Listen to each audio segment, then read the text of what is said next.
disgraceful. Stop eating off my plate. You eating all of my cake, still eating off of my plate, still caking off of my name. Don't you worry about what I make, don't you worry about what I make. Easy paper got you ungrateful, face looking disgraceful. Stop eating off my plate, you eating all of my cake.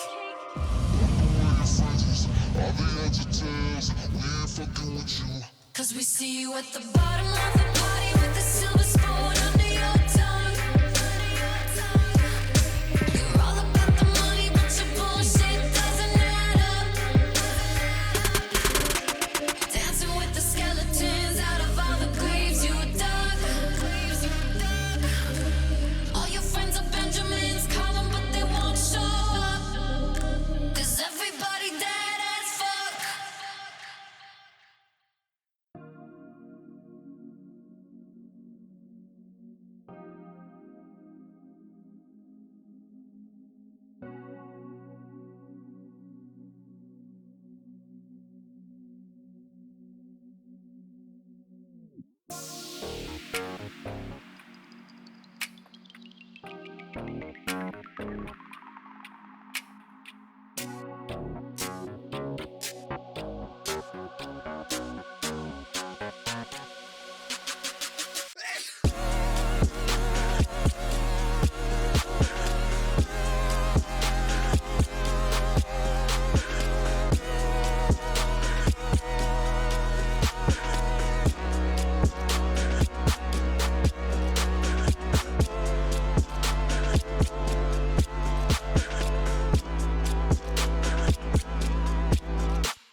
You thought that I was blind, but to be honest I don't mind. Cause I don't feel the same way I used to do.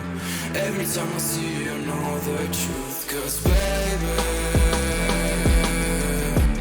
every fucking time you've played me,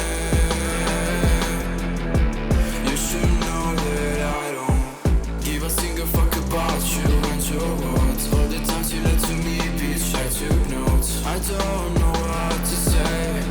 I thought you loved me, but you ran away.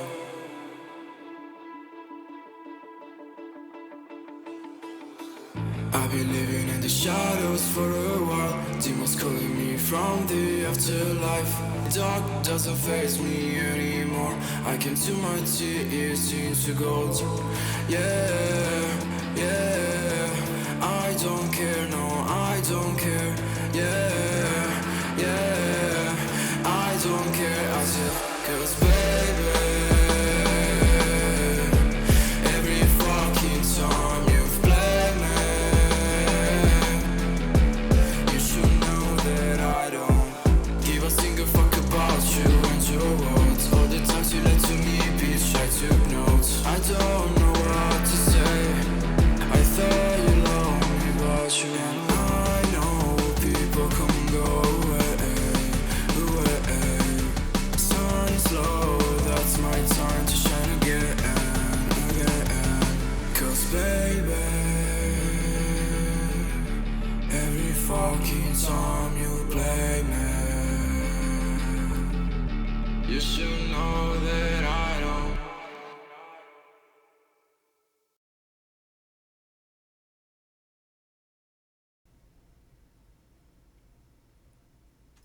Okay, chat. How are you guys? This is obviously very different. I hope you guys are having a good day today. You can see me again. We're just gonna fix that. Hope you guys are doing well. Today is gonna be a very different stream than normal. Like, very different. This setup that I'm doing right now with this is not gonna stay here. I'm going to be using this wireless headset today with the mic and everything, so I'm not gonna sound quite as good as I normally do. So I do apologize for that, but it makes the most sense because, well, today we're going to be moving all over my room because, well, we're building an F-14 cockpit. So I'm going to show it to you here in a second, what we have right now, and then what I want to work on today. This is going to be a multi-part series that is going to take probably months to do. The cockpit is already assembled. The wood frame is all there. The seat is made. And in fact, I already have one panel done. Now, what is a panel? So this is a panel. This is a 3D printed panel that I made. Not only did I 3D print it, but I actually modeled it. I can show you guys those models if you want. So that's cool. I can show you guys that. I currently have 7 different panels printed out right now. Okay. All right. This is epic. Tons of different panels printed out, and they all will go into the cockpit, which I'll show you guys here in a second. And I'll show you what I have. Today, like I said, is going to be very different. This is my first time doing this, so as we get further and further in this series, it will obviously get a little bit better. But I need to switch over to my headset real quick, and then I can show you guys the cockpit. So give me a second while I figure that out. We can go ahead and switch to this mode so you can see. Got 2 cameras going on right now. Yeah, so the webcam, which is here, obviously, which you guys are seeing on the smaller window, that will be moving around today, as well as the camera will be moving around today. So lots of stuff going on. Hopefully it ends okay. So I need to switch this over real quick. The mic needs to get changed to properties. Arctic 7. I do believe the input of that is this.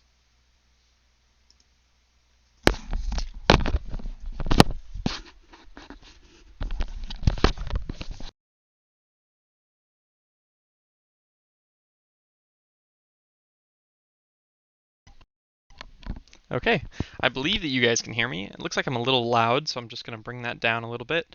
You'll have to let me know how this sounds, actually. I have no idea. I've never done any tests with this microphone, so I don't know what it sounds like, to be completely honest with you. I would love to see what you guys think in chat about the volume level of this, because I simply don't know. I need to switch over. It's okay? All right, well, at least it's all right. Maybe we can make it better as... over the course of this. It's not as good as the normal mic. Well, duh. This was probably a few $1,000s when it was brand new. Like, who knows? This is a really nice microphone. Okay, it's good enough. That's all I care about. It's good enough. You guys can hear me, and it's not annoying, hopefully. All right, then that means I need to change my desktop audio over as well, because I don't keep that on default, because default doesn't work. All right, so now everything's good. I'm going to go ahead and play some music. I'm going to try and keep it kind of low here. Tell me if you guys want it louder or not. Just something in the background. Okay, so I'm going to take the camera. I can't hear myself. This is really weird. I'm going to take the camera, and I'm going to show you guys what we have in the cockpit. So go ahead and switch over to the camera, and then show you guys what we're working with. I think I'm going to go handheld for this, actually. So what we are working with here is this. Alright, hopefully you guys can see. Yep, alright, the battery in here is about to die, but that's okay. I've got like 3 on deck. So, welcome to my room. This is the cockpit, alright? It's all wooden, it's all been painted. Here is the chair of it, which is obviously where you sit. There, right here, is the F-14 joystick. The actual flight stick that's in the real plane, that's a 1-to-1 model of it right there, which is super, super cool. I also have the rudder pedals. They're down there, but they're obviously not connected right now because, well, it kind of gets in the way of the room, obviously. So this is full. I mean, this thing is huge, right? Like, it's taking up every little inch of my room. I have very little space in here. So here's another better view of everything that's going on. As I get the focus here, I'm manually focusing this, so apologies. Oh, you guys might have seen that punch in. Anyway, so this is the one panel that I have done right now. This is the throttle quadrant of the F-14. This is a 1-to-1 recreation of what's in the plane with all the actual switches fully functioning that exist in it. So there's that switch on the side there. There is these switches on the bottom, and all this stuff is 3D printed, by the way. And then I have to get into the cockpit here, but you can sort of see the other side of this here. So these are 2 4-way hat switch. Well, they're actually 8-way, but they're wired 4-way, plus a little bi-directional switch there and another one. On top of obviously a fully functional throttle quadrant that moves, as well as these are hard to see. Right here, I don't have the caps on them yet, but these are 2 more potentiometers that count. This one is the wing sweep of the plane. I'll show you guys a picture of the actual plane that I'm modeling so you can see it if you don't know what it is. And up here is flaps. So anyway, this is a super cool passion project that I've been working on for a while. Let's see what chat looks like. That's what chat looks like, by the way, guys. Wow. All right, it's a nice start, I guess. What are you building this for? This is for my own personal enjoyment, which is super cool. Room tour, lol. Poggers, this looks really cool. Looks good, Poggers. Is this just a model or kind of a gaming setup? So this is all for VR. So there's a game, it's called DCS, or Digital Combat Simulator, and it is the most accurate flight model of the F-14 that exists. I'm going to go ahead and put this back on the tripod real quick, switch over to the webcam and the computer, and I'll show you guys what this plane actually looks like for those of you who don't know. If any of you guys have seen the movie Top Gun, that's where this plane kind of got famous and will be cemented in history, as well as just being a really good plane in general. So let's go ahead and switch over to the webcam plus computer right there. All right, so hello. Obviously got Pretzel going, so we're going to pull up Twitch here, and we're going to search up just F-14. And here, well, this is the plane. This is the plane that I am modeling in full scale. So the cockpit in this plane is actually a 2-seater. So you have the pilot and then you have the RIO. The RIO, the RIO, takes care of all of the radio and radar and stuff like that. That's what they do. I'm not modeling that. DCS does have a simulation for that as well, and if I really wanted to, if I had the space, which you guys have obviously seen I don't, I could add a second cockpit behind it with similar things in it.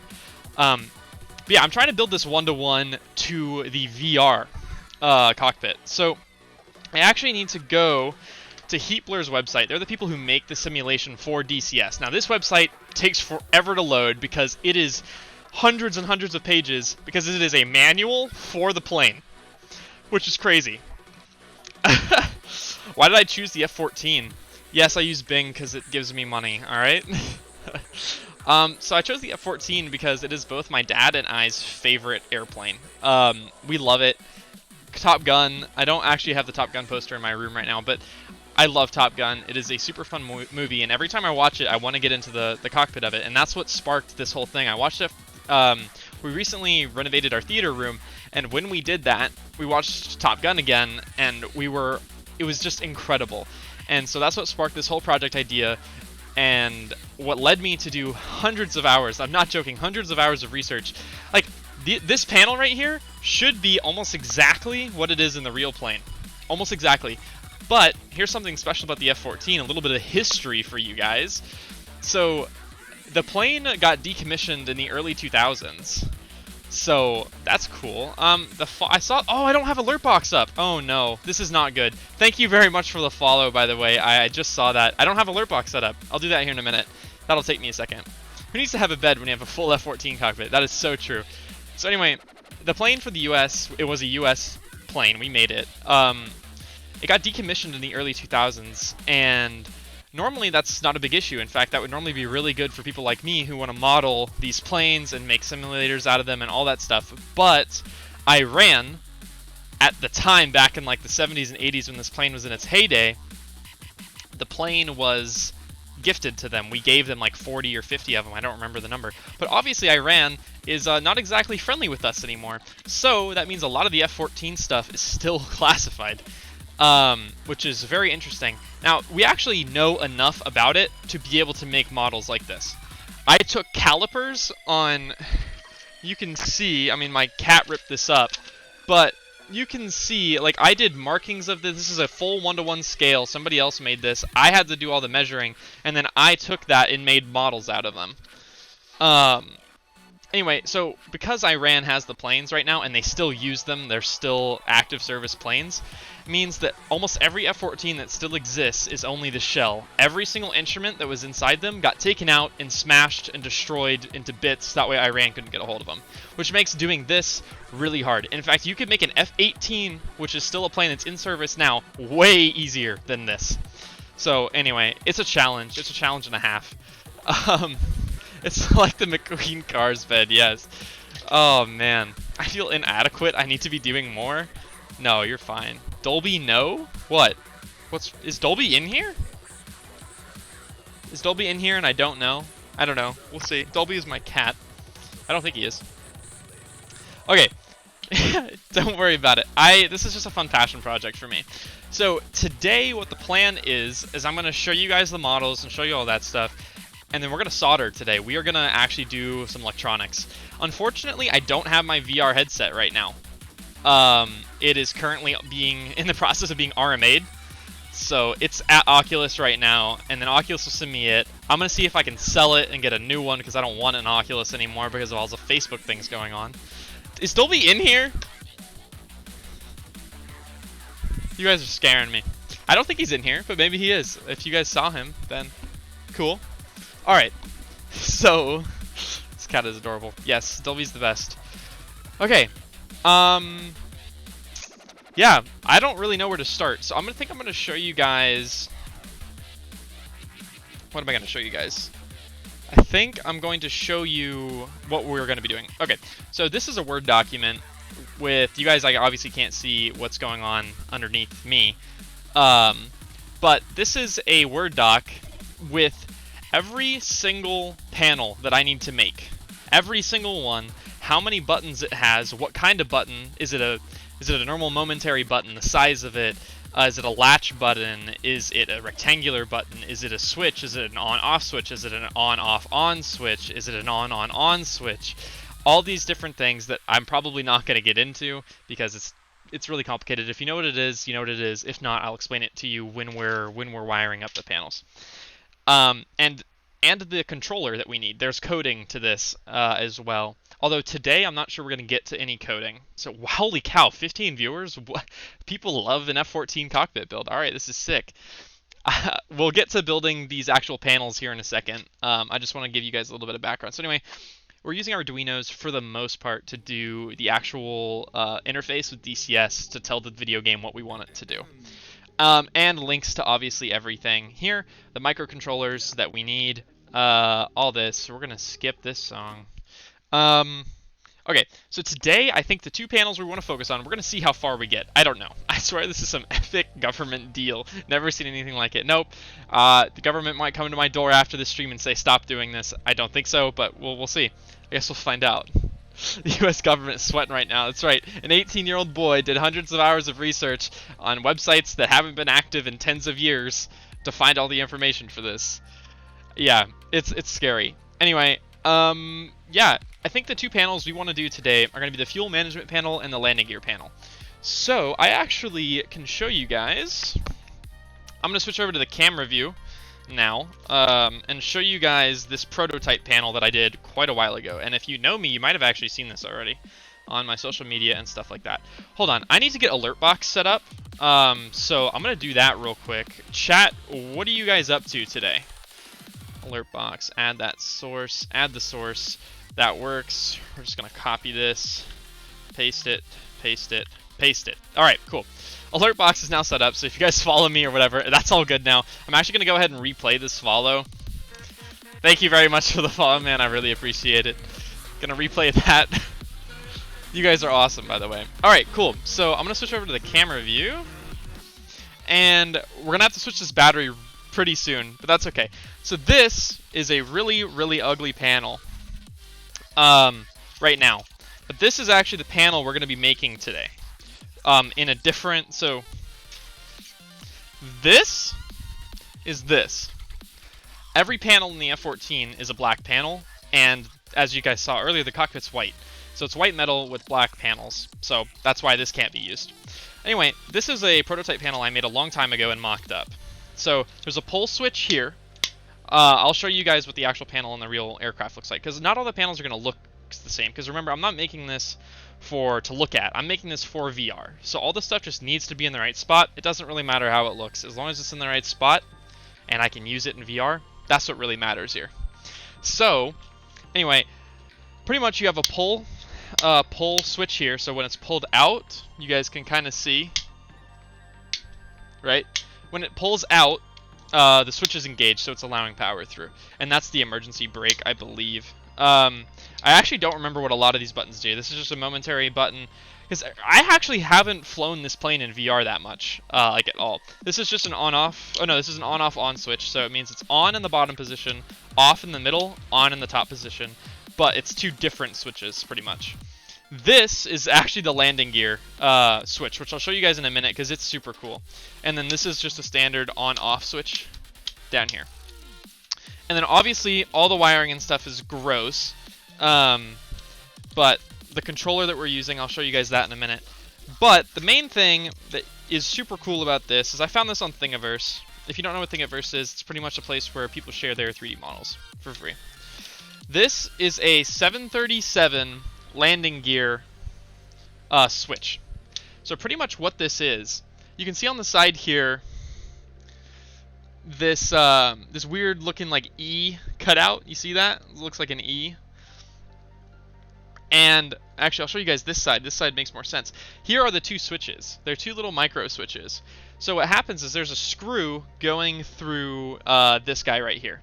So when you pull it out, I'll show you guys from this side. See how the screw is like inside the E right now? Well, I can pull it out, okay? And you like, I don't know if you hear that. There's a little click. Then you can move it up to the top and then push it in, and it locks. And what that does is on this side, it pushes the micro switch in. Right now, that switch is engaged. I can pull it out, move it down, and it engages. You can see the engagement of that bottom micro switch. And push it in and lock it. So that's landing gear up and down, and this actually looks really similar to how it does in the real plane. So his house is about to lift off. That'd be pretty sick. That'd be pretty sick. All right. So anyway, that's the landing gear switch. We have to make a little modification. You guys can see how there's like some pin marks. We actually need to take a Dremel to this and cut that out, because this on-off switch down here, this guy, this on-off switch, is actually in the way of that. So this obviously can't get cut down, but this is 3D printed. It can get ut down. So anyway, we're going to be remaking that panel today, as well as the fuel management panel. So this guy is a little weird looking. I have no doubt about it. Just another panel over here. Just getting all my panels together. Both this and this, they actually sit just like this together. You see that? They sit just like that, and they sit on the left vertical console. So if we switch back over to the computer view here, computer plus camera, we can see if we go back here, this number 2. So if I go to 2, left vertical console, this right here is our fuel management panel, which is this bottom guy. And then we don't have to do any gauges. Remember, this is for VR, so I don't need to do any of that.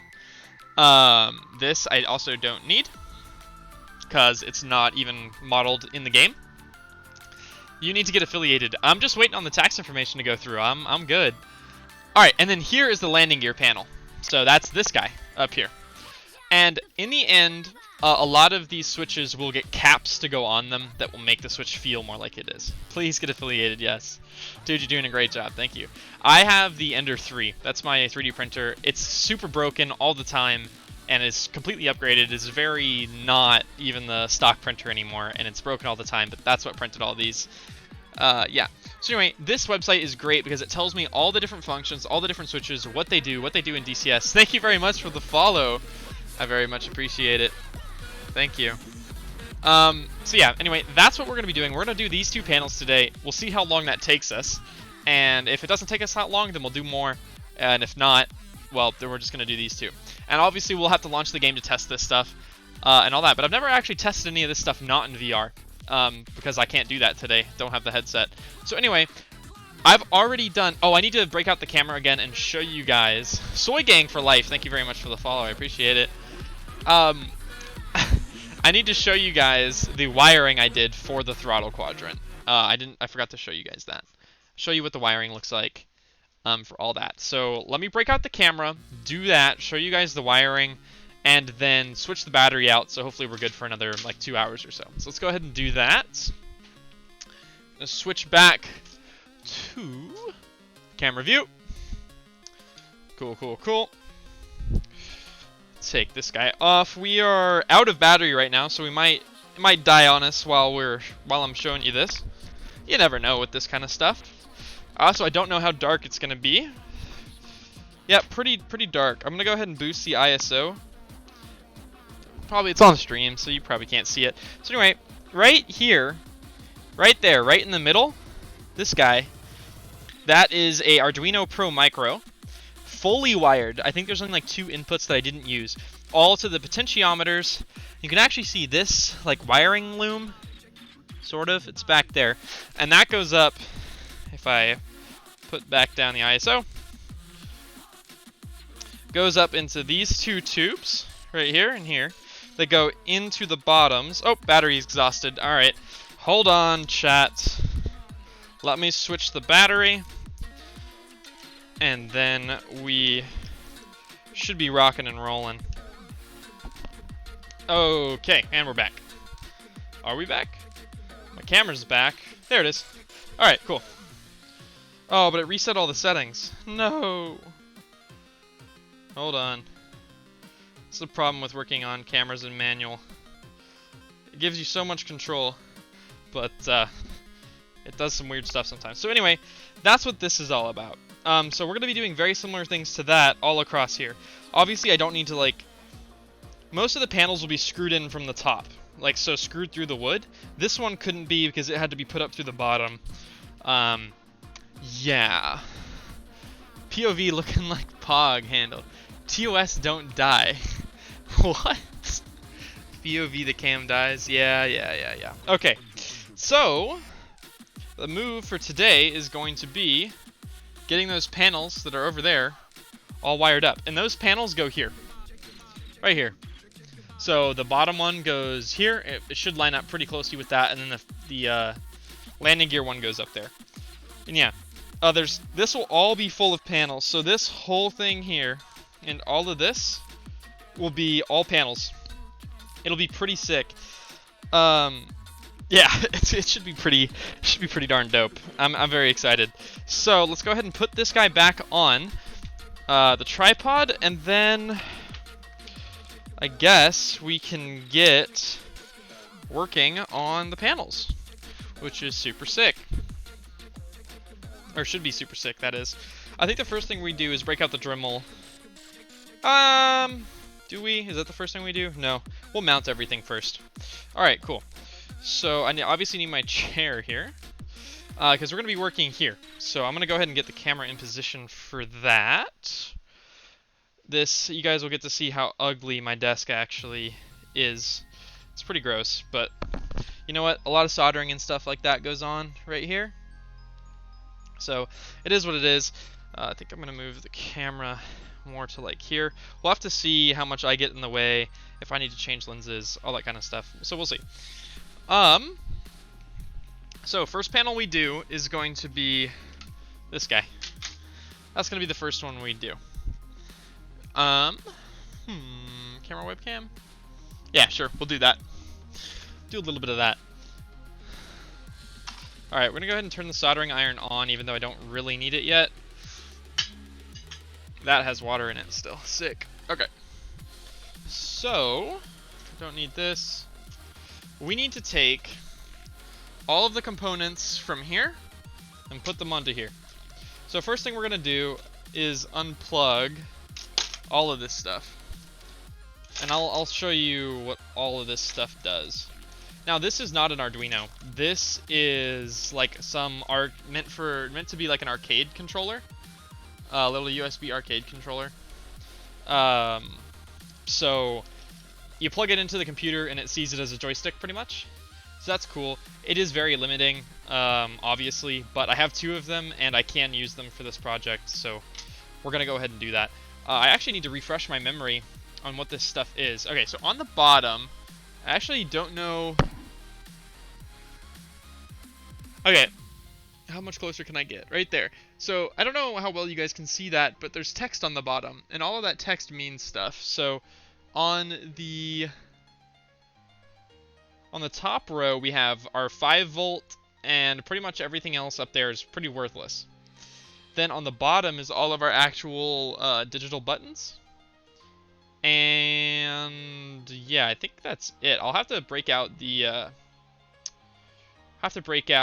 manual and make sure I'm doing stuff correctly. But yeah, I'll have to break that out. We'll see how it goes. All right, so this does not need to be on. Let's get to it. I don't really care. This will come last. We're gonna put the switches in first. So we need to take the switches out of here and put them into here. I'm gonna put on gloves though real quick. I have a weird skin condition. If I touch metal for too long, I get like blisters. It's weird.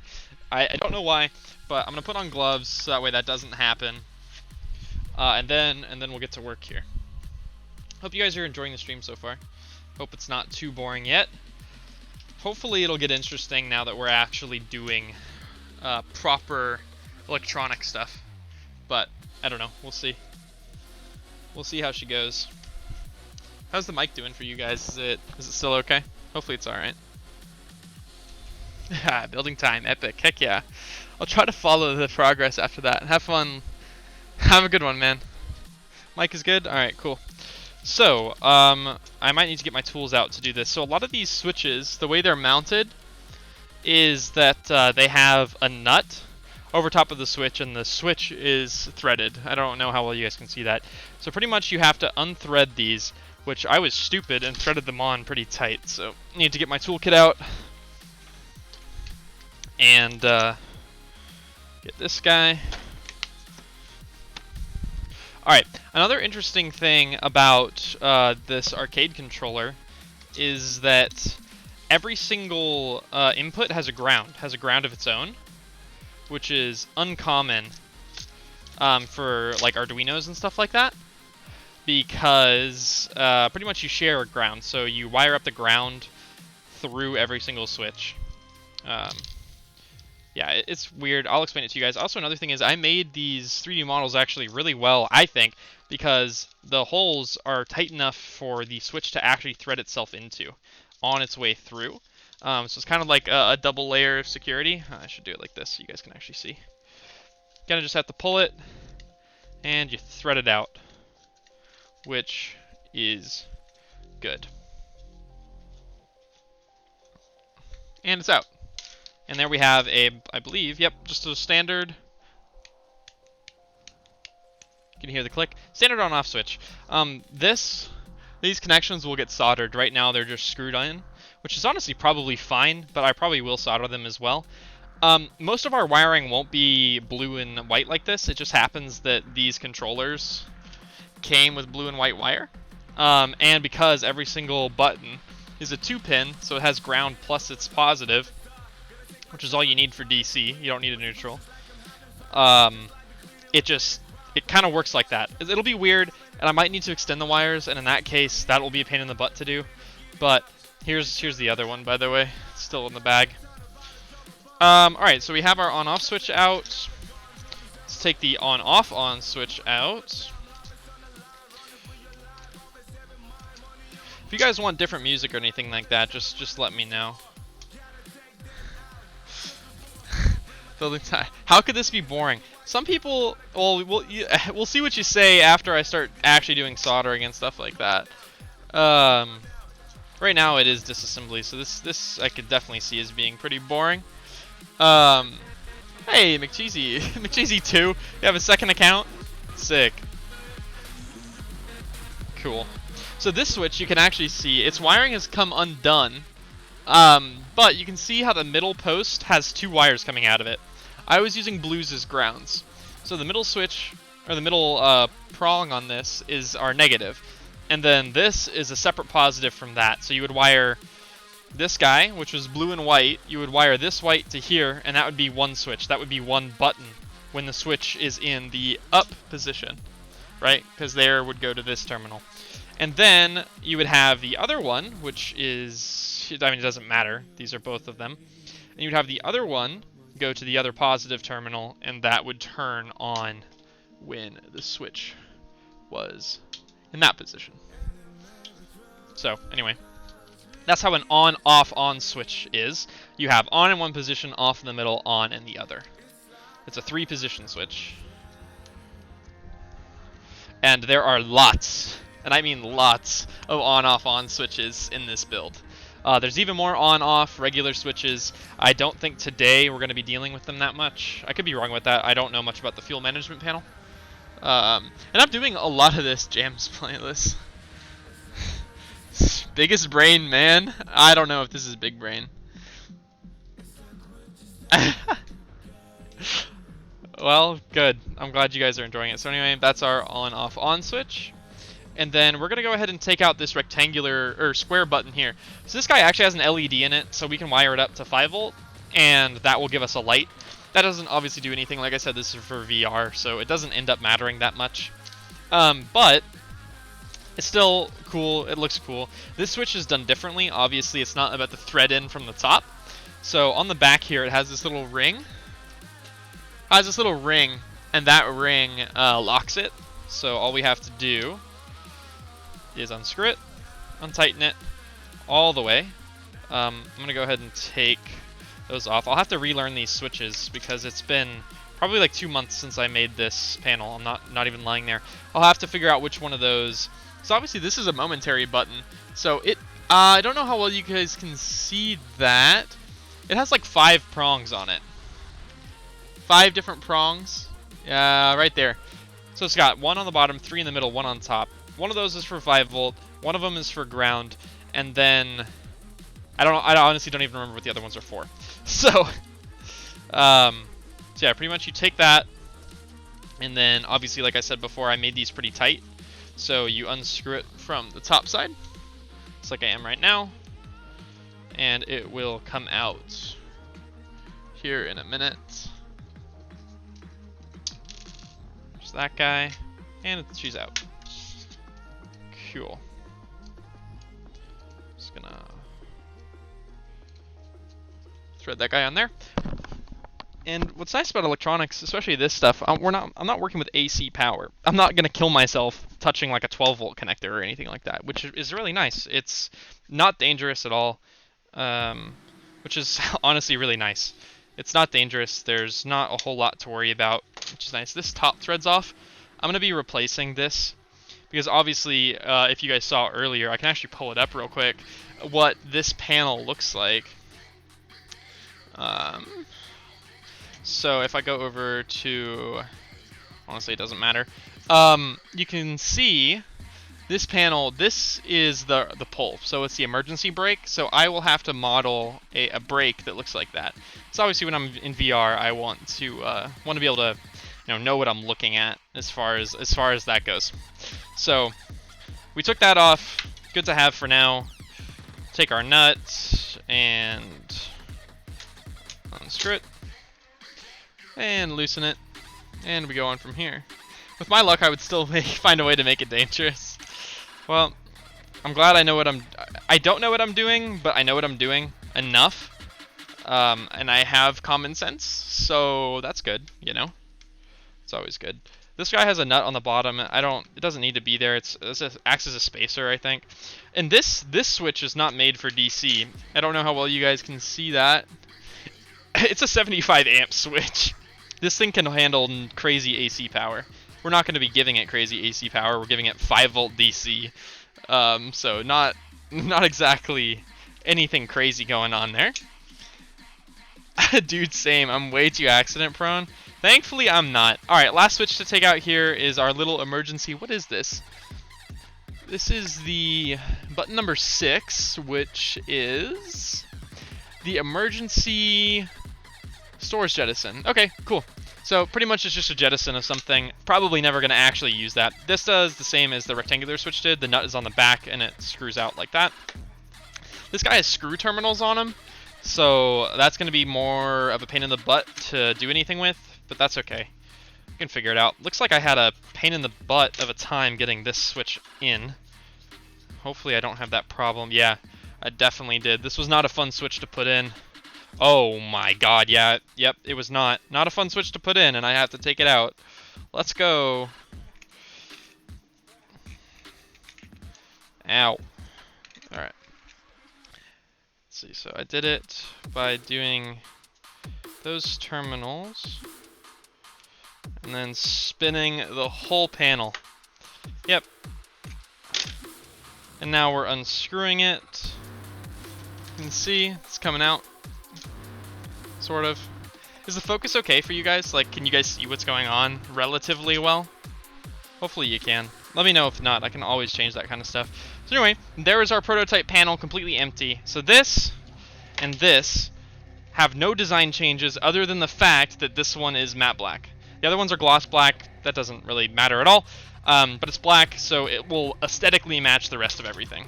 So this panel is pretty much trash now, which kind of sucks. It's a lot of plastic, but it is technically cornstarch. It's PLA, so it's not actually that much of a waste. The subtle shade, Lamau, good focus. Okay, good. Your desk looks like it belongs in a spaceship. Yeah, there's a lot of cables going on back here. All these are alligator clips for testing stuff. Is the music too loud for you guys? I don't know. These are like noise canceling headphones, so I might be talking too loud or something like that. I don't know. G Fuel spaceship. Yes, I've got my G Fuel over here. Sorry. Okay, so cool. So I have all of the switches over here on my right, which is cool. Music is fine. Cool. All right. So first thing we want to do is put the switches in here, and then we can worry about the wiring later. This spot doesn't have a switch in it, but the rest of them do. So the first thing we want to do, I'm gonna have to go downstairs and get some glue, because this does need to get glued in. That will have glue around this. I'll have to go downstairs and get glue for that in a second. Alright, so this is our panel. Those are our nuts. I need to make sure I don't lose those. Alright, so pretty much we're just going to do the exact same thing we just did in reverse order. I'm going to put this switch in, our little jettison button, back in first, because that was definitely the biggest pain to get out. So if I can get it in first, that would be nice. Holy cow.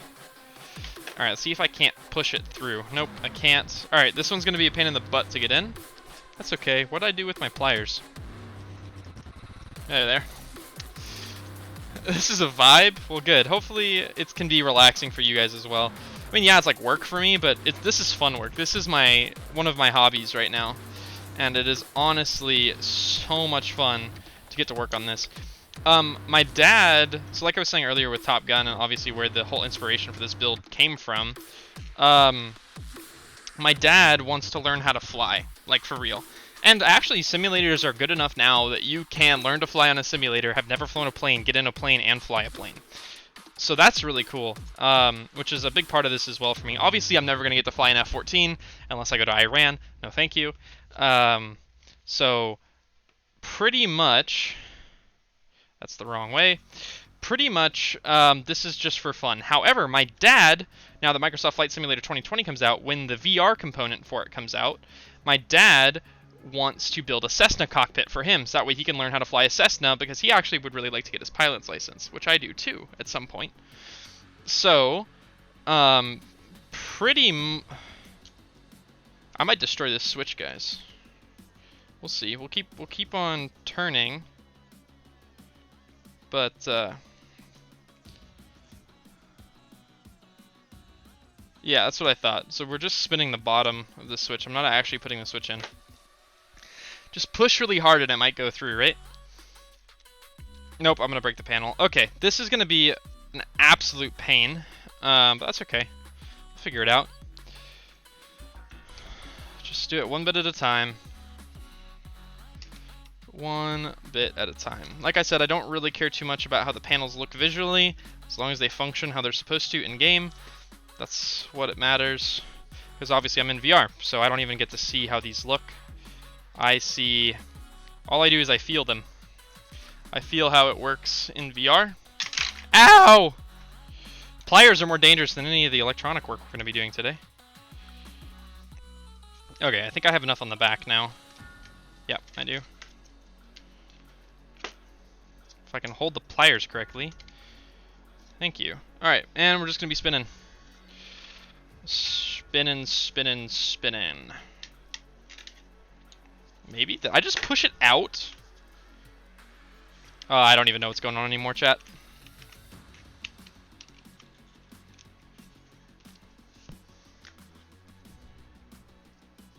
No, I'm going the wrong way. That would do it.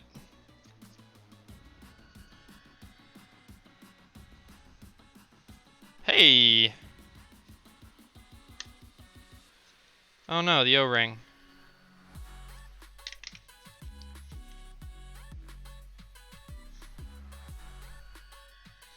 Need to tighten this down slowly, otherwise the O-ring gets a little crimped, which is not good. Okay, she's in. Panel's not looking the best. Switch isn't looking the best. I scratched it up a little bit, but you know what? That looks. I'm pretty happy with that still. So we need to go to the other side and put our nut on it right here. What's on? All right, chat. What are you guys doing? Give me something to talk about in here. This is a vibe. Oof, Iran got rejected. Cool and slightly terrifying. So sad. Oof, yikes. It's great. All right. Honestly, that switch isn't going anywhere. It's a circular switch. I'm not worried about it popping out. It'll be fine. Cool. Switch. Our hardest switch is done. So that's good. Let's go ahead and put our pull switch in. Again, this is the one that you push in to turn off, pull out to turn on. So, let's take this out. It already has the nut on one side of it. Put it in and spin it. Now this one we have to finish off at an angle because obviously this panel is angled. It actually has two different angles. Once it hits the top of this, it gets a more steep angle, steeper angle. But we have to keep the actual switch at an angle because we can't finish it off like this because, well, it's hanging off the side of the panel just a little bit, but enough that this barely fits on the cockpit as is. So all this stuff matters. And I'm also not going to be putting these panels in the cockpit today because of what I was talking about earlier. I don't have my VR headset, so I can't position them in the perfect spot right now. I could have measured it all out beforehand, but I'd rather do it in VR when I have that back. So that'll be another stream for another day. That'll be an even more complicated stream to figure out than this. So that'll be fun. Go ahead and put this nut on here. We'll have to tighten this one pretty good. If I can get it threaded. Wow. Who knew threading nuts was so hard? There it goes. Spin it on. It's down. Take our pliers and just tighten it up.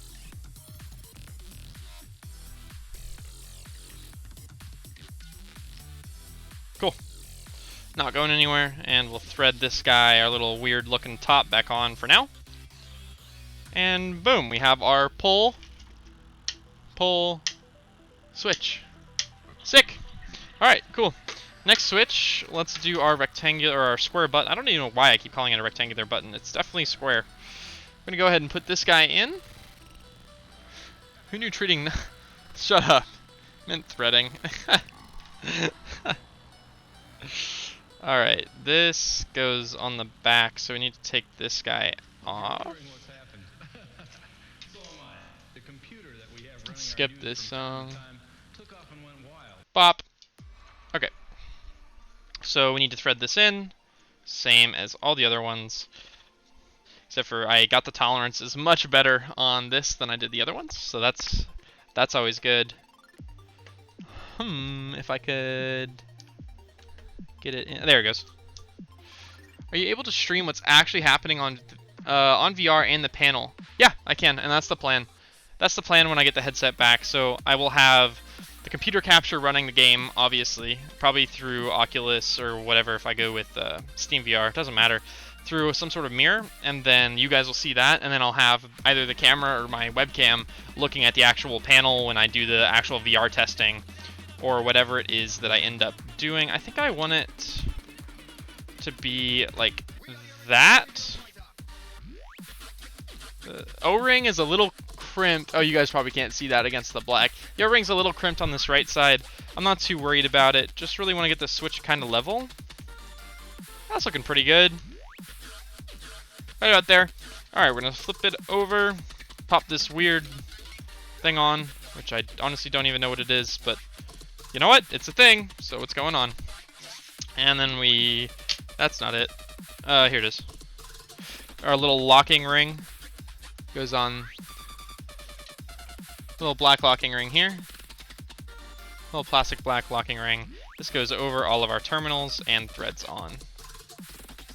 Just like how this guy did up here. Pretty, I want this one pretty tight. That being said, that's not going to go anywhere, so that's good enough. Hand tight. Alright, cool. So let's put our on-off-on switch back in here. I want to double check that this is an on-off-on switch, so we're going to go back to the computer and make sure that that switch is correct. So, we're looking at switch number 7 here. This is definitely an on-off-on switch. You can see it has 3... Well, if I control plus here. Or not. Okay, this website... Oh, wait, hold on. You can see that this switch has 3 positions. It has... This is for the nose strut. It can be extended, kneeled, or off. So it's definitely an on-off-on switch, but it's labeled number 7. So, yep, 1, 2, 3 positions. It's a 3-position on-off-on switch. Good enough for me. Just making sure that I'm putting stuff in the right spot. That's always good. That would be cool. I saw a dude that was super high streaming VR once, so I was pretty sure it's possible. It's definitely possible for sure. All right, so we just need to put this switch in here, thread it through the back. Eventually, if you push hard enough, anything works if you push hard enough. That's all you gotta know. It's a life lesson. Welcome to my TED Talk.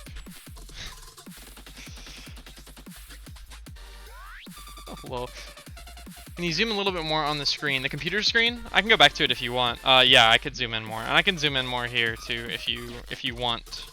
Just let me know. Holy cow. This one's really tight as well. It's alright. This one I can turn by hand at least, so it's not a huge deal. But I'd rather them be tight than loose, for sure. I don't want stuff flopping around. You know, that would not be good. Alright, pretty much all the way in here. This switch doesn't matter which orientation. Oh no, it does, because obviously we don't want our switch going sideways like that. That's not good. We want our switch being perfectly upright. So I'm just going to go ahead and flip it around until we are roughly parallel with this line up here. That and that, we want to be roughly parallel to each other, which is right there.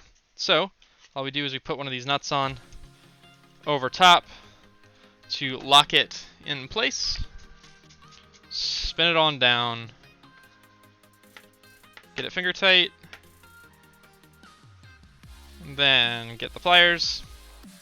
If I had a wrench that was the proper size for this, that would be much better. I wouldn't scratch anything if I did it that way. but you know what? It's okay. I don't see these. Is this for the flight simulator game? This isn't for Microsoft Flight Simulator. This is for a simulator called DCS, Digital Combat Simulator. It's actually free on Steam if you want to get it. However, the planes are not free. You get like 2 free planes. I think it's like the Su-24, 25 Frogfoot and the Spitfire. But the F-14 is like $80. And most of there's like 3 levels of planes. There's low fidelity, medium fidelity, and high fidelity planes. The F-14 is considered a high fidelity plane because its flight model is actually the most realistic flight model. I believe one of the most realistic flight models in the game. Anyway, super cool. I can show you guys some videos at the end of the stream if you want of what DCS looks like. Obviously, we'll hop into DCS once we get the panels done, and I'll show you guys what it looks like. Okay, so there's our on, off, on switch. So, on, off, on. Sick. All right, cool. So our next 2, we know we have to do weird things with. I'm pretty confident in the markings I made on our on the landing gear. There we go. Words can work. English works. On the landing gear. So I'm gonna put the on-off switch in. I honestly don't know. The blue is ground. The ground would be down, so it's in the off position right now, I believe. I don't think it matters too much. I could always invert it. And I'll test everything before well, will I? It doesn't matter for this switch. It doesn't matter for any of these, actually, because I can just switch. I can switch it. It's fine. Not a big deal. All right, we're just gonna thread this guy in, just like all the other ones. This one's a little bit looser. It's still tight, but it's looser than the other ones. Also, the panel looks great so far. Good. I'm glad you guys are liking it. I'm loving the way this stuff is turning out. Like, this was just a pipe dream for me for like a few months, and then I put a lot of research into it, and I figured out, hey, I can actually do this. And I have been doing it for months, actually, probably almost a year at this point. Finally just getting around to hopefully finishing it up. Because the actual construction of this, I have pictures of the construction of this. It was a lot of fun. It was a lot of work. I still have all the drawings and everything from it. All the plans. And I plan to release this stuff at some point. There's actually a really large online community on the DCS forums of people trying to build an F-14 cockpit, and they just couldn't. They've been working on it for like 3 or 4 years, and I used a lot of their information. None of them are like done with their cockpits or anything like that. And I am finally putting all the information together and filling in the gaps of where they didn't have stuff, doing my own research. And I want to finish mine and make sure it all works, and then I'll release everything. So, at least that's the hope. Gotta go get some pumpkin bread. Heck yeah. You may get a crack in the panel if it's too tight. That's true. That being said, like I said, it's for VR, so I'm not worried about it. I can measure I don't remember how thick the panels are. I think I did. The panels are weird. Some of them I did in millimeters, some of them I did in inches, whichever worked out better for me. So we'll get the calipers out here. Turn it on. We're properly zeroed. There it is. You guys can see 0 there. So the panel has 2 different heights. There's a little lip that is 3.1 millimeters or so. And then you have, I believe it's another 1/8 of an inch up for the top of the panel, which is 4.5 millimeters. So I believe all the panels, I kept that fairly standard, except for the UHF radio panel, which has this like little guy where a screen would be. Like this, all these panels and stuff, the reason I modeled them is because I need them for VR. Well, and the models of them didn't exist before. So I need them for VR, so I don't need the screens. I don't need the gauges. I don't need any of that, because that's all for VR. As long as I don't interact with it ever, I don't need to do it, which is nice. But I need stuff to be in the right spot. So, you know, there's that. That's true. You might get a crack in the panel. It's not acrylic. It's PLA. I don't think we're going to have that problem. Maybe, though. But I don't think so. Through a really thick material like that, I don't think it's going to happen. But you never know. Alright, cool. So the next thing we need to do is put this guy in here. Which is super easy. But, like I said earlier, we need to take the Dremel to this and cut this part out. Because I can fit it through, but then our switch gets in the way. I can't flush this out. So, pretty much, I need to take that portion of this out. And I actually might need to take more of it out than I had originally thought. Had I originally marked here. but it's a good place to start at the very least. So we will give it a shot. Crack open the Dremel, and cut that guy. I don't have super amazing glasses for this. You should definitely wear safety glasses. Fully recommend that. In fact, it's a requirement. Ow, I'm just going to wear my normal glasses because I don't think we're going to get any of that. How many panels do you have to make? I actually didn't total up the number. I can total it up in a little bit if you guys want, how many panels I have to make. And some of them are probably redundant, like I'll never actually use them, which is kind of sad. But I'd rather have them than not have them, kind of a thing. I need the little wrench. Pretty much, I'm just putting the Dremel together, getting a little cutting disc. That's not very tight. Okay.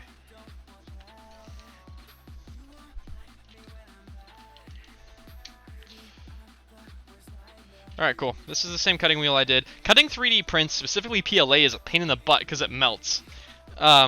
So it's not exactly great. You guys will see what I mean. I had to do it for the throttle. Holy cow. The throttle was such a pain in the butt, dude. I do not want to have to do any of the... I'm so glad the throttle's done. I might have to go back in and redo some wiring at some point, but at least I made that. As long as none of the switches die, which would be detrimental because I can't open it again, that would be really bad. Alright, Dremel. Alright, cool. You guys will probably hear the Dremel more than I will. I just have to be really careful here and not make any mistakes. So wish me luck, guys. Wish me luck.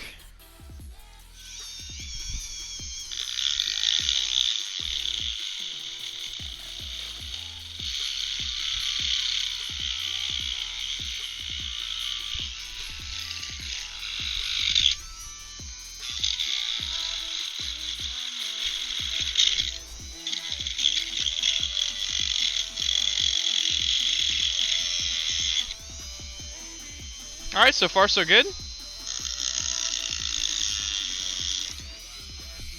Hopefully you guys can see this alright.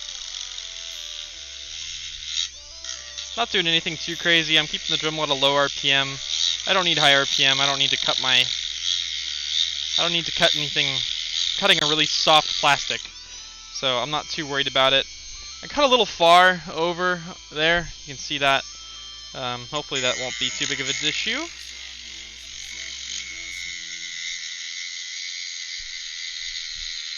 Also, if I was smart, I would have modified this file so I wouldn't have to do this, but I'm not smart, so...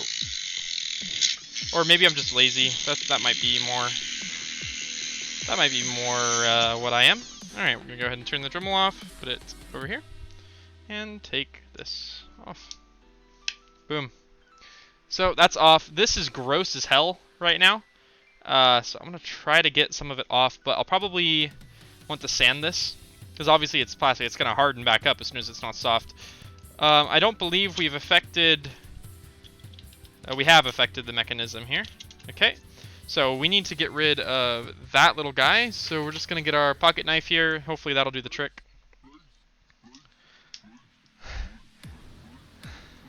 I'll read the chat here in a second, guys. Sorry about that. It's just getting the pocket knife in here, trying to get rid of any of our little burrs that we made that might affect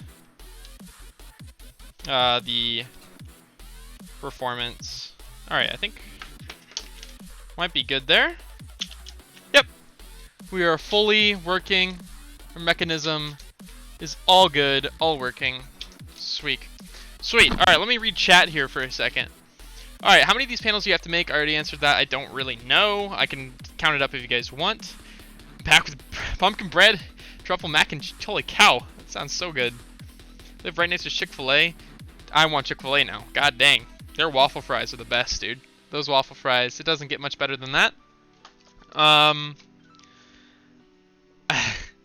What will be the brain controller units for all these buttons and switches? So it's different. They're all going to be a little bit different. I have the document that I can show you guys later that has everything detailed that I made that says which controller controls what and what, you know, buttons and switches and stuff like that goes in them. So the two panels I want to do today, so that's the landing gear panel and the fuel management panel are both being controlled by these lame-o, wherever I put it, these lame-o arcade controllers. There's absolutely nothing special about these at all. In fact, I can't even code them.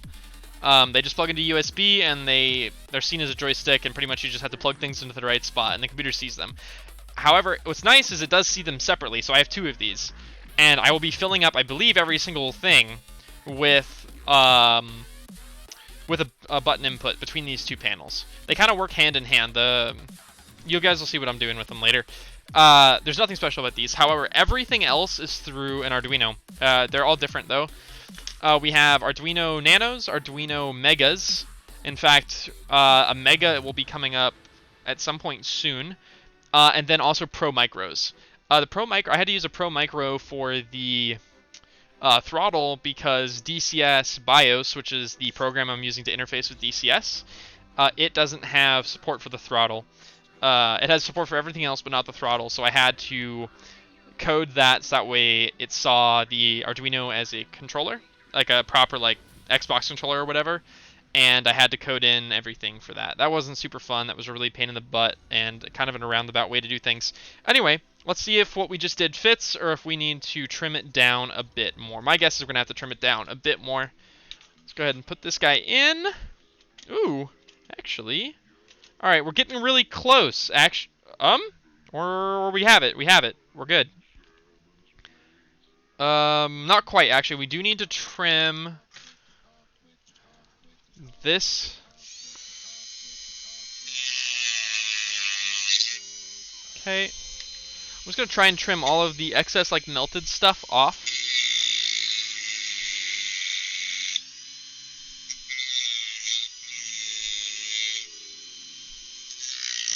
Mainly because, it's getting in the way.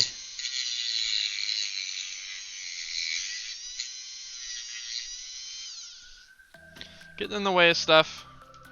Alright, cool. So let's try and fit that again. Put this guy in here. So if I flush mount this on the back, just like... I'll just do it from the front so you guys can see it. Boom! That's how she looks from the front. Just like that. Sick! That looks dope. Be right back? Alright, cool. Popular opinion, I like chicken sandwiches better than nugs. Oh yeah. No, I don't think that's unpopular. I think most people would say that. I feel very respected. Alright, so pretty much what we need to do here is get some glue and glue this in. And make sure it's all good and stuff. I'm going to have to go downstairs to get the super glue, though, which was kind of stupid on my part.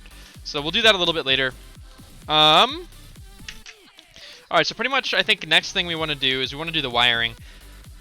Let's see. So you guys probably are not going to be able to see this. There's writing on the back of this button. This is the only button that I don't really know how its wiring layout is. So we have positive, negative. That's probably for the light. With negative being ground, N-O, N-C. I honestly don't remember. So we're going to have to hook this guy up. So let's go ahead and plug our controller into the computer. So hold on. I'm going to unplug the Dremel. We don't need it anymore anytime soon. And then I'm going to put it away. Keep our workspace somewhat clean. You know what I mean? You know what I mean? There's our... Look at our panel so far. Go ahead and put away our Dremel. Chat, how are you guys' days going so far? It's Saturday, the 12th of September, 2020. It is 5 o'clock PST. How are you guys' day? Hopefully they've been going alright. Had an interesting day of college yesterday. My college canceled the rest of classes for the day yesterday at 12 because of the air quality on campus. They canceled them. It was interesting. I was super down for it. It was just kind of weird. Wasn't expecting it. But, you know, today where I'm at, and I'm still right now, outside, like, my blinds let light through, right? It's probably not coming through on camera at all. It's yellow. It's yellow out there. Like, we have yellow smoke. It's scary out here on the West Coast, you know? Scary times. It's not exactly the best, but it is what it is. We can't really do much about it right now. I'm not a firefighter. That'd be cool though. That'd be cool. But I'm out here being weird and making an F-14 cockpit, you know? That's alright. Alright, Dremel. Done with Dremel for now. We need to get the controller, and I need to find the USB cable for it. And I found it, and we just have to plug it into the front of the computer. And I'll show you guys what this looks like when I plug it in. So I'm going to go ahead and plug it in. Just plug it in. Boop. You can see the red light come on. Cool. Just going to put that right there, and then I'm going to switch over to the computer plus camera.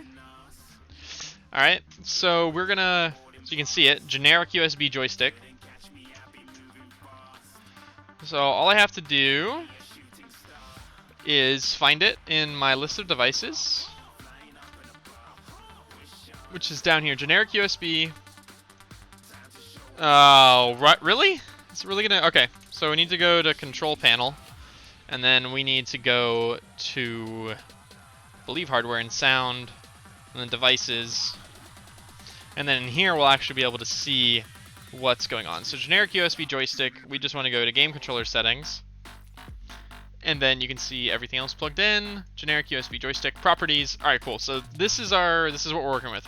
Working with 12 buttons worth of input plus a Z axis. Well, pretty much an X and Y axis plus a Z axis, and apparently a hat. I don't know if it has that many inputs though. So pretty much what this is, if I remember correct, if I look at the back more closely, just give me a second here.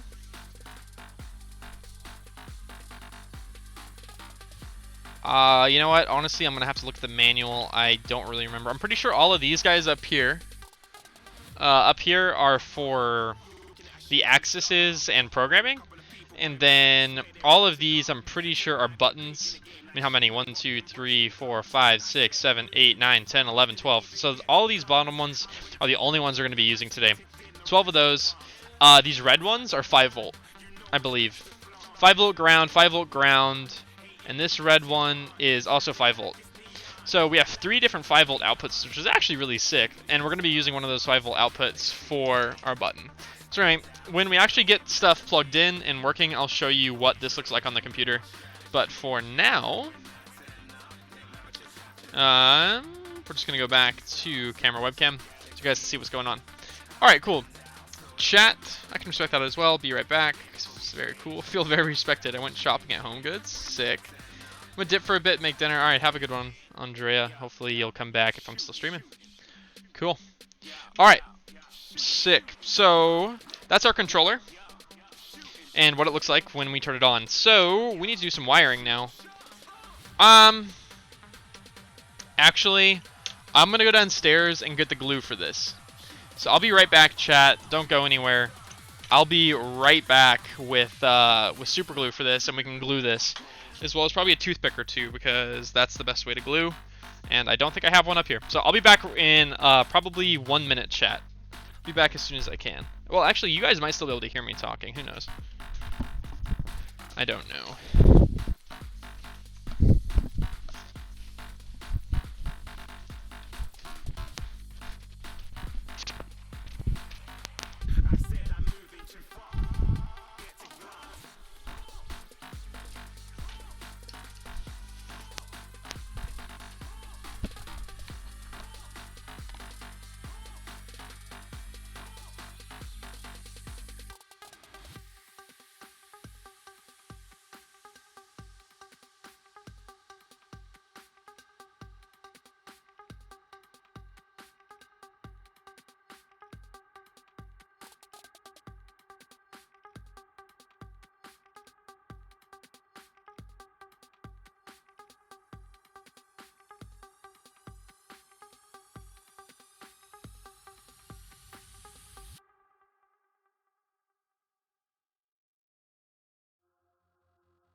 Hey, there it is. We're back. Alright, hopefully you guys can hear me. Yeah, we're definitely back. Alright, cool. So I have our super glue now. You should have brought the cam and done a little mini vlog, yeah. Alright, apparently this is a pain in the ass to open, which I wouldn't be surprised about. So, it's a 12-pack of like actual like name brand super glue. Like the actual people who made super glue and stuff. Kind of cool. Also don't care. But this package is notorious for being... Oh, well. People just don't know how to open it, I guess. Alright, cool. So we're just going to take one of these little guys of super glue. And what we're going to do is we're going to pretty much put it all over the edge of this. Right? And then we're just going to glue it. I'm going to put this in the middle position. So hopefully we don't have too many problems. I've never... Oh, God. I've never worked with name brand actual super glue stuff. I feel like there's an applicator. Yeah, there is. Okay. So I don't even think I need the toothpick. So pretty much just gonna super glue this and try and put it on here as soon as possible. I honestly don't know if this is gonna work or not. No clue.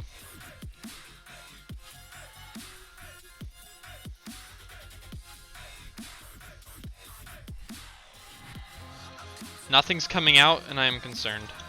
Do I have to puncture something? Yes, yes I do. Does the cap have... Nope. Okay, glad I got the toothpicks. Need to do a little bit of... Oh god, it just exploded on me. Alright, sick! Well, we'll see how that goes. Exploded over me, it's fine. Put this back on. Alright, now we're gonna start gluing. I'm gonna start gluing this guy. Okay, yep, it's doing things. It's glue. Doing glue thing. Oh god. Doing glue things. Just glue things. Alright. This goes here.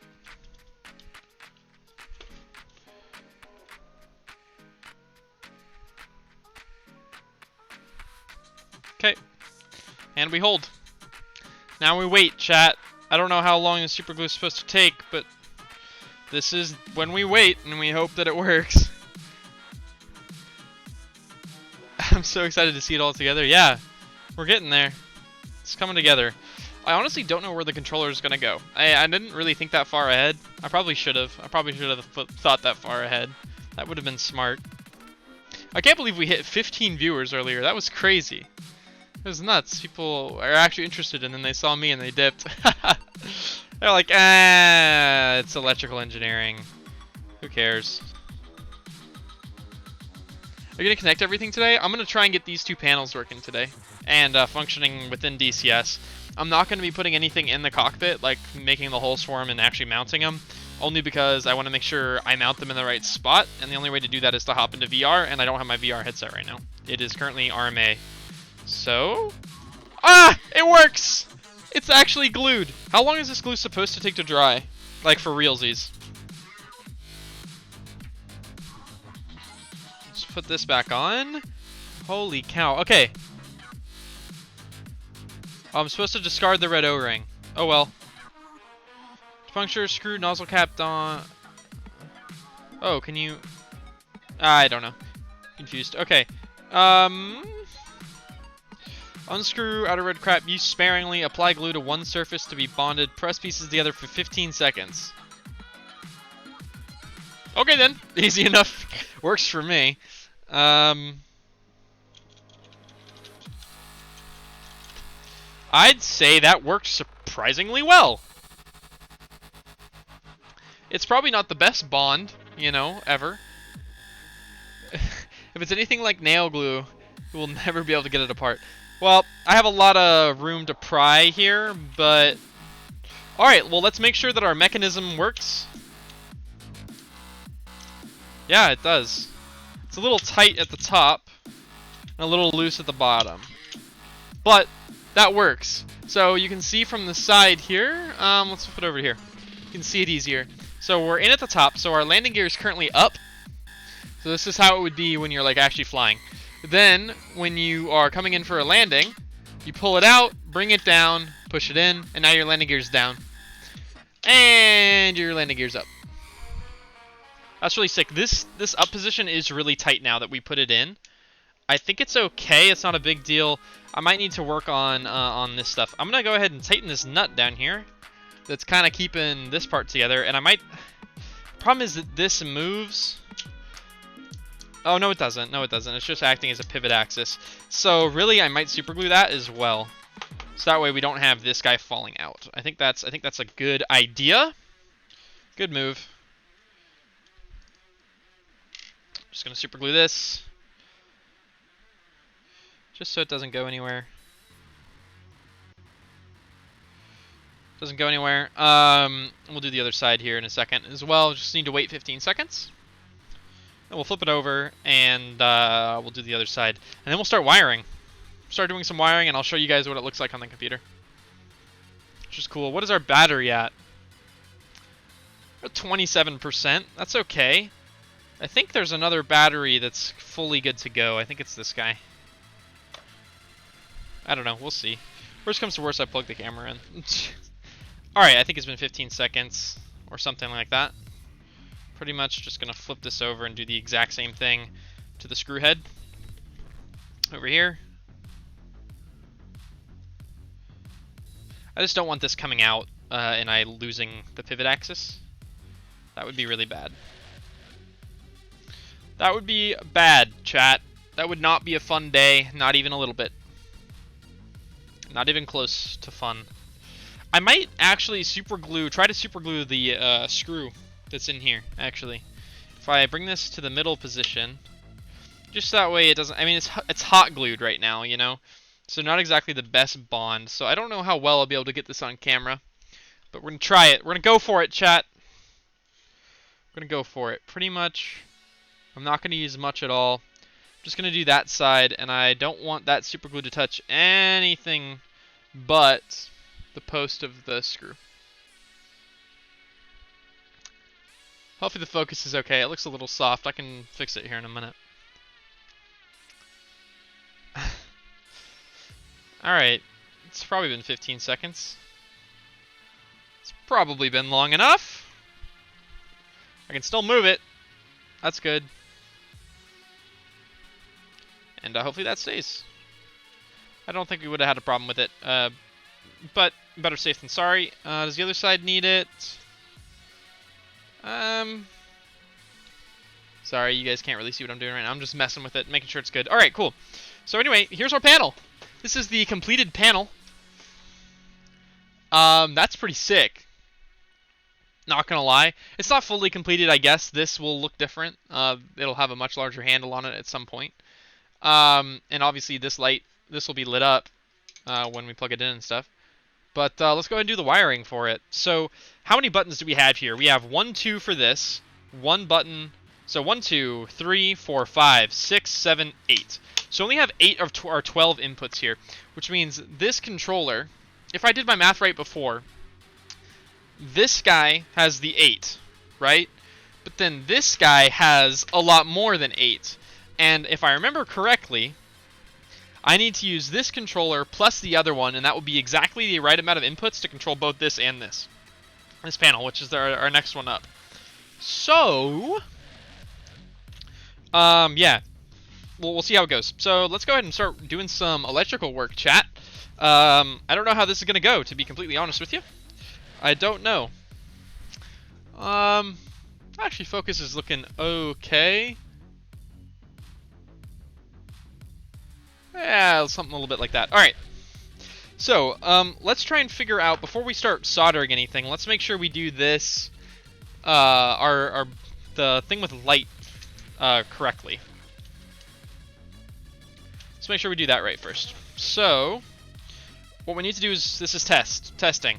So, we're going to take just a standard wire that came with this. We're going to plug it into a 5 volt, because that's all we care about right now. Plug it into a 5 volt. Right here, the blue is actually 5 volt.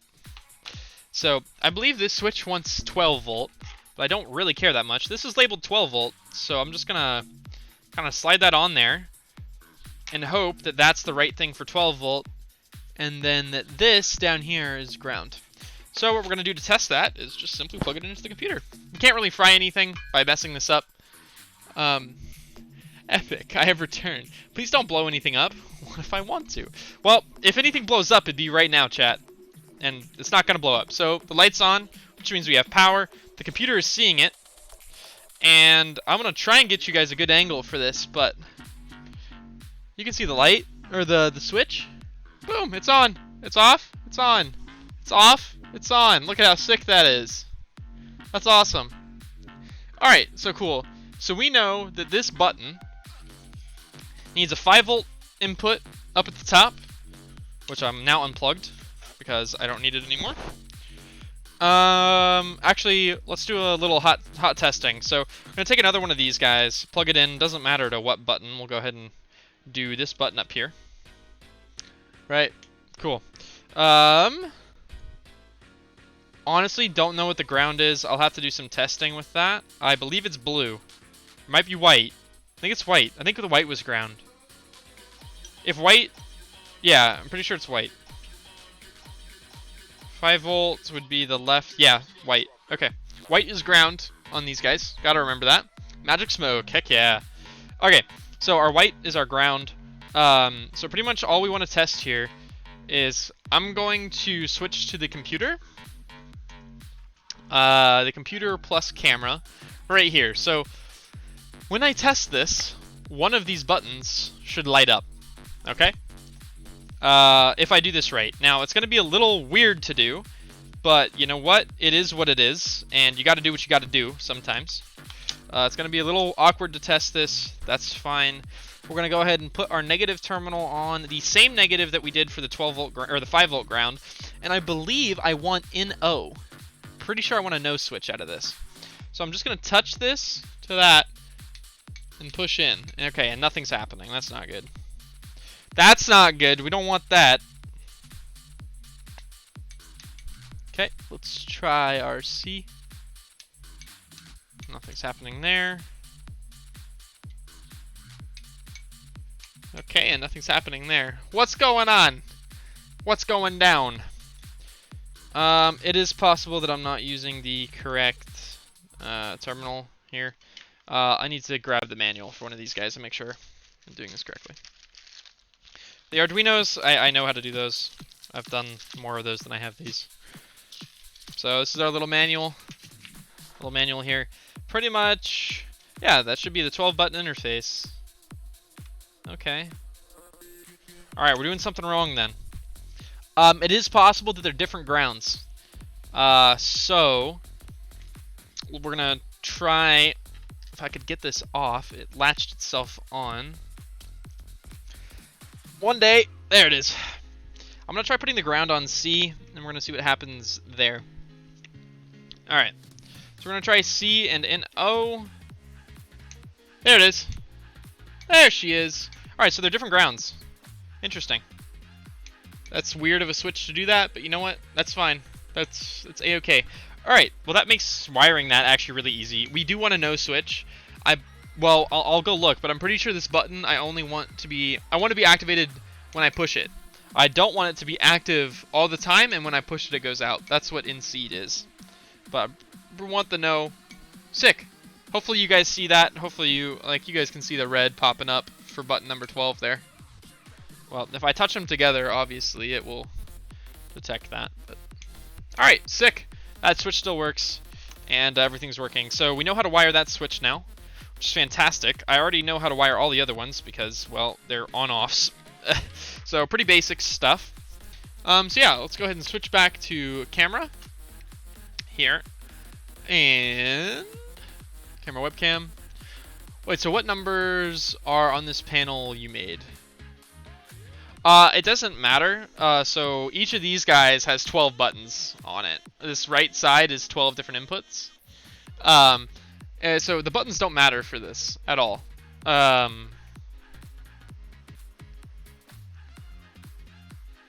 So yeah, it doesn't change anything. That probably doesn't make a whole lot of sense, but You didn't see the light? Okay, well then you're gonna have to take my word for it. There was a light that was popping up that was saying that, hey, that switch is working, which is great. That's exactly what we want. I probably should have tested this guy up here before we did anything, because I'm kind of worried about that switch being broken now, but it's probably fine. Alright, so now we get into actual wiring and stuff like that. And I think the first thing we want to do, honestly, this controller can really just be free-floating behind these panels. It doesn't matter where it is at all. So I think what we want to do is these connections on this guy, we do need to test him, actually. So let's plug it back in. We need to do a little bit more testing to make sure stuff is working properly.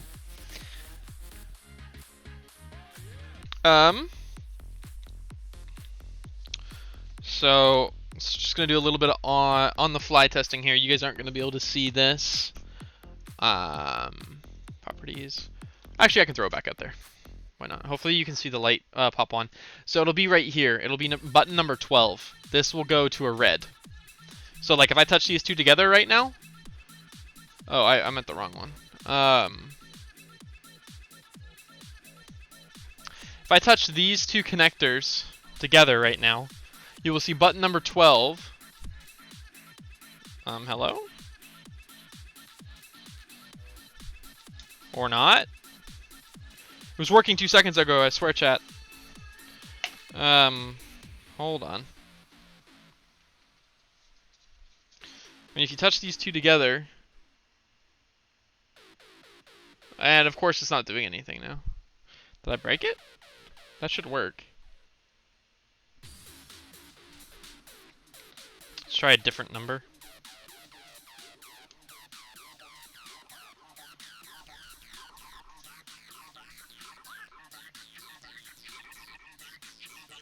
Nope, nothing's happening. I might have fried this somehow in the few seconds I was messing around with stuff. That's not good. That would be bad. That would be very bad. I don't think I fried anything.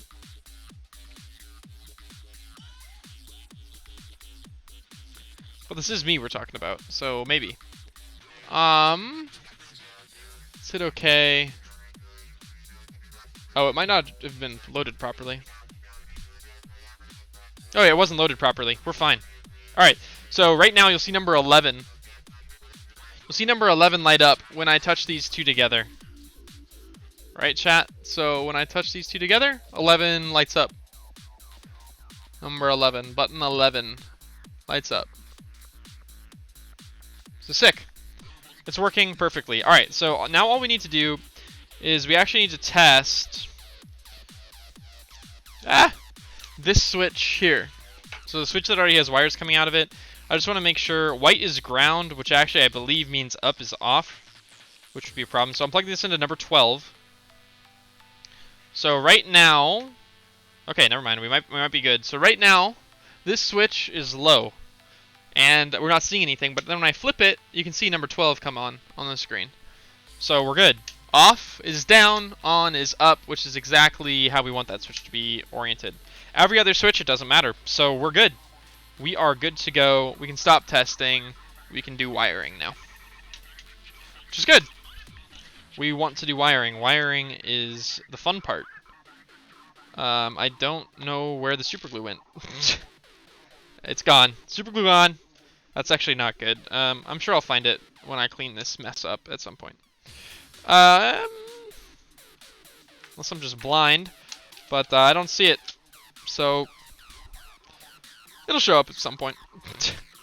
Okay, so we're just gonna cancel that, and we're gonna go back to this guy. All right, I took the glasses off. I don't need them anymore. All right, sick. So wiring, let's do it. We're good here. I do think I'm gonna solder these joints on here. Just to make sure. I don't know, actually. Those aren't going to go anywhere. I might not solder those. Those aren't going anywhere. I'm not going to solder them. Yeah, I will. I'll solder them. Alright, so next thing I think we want to wire up is this right here. So, we have options. We're going to go ahead and use these. We might as well. I think everything will reach to a common point like here-ish. So I think we'll be okay. Unfortunately, though, for these, we need to cut these ends off and strip them. Do I even have... Oh, yeah, I do. Have the wire strippers. We're good. But I think I already have some of these stripped. Yeah, I do. I'll have to strip them more. Oh, this is the same cable. But these I had blue as ground. Oh, no. Maybe I should test this then. Okay, I think I need to do one more test. Maybe blue is ground. It's possible that blue is ground when it comes to the other side of the board. So never mind. Let's be not stupid and test everything. Test everything that we can. Pretty much all we need to do is plug these into both 11 and 12 here.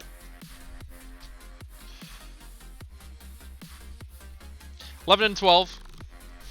And what we need to do is open up the properties so I can see what's going on. Nope, that's the wrong thing. Of the USB joystick. Well, actually, I don't even need to... Yeah, I do. Never mind. Alright, so we're going to take this. I don't know what position this switch is in. It's in off right now. So I believe this middle connector is ground. Well, it has to be. And then that barely has any wire on it. Oh, interesting. Alright. It's kind of like flashing in and out. There it goes.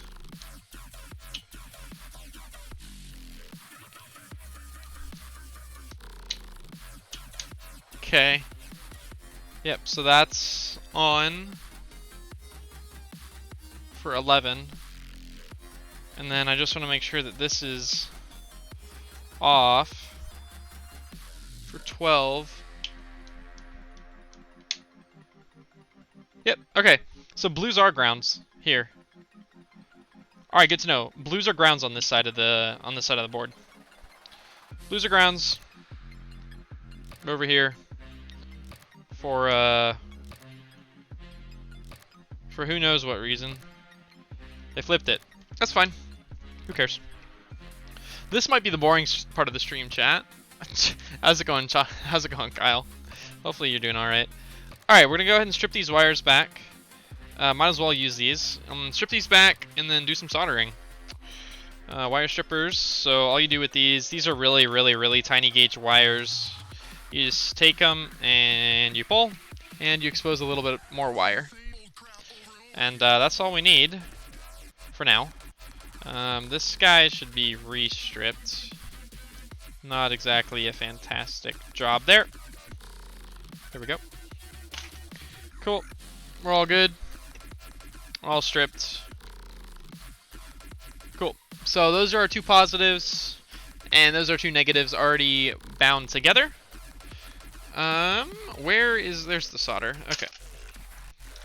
So pretty much what we want to do is solder these onto these terminals here. Easier said than done. Hopefully I can give you guys a decent angle for this. This is where this is going to get kind of difficult. We'll see how this goes. Let's do the grounds first. So pretty much this is my soldering iron here. Alright. This is really hot. You can see here. You can see the smoke coming off of that. It's actually not super hot. Let's bring it up a little bit. So anyway, yeah.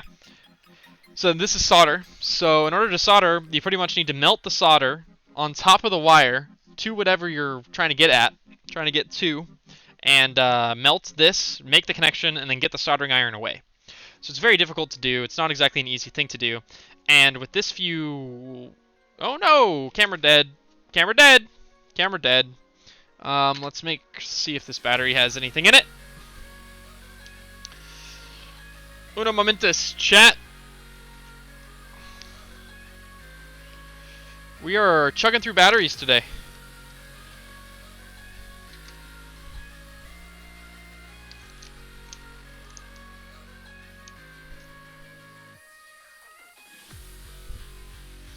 Just to make sure this battery actually has battery.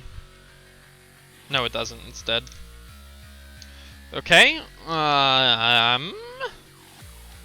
If that's dead, we might have a problem. I thought I had.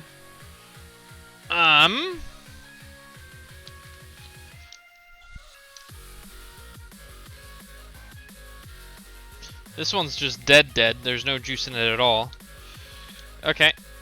So I can plug it in just directly. That works. Just need to find the right cable for it. Yep, this is the right cable, and it's plugged in. Cool. Pretty much just need to do a little bit of this, and she should work. I might need to put a battery in, actually. One that has a little bit of juice left in it. Bop! Turn it on. Hopefully. Camera? Do you wanna work? Camera? Oh, there it goes.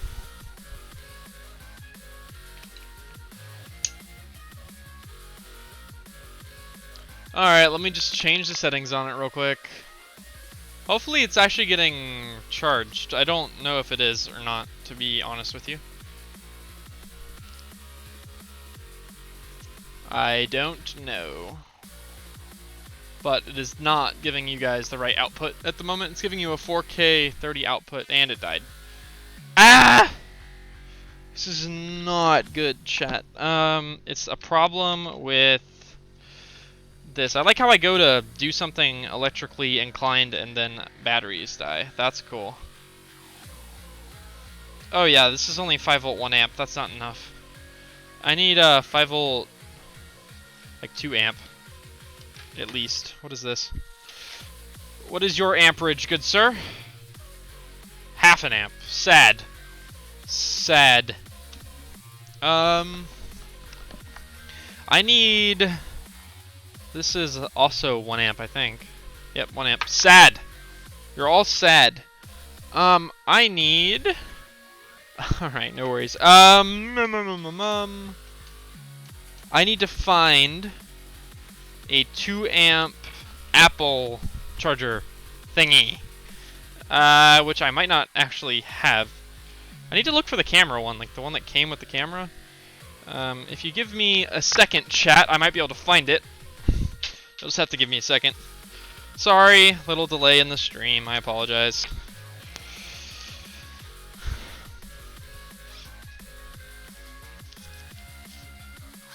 Well, that's not looking good. I don't see it.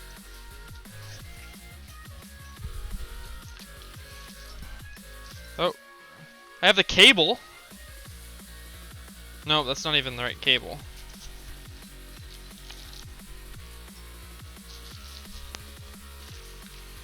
Okay. Cool. Problem is... Okay, what about... Oh, that's what that was.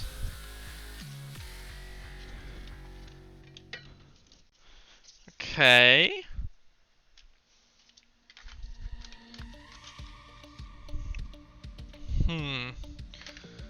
Alright, so that's 5 volt 1 amp.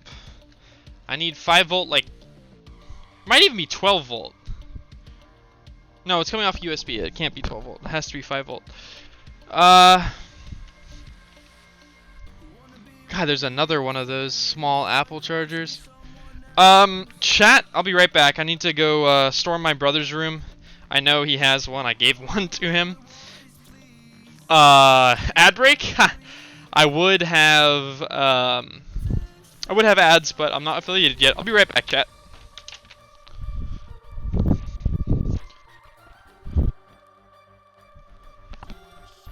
Feel something.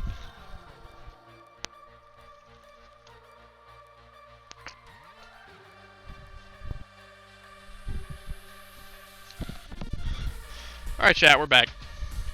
I have what I think will hopefully be the answer to our problems, but you never know. Could always be wrong. Will this work? have no idea. Turn on! Come on, you can do it. I believe in you. It turned on. Is it enough power? No. What if I unplug the battery entirely and try and run it just off of... I have the thing that would fix this behind my desk, but I don't want to get under my desk and pull it out. Will it run just off the USB power? I don't know why this headset keeps slipping off my head. No, it won't. Well, this is sad. I don't know...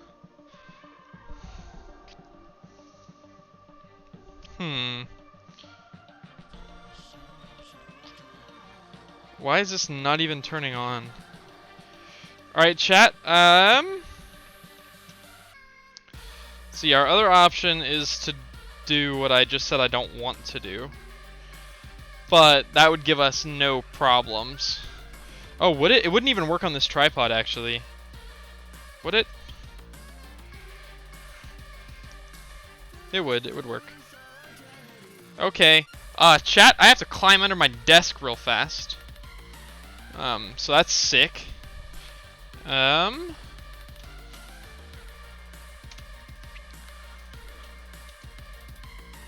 wait, maybe not, maybe not. Might be able to make something really jank work. Hold up. Hold on, if I do a little bit of this, a little bit of this, no, not like that. Let's do it like this. Little something cheeky. Yeah, that's the problem with these Sony cameras. Their batteries are worthless. They die super fast. Okay. Off. Don't need this. On. This should work, no problem. Yep, turns on, no problem. Alright, cool. It's getting straight power from the wall now. We're chilling. We're good. And we're back! Hey, it's like nothing ever changed, except for stuff did change, because the settings on the camera are different! Why? This needs to be HD. This needs to be 60 FPS.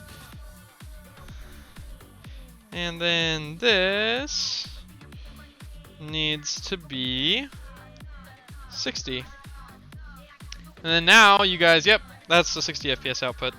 Alright, cool. And then we just want to make sure... Okay, all the other stuff stayed the same. So that's good. Let's get our angle back. Let's get a little bit closer as well. We're getting into the fine, intricate stuff now.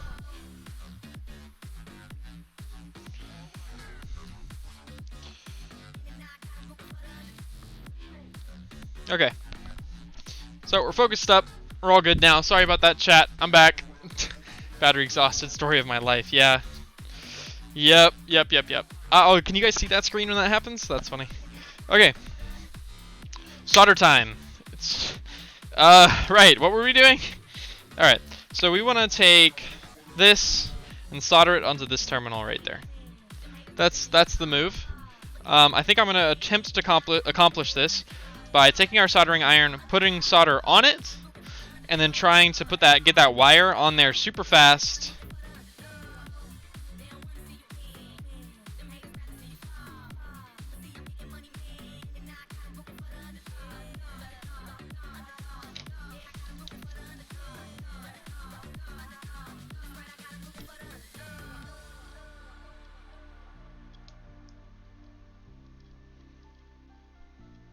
Nope, that did not work super well. Okay, so what we want to try instead is this guy here. Pretty much we just need to hold the wire in the right spot, which is a pain in the butt. But as long as the wire's in the right spot, that's all that actually matters. Pretty much we need to bend the wire, need to get it down in the right spot, which this is falling. Alright, cool, so right about there. Hopefully I can get this about right.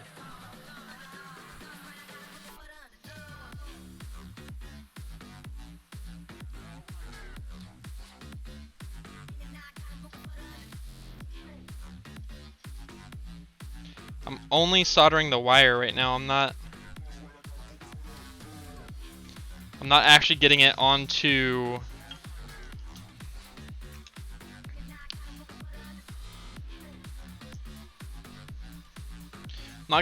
the terminal, which, you know, isn't exactly what we want.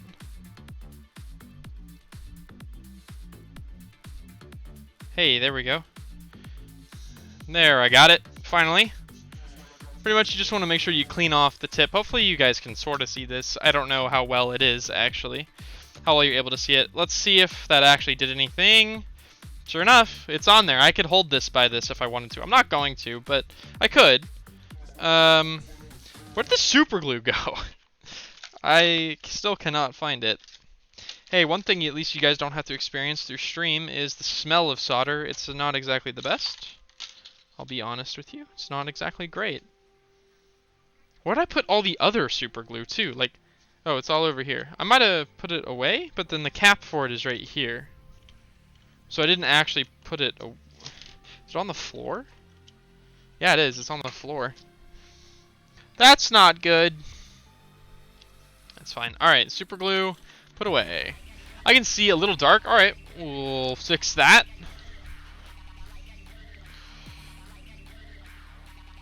Is that better? Hopefully that's better. It's definitely brighter. Alright, cool. So that's that. And then as far as these two wires go, I really don't care which one goes where. I think just for wiring purposes, this one's going to go down here. It doesn't matter. I don't have to wire these to a specific input like I do the Arduinos, because the Arduinos I have to wire the exact pin that each switch goes to matters.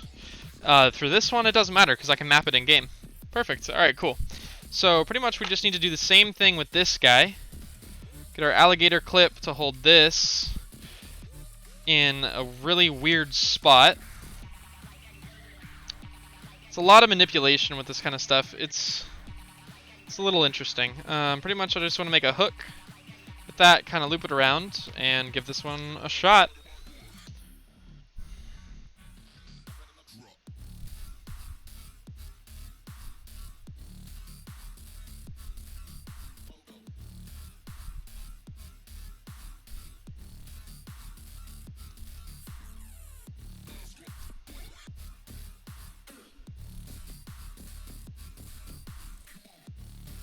I'm putting a decent amount of solder on here, mainly so that it doesn't come off. And I'm not the best with soldering, so to be perfectly honest, it's not all that. I'm not good at it by any sense of the imagination. By any stretch of the imagination, rather. So that's definitely on there. That's also not going to go anywhere. So let's get our last little wire. Got a little small guy up here. And then we want to attach this to our topmost terminal, which is up here, right there. Cool. Yeah, full screen might be good for this, just simply because of how.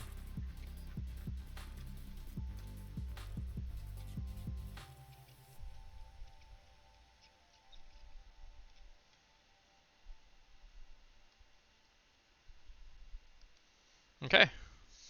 I definitely wasted some solder on that one. You always want to clean the soldering tip right afterwards. That's what this wet sponge is for. You don't want any of that. You can actually see some like glittering, sparkling stuff. That's solder. Alright, cool. That's all good. All those are connected and shouldn't come off. Sick.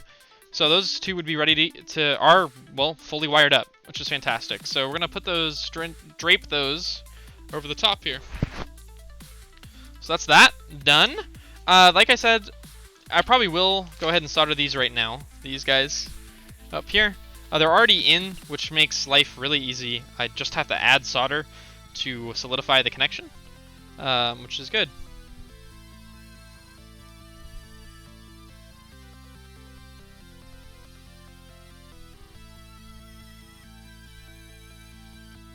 Although that being said, this is not exactly going well.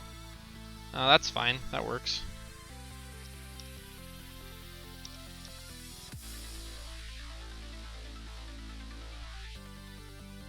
Another problem is I have really shaky hands.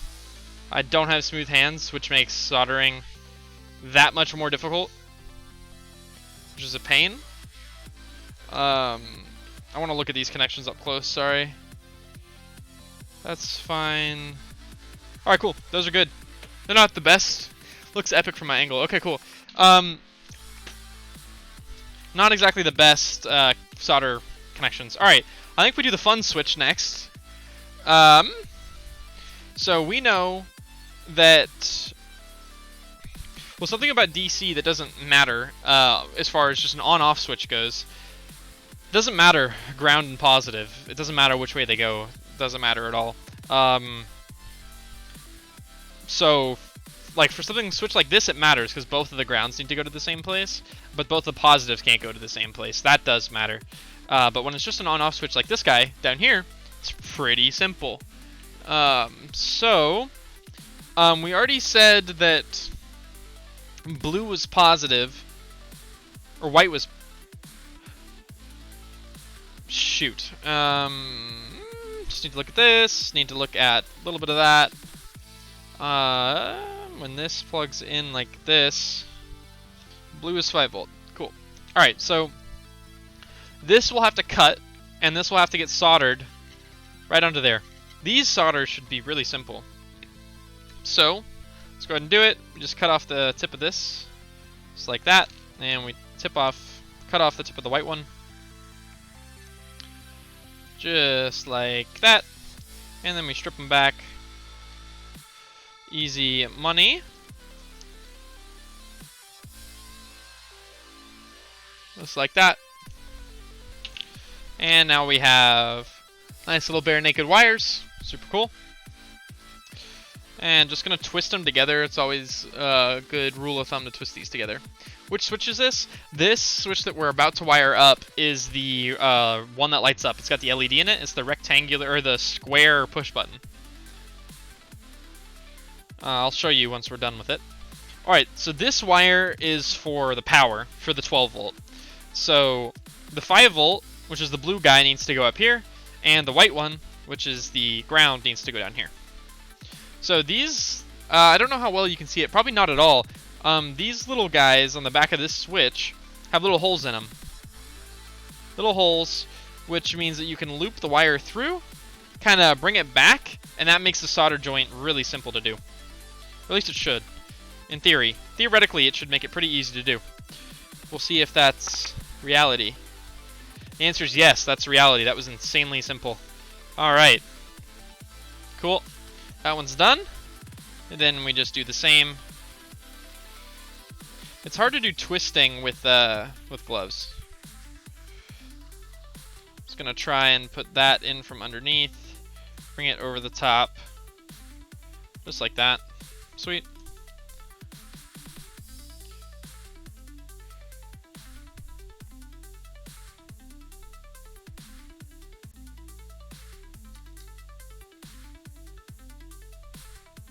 Okay, that one was more difficult. I accidentally burned a little bit of the insulation on the wire that time, which was interesting. You get a little black spot on here. Thankfully, it looks as though it came off, so that's good. And that's definitely on there. Alright, both of those are definitely on, which is great. So, next up, we pretty much need to do that again. Another one of these guys, except for this time, it's the other way around, but it doesn't really matter. But we know that white is ground here, right? No, blue is ground here. Sorry. Blue is ground here. So we'll try and keep that in mind. So we just want to take our guys here. Cut off the spade connectors. And strip the ends back.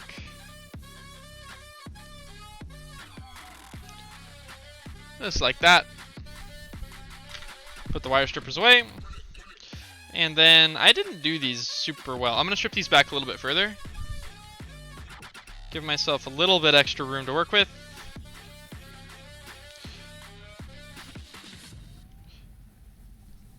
All right, cool. There we go.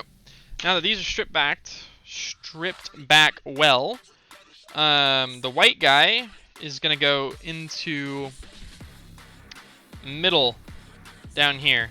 So we're gonna try and go up from underneath, try and bend it back. Now what needs to be we need to be very careful about here is that none of these wires can touch each other. None of them. Like, not even, they can't get even close to each other. Thankfully we can bend them, but I would much rather this go over here and not touch this wire. Oh, it's so hard for you guys to see, but looks like from my angle. Which switch is this? Right. I want to make sure I'm tracking right. Fair enough. Okay, cool. So, let's see here. This one's going to be a pain in the butt, but we're going to try it. We're going to give her a shot. So much stuff in the way here. I want to try and get some onto the soldering iron. I want to try and get from underneath. And when I want to try and feed, and done. And I believe I did that without connecting the two. Let's see if I did, though. Nope, I did not. So thankfully those two aren't touching each other, which is fantastic. And I don't believe there's any way they could touch each other. So we're good there. And then I'm not worried about this next one. It's not exactly near anything. What's the music command again? I don't have one. I'm currently using Pretzel, and I banned them from my chat. I can unban them maybe, and then we would get a list of every song that plays. If you want that, I can unban them for now. It's just kind of annoying. It kind of clutters up chat, but I can totally do that if you want.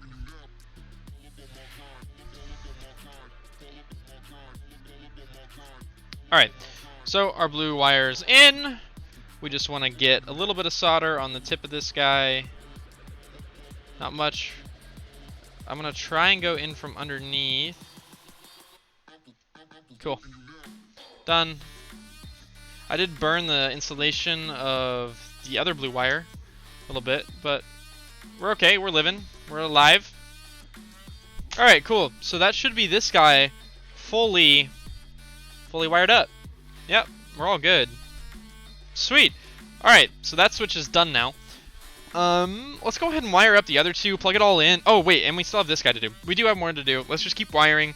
Once we're all done, I'll show you what all this looks like. So, next thing we need to do, I think, is wire this guy up. That's going to be really difficult. So, our common is our ground here, and then we have we want the NO, which is, you guys can't even see that. So, pretty much we want this.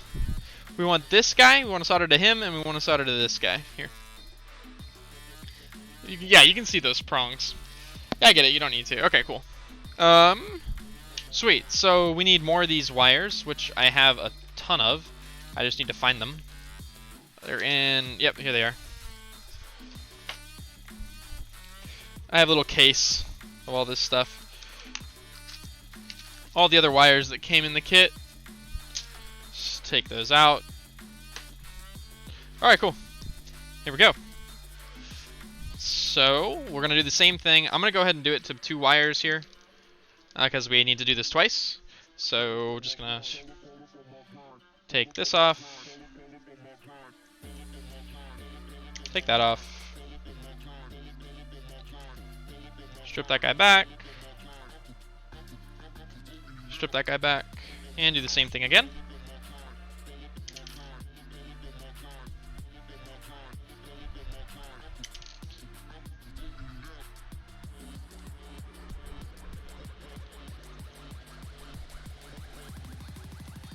Okay. And then, well, we need to solder them. I'm going to do this one first because it's a pain in the butt, or it's going to be. So blues are ground. So these also have those same holes. The last one did. But I need to go ahead and make the loop already. And thread it through. This one's going to be interesting. This one I might not be able to get on camera very well, because this one's just going to be weird. It's a weird angle.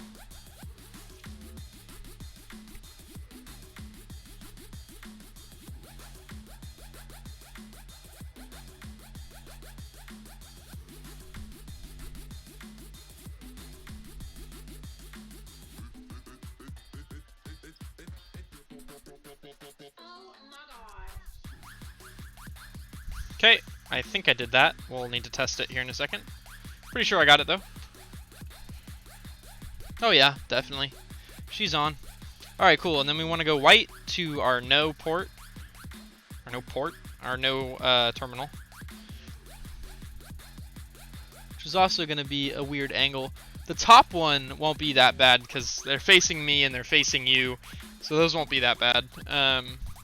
This bottom one's kind of in a weird spot though. I'm going to try, what would be the best angle? Definitely like that. I just need to be careful.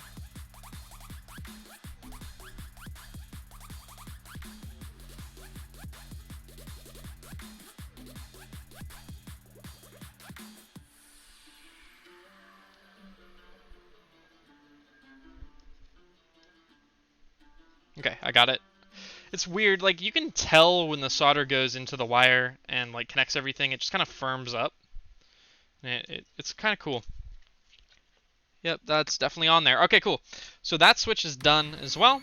Let's go ahead and do this one. So this one you'll really be able to see what's going on, I think.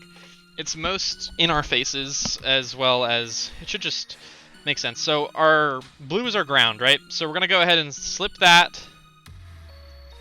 this wire up and through our little hole, and then we're going to come over. So you can see that the wire is kind of just resting on there. It's hook and looped pretty much. It's velcroed, if you will, on there. Then all we're going to do is put a little bit of solder on our soldering iron. Okay, just like that, just a little bit. Go from underneath. Well, actually, we kind of want to go from up top. Just add a tiny bit of solder until the solder connects through the wire and onto the pad, and it's done. Just like that. It's pretty easy. It's not that hard, and now it's on there for good. And then for the white connector here, we just want to make sure we go to the no port, which is our top guy here. Our top of these two terminals. And we want to make sure we bring our wire over, just like that. And there are 1.5 million different techniques on how to solder. There is no like one perfect way to do it, or at least I don't think there is. And I'm not good at it, and I'm not saying that I am good at it. I have my way of doing it, and it works. And that's really all that I care about. Wow, that was actually a really, really quick one. Alright, sweet. I'll take that. Quick, very little solder. And it was not a perfect connection by the looks of things. I need to cut a little bit of stuff. I actually don't know how. I'm gonna get the knife. How does this connect to VR? So I'll talk about that here in a second. So yeah, if you're new tuning into the stream, I'm building an F-14 cockpit right now for DCS in VR. I currently don't have my VR headset. It's RMA'd at the moment, so which kind of sucks. It means I can't do anything in VR, but doesn't stop me from working on this. Sorry guys, I'm trying to get this just one little straggler, little strand of wire that didn't get soldered here, and it could screw things up for us. There we go.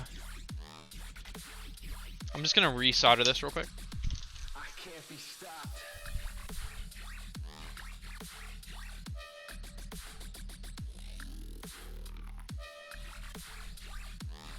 There we go. Alright. Make sure that stuff doesn't go anywhere. Okay, cool. So, anyway, this connects through VR. So DCS is a regular desktop game as well as a VR game. So there is a program called DCS BIOS that runs, it's all through Lua, so it's through Lua console and scripts. Now this panel and the panel I'm building after don't actually connect through DCS BIOS because Windows sees this as a regular old school controller. So there's no reason to go through DCS BIOS. If I'm using an Arduino, which will be for every other one except for this one and the next one I build, it's through a program, or kind of like a hub called DCS BIOS. It's hard to explain. Pretty much, it's just a way to interface with the game that's not regular. It's not through a regular controller. It's not through Windows, rather. It's kind of straight stream inputs. And if it connects to the game, it's already in VR. So pretty much it's all through USB cables, a lot of USB cables, a lot of USB hubs, all going back to the computer, and it, if you will, the game sees it as a controller. So it's not exactly how it works. It's more complicated than that, but that's good enough understanding to get it working. All right, this leaves 2 more switches to go. We need to wire up our jettison switch and our emergency brake, our parking brake. Well, let me show you what the other side of this looks like again. So right now, this is what we're looking like. We have this guy, which is now wired up. We have this on-off-on switch, which is wired up. We have this momentary LED push button wired up, which is on-off. And then we have this on-off toggle switch there. And then we're about to wire up the pole switch and our regular jettison button. So what's up next? Is this for Flight Sim? No, this is for DCS, Digital Combat Simulator. I will be building a Cessna cockpit for my dad at some point. I don't know if I'll stream that or not. If this does well, which it has been. I mean, we're down to 4 viewers right now, but we had 15 earlier, so, you know, people just doing stuff. Will be for Flight Sim 2020. This is for DCS, though. Digital Combat Simulator. Yeah, it's super cool. All right. We need to get 2 more wires ready. Easy enough. 2 more of these guys. For here and for here. Like I said, these are on-off switches, so it does not matter which is ground and which is positive. Thank you. This is a lot of fun for me to do. It might be a little boring, especially the wiring. I think it would be a lot more fun, like actually testing all this stuff in VR, and we'll get to that. We can't test in VR today, but we can test in-game after we're done with this panel and the next panel. Honestly, the next panel I think will be quicker than this panel because I don't have to disassemble anything. But we'll see. We've only been streaming for 2 hours, just at the 2-hour mark, so this is actually pretty quick so far. Especially since I've been explaining everything as I go. If I wasn't talking and wasn't doing all this stuff, I could probably do it faster, but honestly, it's boring doing it alone, and streaming it is fun. So, especially now that I've got the camera plugged in and I don't have to worry about batteries and stuff like that. I think we'll be doing much better. All right, so that one's done. Let's get this guy. Right now, this is a mess of blue and white wires. When we stop using these controller boards and you move to Arduino, the colors, I have more interesting colors than white and blue. We've got red, yellow, black, white, like a green, and some other color. We've got some cool stuff. All right, cool. So we stripped both of these back. Now all we have to do is put them in there. Both of these have screw terminals, so I think we're going to take advantage of that. We're going to put them into the screw terminal, and then we are going to also solder them in, which is good. So I just have to get a Phillips screwdriver. So we need to unscrew both of these terminals. Not much, just a little bit. And like I said, these are on-off, so it does not matter. I want to leave a bit of the wire exposed, so that way we can solder it. You know, I'd really like to become a dubstep producer, but I don't know where to begin. Here's an article with steps. Okay. Step 1. What is this? FL Studio. The Pirate FL Studio. Nice. Don't do that. That's bad. the 4th version. Step 2. Render the project with a bit rate of 32 kilobits per second. This is to make it compatible with phones. Step 3. Make your serum wavetables in MS Paint. Final step. Add 2 instances of sausage fattener and 3 instances of OTT to your mastering chain. This is actually harder to get this in the screw terminal. Unlike it. No, I had it!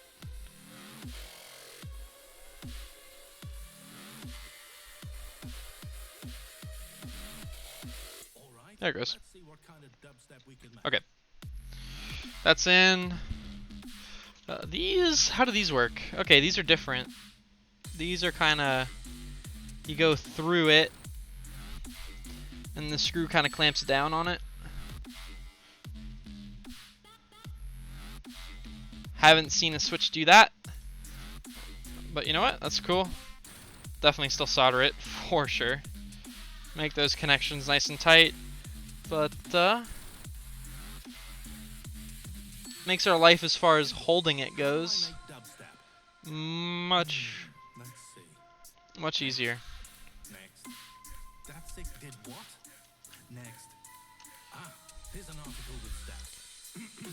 Step 1. Pirate FL Studio. The cracked version has a way warmer sound than the bought version. Step 2.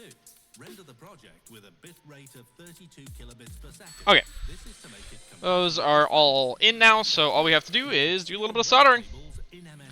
Let's do it. Final step. Chat, how are you guys doing tonight? It is now 6 o'clock. I hope you guys are having a good night. Your mastering check. Okay. These are going to be a little bit more interesting. We have much bigger terminals to work with, so that might cause some issues.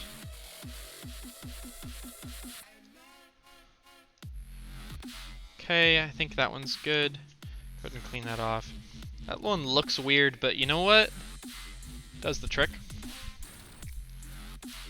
It'll do the trick. She'll do the trick.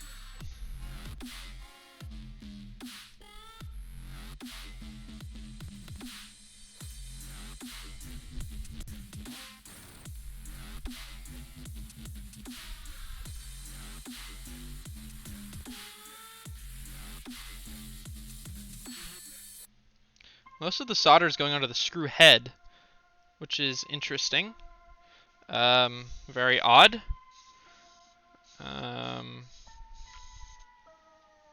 But if, wow, the cable's still very hot. Honestly, I'm not sure that one got really much solder. That one definitely did. I'm worried that this one could fall out. I'm gonna do that one a bit more. Do that one just a tad bit more. There we go. Yeah, I finally got it to soak in there, I think. Maybe not. Who knows? I think it's good enough now, though. Pretty sure that's good.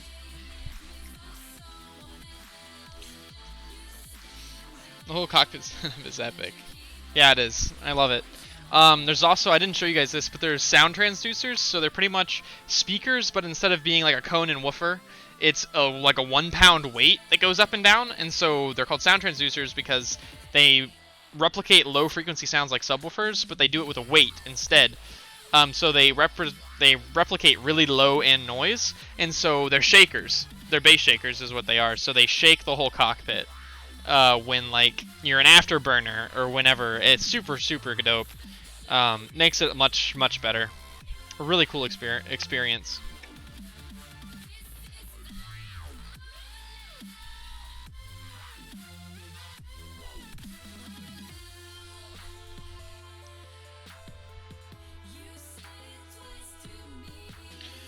I don't know how to solder to these points. Oh no, I got it. We're good. Okay.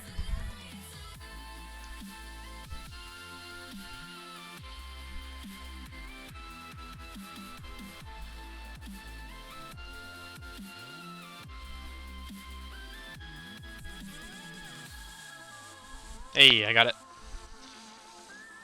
You just get better with soldering if you do it. I haven't done it in quite a while, but you get better at it every time you do it. Okay, that is all of our things wired up and soldered for this guy. So now all we need to do is hook it up. It's a lot of wires going on back here. It's a lot of wires, a lot of stuff going on, which is sad because that's actually not that many. On a real panel, we would actually have less than this. We would have half as many, because each of these has a ground cable that goes back to the controller board. When we use Arduinos, we don't do that. We use one ground cable to the whole panel, so we would go like this is ground, to this is ground, to this is ground, to this is ground, to that's ground, over to here, and then from there back to the board. That's what you would do. You wouldn't do all this. But because of the way these boards are, it just is. It is. And obviously in that case, it matters which one of your things is negative. So that's important. Does it matter? I'm not sure if it matters, actually. I can't. This is too much. They might as well hand you the pilot's license like you basically built the plane. That'd be pretty sick. Just like, take your, well, this would be like an engineering license or like an aeronautics degree or something like that. Well, not really. It's not that much. It's not that much stuff going on. Okay, cool. So anyway, this is what the front of the panel looks like with no power. Let's go ahead and wire this up to our controller board. And plug it in and see what it looks like there. Obviously, it's not going to be that different. It'll just have an LED on the front. So here's our controller board. These are our button inputs. All of these guys, the red, so there, and there are 5 volts. We only have one of those. And that one is this, this guy here. This guy, let me turn this around this way. This guy is a 5 volt, so we're just going to plug him in. And that's our only 5 volt. The rest of them are buttons, and because they're buttons, it doesn't matter where they go. So we're just going to plug them in.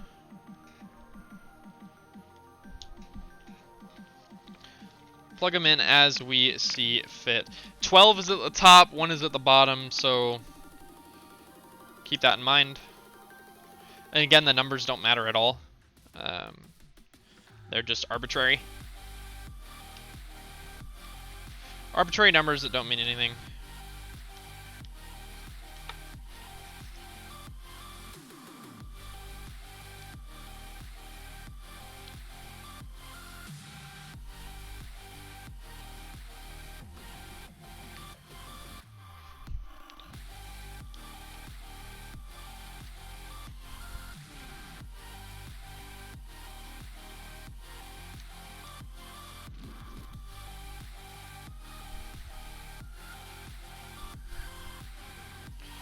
Alright, so that's what this controller board looks like right now. These slots will be filled up, these 4. When we, I believe when we go to this guy, here, a lot of these are on-off ons, so like this is 2, 4, 6, 8, 10, 12, and 14. So we might not be full, but we're getting close or something like that, I think. So we're probably going to be using these. On this controller, even though it's not for this panel. But let's go ahead and plug it in, and let's see what happens as soon as we plug it in. So really just watch this guy. If this guy lights up when we plug it in, we did it right, chat. Look at that! It lit up! Sweet! That's so awesome. So yeah, we're good to go there. But now let's actually test stuff. So I'm going to move over to the camera computer. Cool. So let's go ahead and retry.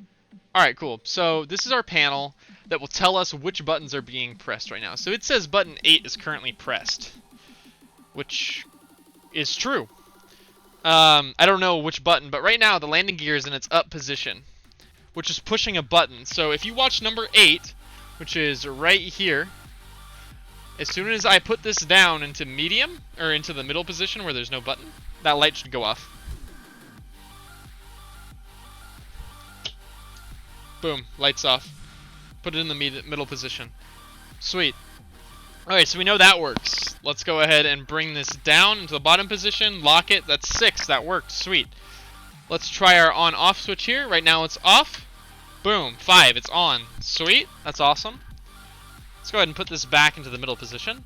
This is an on-off-on switch. We're going to put that on. That's 10. That's sweet. Off. On. 9. Awesome. Working good. Pull switch. That's our 12. That works great. Our push button here, 7. Sweet. That's working. And for the last one, boom, 11. We are all working. Chat, we have a fully functional panel. That's sick. 1 down. Well, actually, that's 2 down, if you count the throttle, and the throttle was so much more work than this. But that's 1 panel done. Only, like, 30 more to go. But yeah, that is big pog. So let's go ahead and unplug this, and let's get working on the next one. So, anyway, this is 1 completed panel, so let's go ahead and switch back to the camera webcam. Cool. So, this guy's done. We have a fully completed panel. I would put this in the cockpit after we finish the next panel, but like I said before, I don't want to put it in the wrong position since I don't have my VR headset right now, it being RMA'd. So anyway, yeah, that's 1 panel done. That's awesome, guys. 1 down, many more to go. Alright, we're just going to put this guy over here. None of those connections should come loose either. I mean, they're all soldered, so should be good. Alright, so the next panel let's do a little bit of research before we pop into this panel.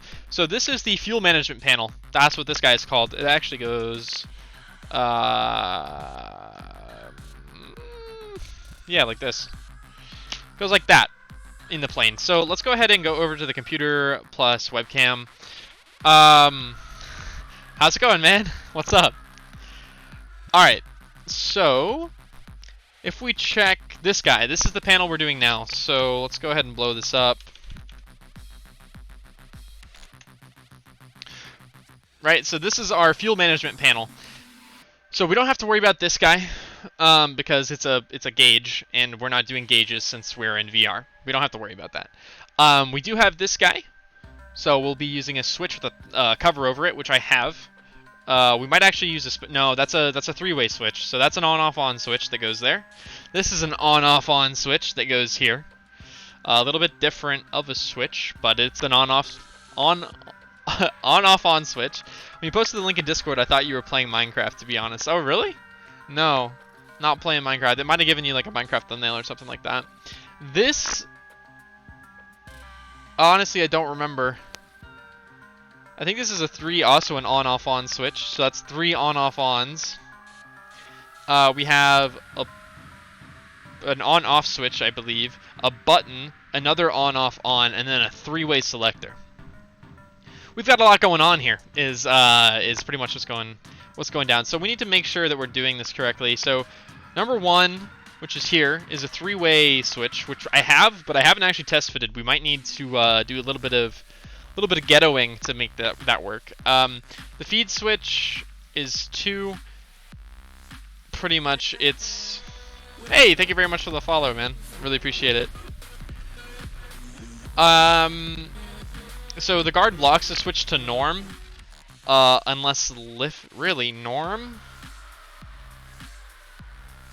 All right, we're not gonna worry about that too much. Maybe I don't put a cover over it. That's probably the plan. I'm probably not gonna put a cover over this, as cool as that would be. Mainly because if it locks it to norm, I want that to be an on-off-on switch where this is off, it's its normal position, and then on is forward and on is aft. Alright, well, I'm on data, so I can't watch. Have fun, man. Alright, well, thank you for tuning in. I do appreciate it. Alright, cool. So on-off-on, on-off-on. Or this is a selector switch, that doesn't matter. This would be an on-off-on, so that's 3. 4 is just a light, so don't have to worry about 4. 5 is the dump switch, is on-off. The refuel probe is an on-off-on switch. Technically, it's an on-on-on switch, actually. I don't know. Is it an on-on-on switch? I don't remember. Then we have an on-off-on switch here. Master reset button, I don't... Yeah, that's 8. We're doing that. And then 9, don't have to worry about. You need to distress the panel so it looks like these photos. Yeah, I could. We definitely could do a little bit of that. But I want to get them working first. That'd be cool. Okay, so we're going to check actually the document I made that outlined which buttons are what. So we just did the fuel management panel, or the landing gear panel. That is done. So we can go ahead and make this a green highlight. That is officially done and working, which means we can also scroll up. Landing gear 9 button. Yep, I believe that. I don't know if that's actually the case, but sounds about right. We have 4 left. It's 8. It doesn't matter. Yep, we want to highlight that green. That is done. Green versus red is the stuff I've ordered, but it's not done. Green is finished. So all the stuff I have, these are all of these panels that I've printed. Like, that's what this stuff is. All right. So we actually want to stay up here because this tells us what we have. So we need to use a momentary circular switch, 1 on-off switch. Yeah, so that is... Oh, I have 3 on-on-on switches here, but I might be able to get away with on-offs, which would actually save us button inputs. That would be nice. We'll see. We'll have to go back. 1 3-position slider switch, 1 off, 1 on-on. 3-position on-off, or it might actually be on-on-on for that one as well. I'm not sure. A 2-position switch on-off momentarily. Blah blah blah blah blah. Okay, So it says 3 ons. Let's see if we actually need that. This, I suppose, would be an on... Or no, not that. This would be probably an on, even though it's off. You would just say off. Or just not wire it. And so when it goes to that position, nothing happens. Transition light, illuminated. The organization is pretty satisfying. Yeah, my documents are pretty good. Theirs are really good too. Okay, so we have one on switch maybe. The dump switch, that's on-off, don't have to worry about. This would also be an on for sure. I'm not sure if the hole size is right for that. I only have... The on switches are small, like guitar switches. And I only have the hole for one of them, like that. This might need to be a reprinted panel. We might have to come back to this one. We'll see. On. This is on-off on. I only see one on, or two on switches instead of 3. This is on-off on. This would be on, which is 6, which I do have as a bigger... I have... Oh, I did all of them as the... Okay. Okay. So what would be the other... I guess this would be our on switch. This would be our on for sure. And then this would be... an on as well? Or maybe an on-off on? Probably an on. That's 2 on-ons.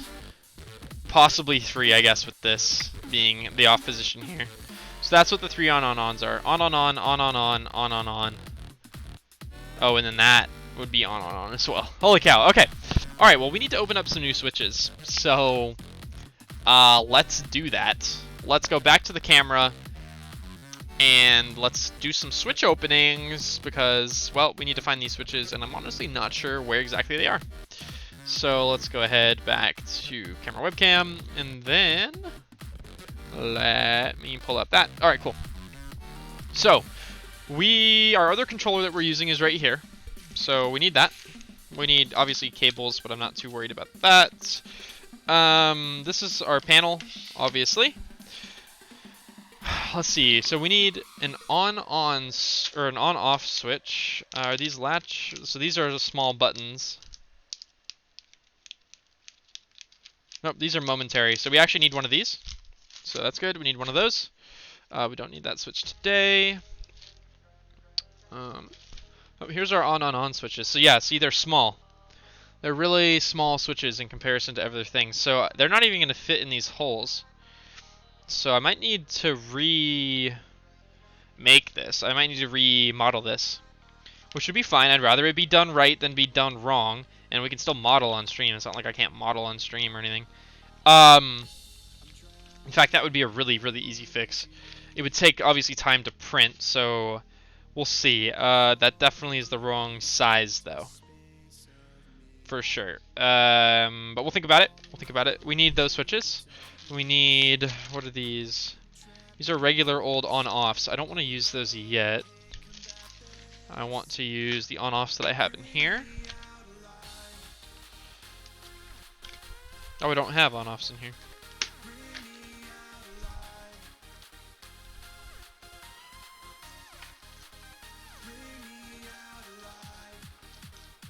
What are these?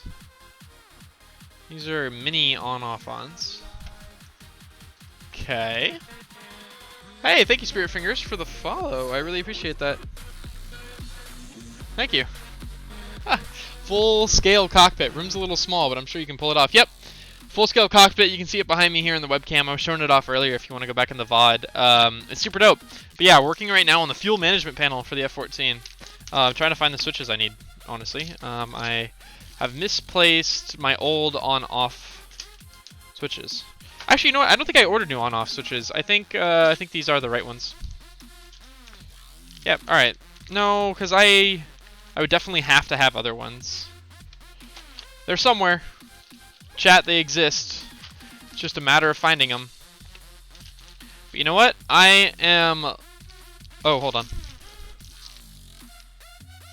They might be right here. Nope, these are on-off-on switches. Okay.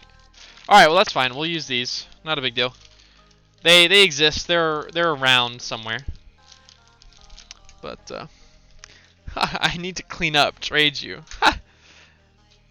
Full scale dirty office. Yeah, fair enough. My room is really not a great spot, you know, but either.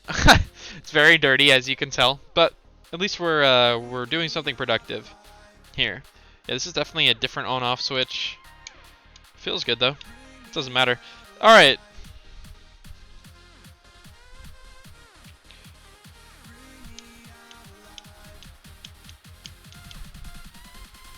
Cool. I have tons of U-Haul boxes in here. Why? Why do you have U-Haul boxes? Okay. So, an on-off switch is for our dump switch, which goes in position number 5. So it goes right here. Oh, hold on, wait. We don't even want to put switches in here if we need to remodel this. So, we need to figure out. I lost my wife 2 weeks ago in there. Oh my god. Let's see here. So we need on for this guy, which means we need to open these. Oh my god, I can't even open them. It's like the much thicker plastic bags. You know what I'm talking about? It's not the thin plastic. It's the really thick stuff. It's like not even plastic anymore. You know what I mean? Alright, here we go. So here's a really small, these switches are like stupid expensive for what they are. They're just simple on switches, but it is what it is. So obviously they're for guitars though, that's what they're made for. Which is fine, they'll still work for what we need. But they're a little small for our holes. Obviously. That being said, could I make it work? It is possible I could make it work with the washers they gave. Let's see if I can. Because if I can, that'd be nice, but I mean, if it doesn't work, it doesn't work, and I need to remodel it, which is fine, and I'll do that on stream. Those fucking plastic bags piss me off. Yeah. Yeah, I know. Yep. Yeah. Yep, just like that. Okay, this is going to be a pain in the butt, but we'll give her a shot. So pretty much what we would want to do here. Oh, this is for the top. It does for the top. That's a little close, chat. Let's see what happens though. Let's give it a shot.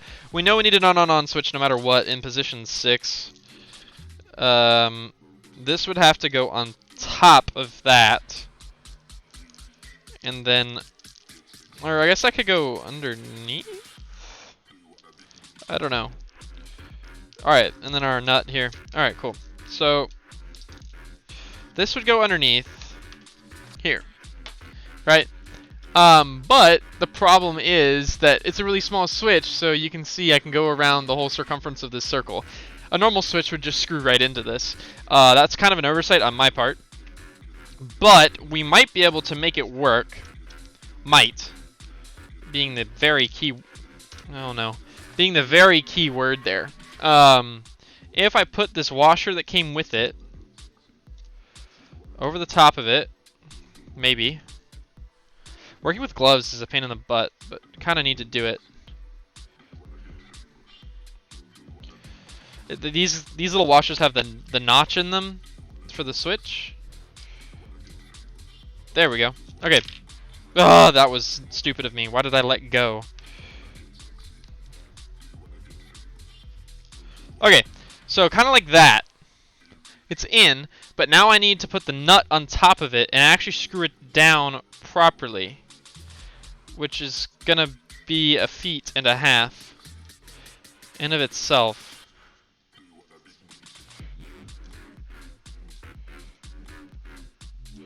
So let's see if we can do it. And then getting it in the center is gonna be another issue.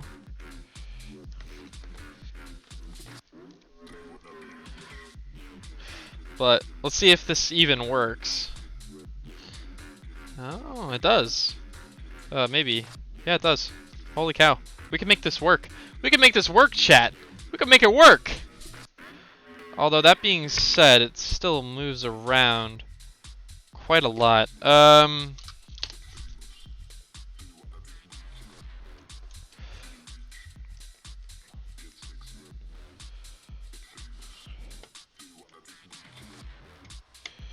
These would need to be pretty tight. There we go. Now it's not moving around anymore. It does move around a little bit, I suppose. Sorry, I'm looking at it up close. Yeah, the washer's like just too small. It works though. I mean, that's not gonna move anywhere, ever. That would work. That'd work, chat. That's an on switch right there. Sick. Chat, how are you guys doing tonight? 6:30 PST. Hope you guys are having a good night so far. We have, so far in the stream, completed panel number 1, which is right here. Our landing gear panel. It is fully functional and working. So that's sick. We're working on our fuel management panel now. And trying to get our on switches, which are too small for the holes that I accidentally made too big. But the washers they came with appear as though they'll work. So we'll stick with it. They're kind of a pain in the ass, but we'll make them work for now. Alright, the other thing we need to make sure of is this 3-position switch. I bought the wrong ones initially. I think they're in here. I bought the wrong ones initially and had to send them back. They were only 2-position, which is obviously a problem. But the problem with going to the 3-position ones is I'm not sure if they're the same size. And obviously if they're not the same size, well, we could have a problem. But we're looking good, actually, right now. We're looking good. This is just trash. So here's our 3-position slider switches. So here's a 3-position slider switch. It looks just like the on switch, well, because that's exactly what it is. It's a 3-pole double throw or something like that. Holy cow. Soldering to this is going to be such a pain in the ass. Holy. That I might have to do off stream. That's going to be tedious as hell. But it's a 3-position switch. Does it fit? Nope. It does not fit, chat. It's close though. So I think we can make it work.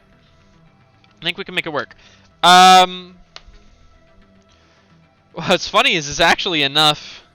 It's enough for the pins to go through, but it's not quite enough for anything else. So we need to make it a bit wider, a bit longer. Let's get the Dremel out, boys, and let's draw a little bit on this guy. Black Sharpie on black thing. I don't know if this is gonna work. It does.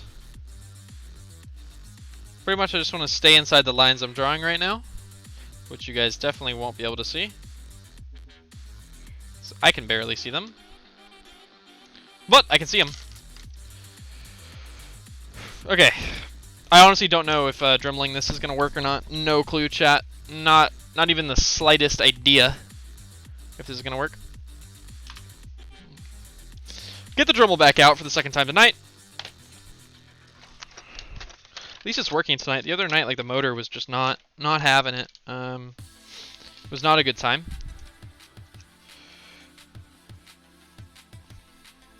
It wasn't a good time. It was quite a while ago now. But let's see if we can make this work. If not, if we make it not work, we'll just remodel it correctly. And we'll do that on stream because modeling this would be super easy. It's not even, I don't even have to model the thing. I just have to resize these holes, which would take a few minutes. So, easy. And that's probably the smart way to do it, but our 3D printer is really not happy with us right now. So if I can do it this way, I'd rather do it this way. Alright. So pretty much, I want to try and get these lines first. If I can get those lines done, I'll figure out how I want to do the other lines.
Okay. So I made two really crappy looking lines. In that, you can see that. So pretty much... There we go. Pretty much what we want to do now is, well, get that stuff out of there. So let's use our pliers and move this out of the way for now. And let's see if we can get all this crap out of here.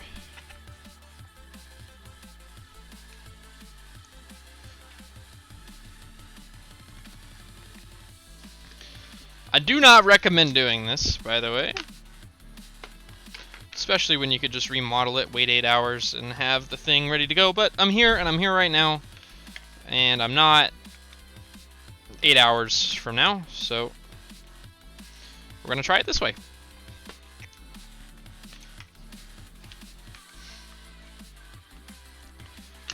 Whew, okay.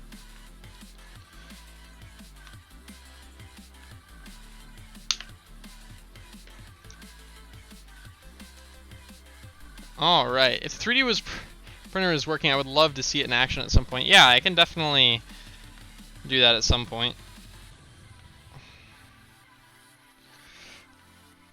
Okay. Let's see how close we are to fitting this switch in now. Now that we've murdered that hole. Actually, doesn't look too bad on stream. It looks pretty bad in person. No, we're so close though. We have the width right. The width is actually too wide. That's fine though. I don't care about that. As long as it works and I can super glue it in place, it don't matter. All right, yeah, we need a little bit more vertical room. It's a little bit more. We should be fine. Let's see if we can take this bit out right here.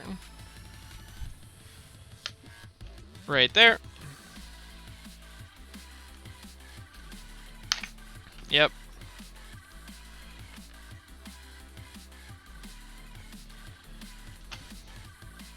Okay.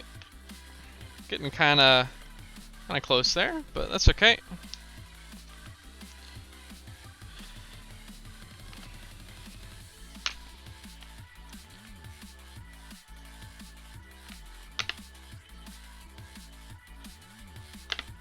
Alright. Where'd I put the switch? There it is. Alright, are we there yet? So close.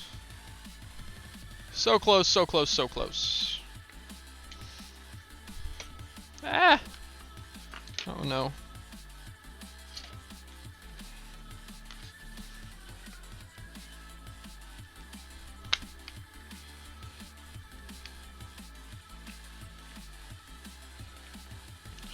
This is so sketch, by the way. Nobody do this. This is so bad.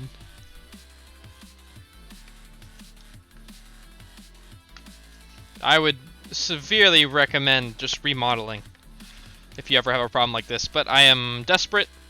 I'm on stream, and I would love to finish this panel tonight. It would make me feel very good.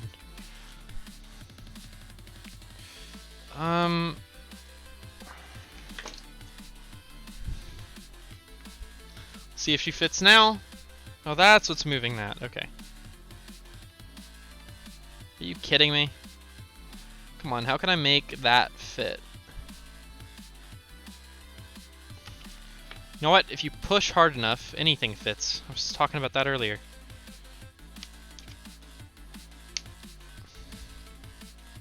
I only need one of these switches. I can break one. Hey! It's in! Sweet! Does it look good? No. But it's in! Okay. It's not exactly straight at the moment. As you guys... Hold on, let me reposition the camera so you guys can come around the soldering iron a bit more there. Sorry about that. Okay, cool. So that switch is in there now. Nice. Alright, and actually staying there surprisingly well. But I'd rather it not stay there surprisingly well, and I'd rather it stay there for sure. It's a little not quite straight. But honestly, probably adds to the character of it, so that's fine. let's get that super glue back out. Let's super glue that. No, we should test the switch first. Before we do anything stupid like that, let's test the switch. Let's make sure that it works. And let's make sure it works how we think it works. Which is gonna be very difficult. But that's okay. We'll figure it out. We'll make it work. So, gonna take our other controller board and take our cables that are for some reason zip tied together and not twist tied together. Frickin' weirdos. Just take the knife and go like. That went really far away. Okay. Cool. I don't even think we need those right now because all we want to do is plug this into this guy. I just want to make sure that this switch works how I think it should work, and make sure that it is working before I, go soldering it all up and gluing it into place to find out the switch is dead. You know, that would be what we call bad. That would not be Pog. Okay. I'm gonna open up my computer. I don't think you guys need to see this. It's pretty self-explanatory what's gonna happen here. All I'm doing is testing switches. Alright, the board works. That's good. So what position is the switch in right now? It's in the bottom one, so I believe touching... You guys can't really see this. I'm gonna touch that and that. Nope. Didn't do anything. I don't know how these switches work. I might have to look it up. Okay. Is it the top one? Is it like reversed? No.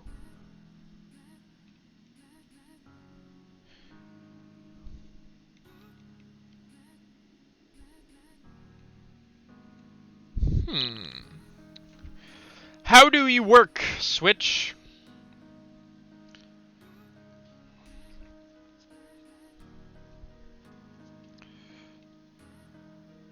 Nope. Nope. Yes. That makes no sense to me. Okay. So that's one. Oh, I suppose it could be like that. Let's go to the middle position. Let's try this. No.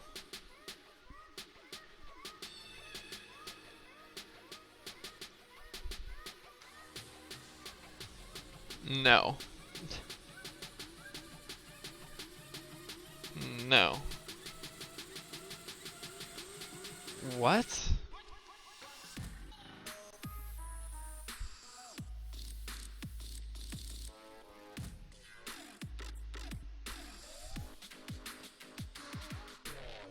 Somebody explain to me how a 3-position slider switch works, because I don't get it. Let's look it up, chat. Let's figure it out. What is the wiring diagram? What is the wiring diagram of 3?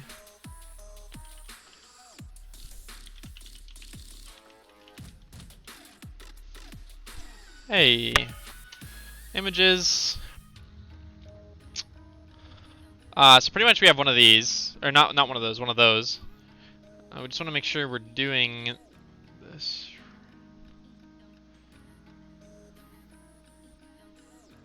What? No, that's not right. I don't have that switch.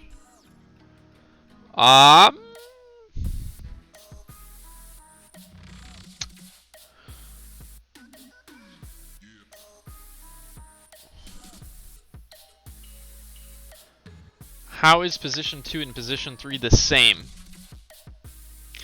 Chat, that doesn't make sense to me.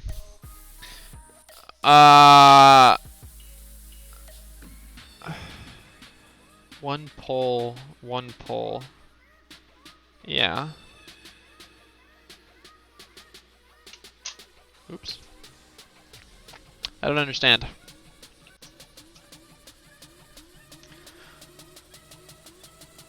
Okay. 1, 2, 3. I think we have... I don't remember if this is a 2-way or a 3-way. I don't remember. I don't know how double throw works, to be completely honest with you. I don't know. Okay, so we need to try...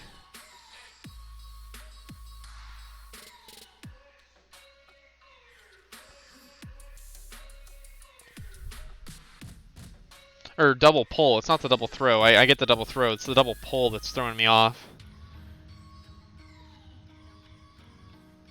I would assume that that and that would be on. That and that would be on.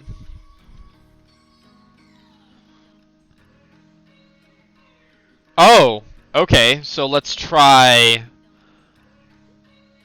Well, also, it being in the middle position, nothing. It might just be a 2-way on, or on-off on, like that. I would hope. I think it's on-off on. Alright, let's switch back. Let's see if this works. Let's see if I understand it now. Alright, so let's put it back into the position it was in before.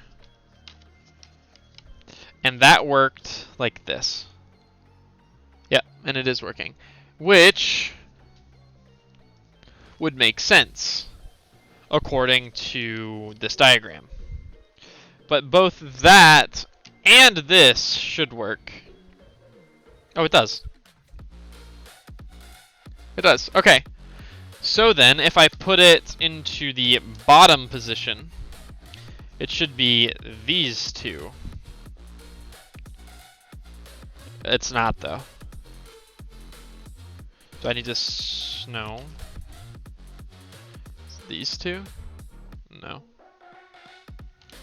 These two? No.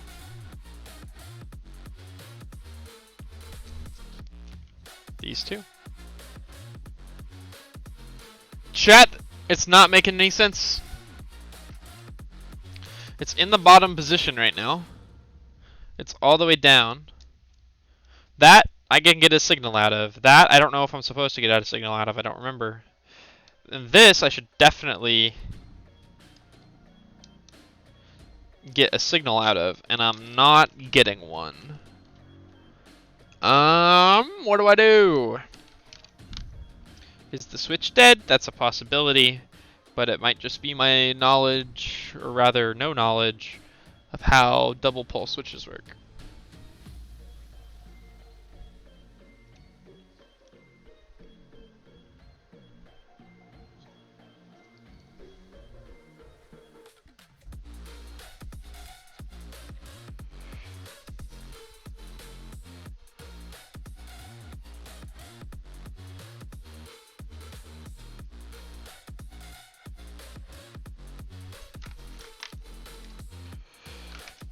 Okay.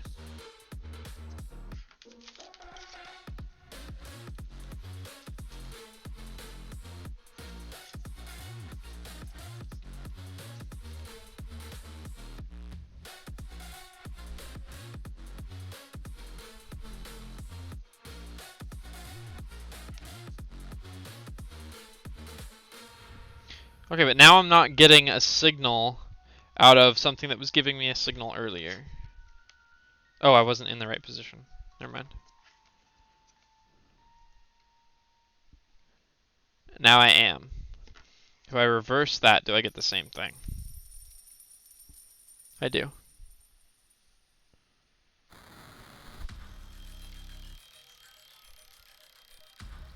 Alright, let's try a different switch then. Let's give another one a shot. I have like a 10 of these and I only need one in the entire cockpit build.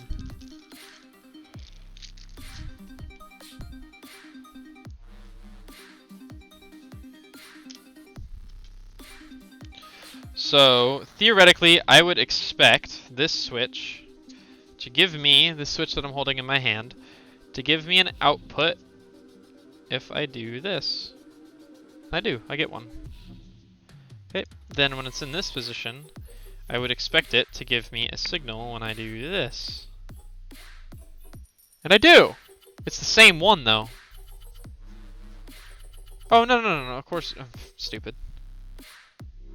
Okay, so our switch, this switch is dead. Good to know. Good to know!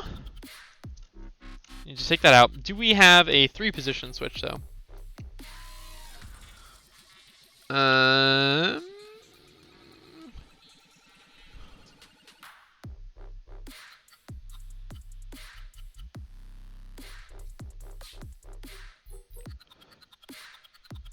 I'm pretty sure this is a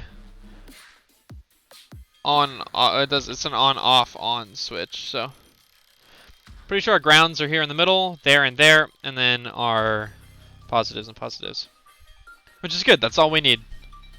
That's all we need. Jessica, how's it going?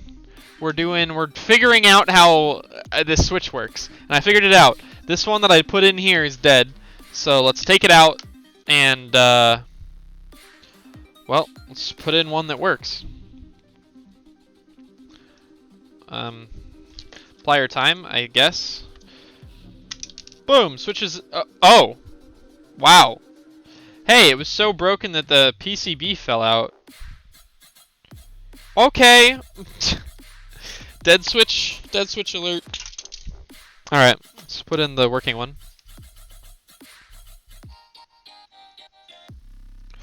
Put in the working one. Sweet. Alright, and let's verify that it's still working. So it's in this upright position here. Hi, what is this? So right now, behind me, that black chair that you see back there is a cockpit seat. So if you go back in the VOD, I smell popcorn right now. It smells like the theater. If you go back in the VOD, pretty much I'm building an F-14 cockpit, a full 1-to-1 scale fighter jet cockpit. So I just completed this panel, all for a VR flight sim. I just completed this panel, which is fully functional. This is the landing gear panel. All these switches do what they're supposed to do. Earlier I showed everybody the throttle. Yeah, it's pretty sick. And then right now I'm doing the fuel management panel. So this is what it looks like for me so far. Obviously I haven't done any of the wiring or anything. I'm putting the switches in. But it's supposed to look like when it's done, it'll look a little something like this. So that's what it will look like in the end. You can kind of see the shape of it and all that stuff. But yeah, anyway, that's what we're working towards. And we've got the soldering iron because we're going to be soldering here in a little bit. Let's double check that this switch is still working. I would expect when we're in the up position here, let's refocus. I would expect when the switch is in the up position here that these top 2 pins, which you guys probably can't see very well, would give us an output. And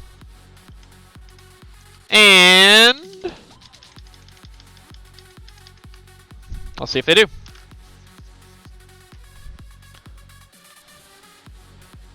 They do. Alright, then I flip it into the bottom position. I would expect these bottom 2 pins to give me an output, and they do. Alright, cool. We're good. That one's working. Alright, so we're going to go ahead and unplug our controller. Don't have to worry about that. This on-on-on switch... Let's figure out how the on-on-on switch works. Probably a good idea, because I don't know how it works.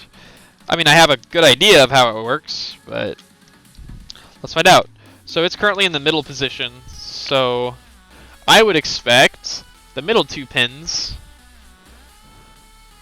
Okay, I would expect these middle 2 pins to give me an output. And they're not, because why would they? That gives me an output, though.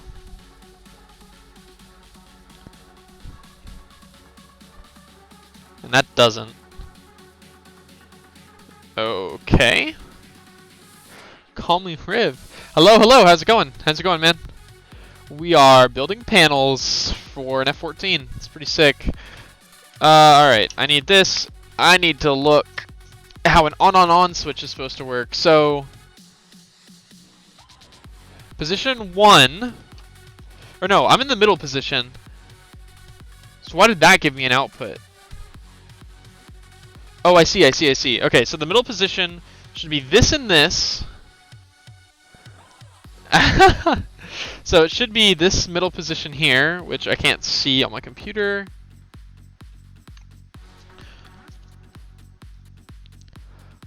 So that's working, but it also should be this. And it is. Okay, good to know. So then if I put it in the up position, that should be this and this. It's not. Okay, is it this and this? No. What? What? Okay, is it this and this? Yeah, okay. So it's this and this, and it should also be this and this then. Yeah. Wow, this is starting to get... It's quite an undertaking. I cannot build just a box with one button. And you're going for like 1,000,000 buttons. Yeah, I don't remember what the total button count, but it's like 4... I don't remember. It's over 200 buttons though, I think, in the end. It's kind of crazy. Let's see. Okay, so this and that is the up position, and then the down position should be the exact opposite. So it should be this and this. It is. And then the middle position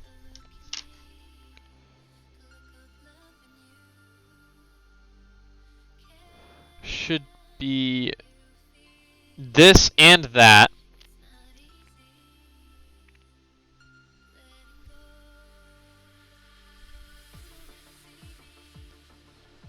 But it's not. I'm just trying to figure out how double pole switches work. They're confusing me.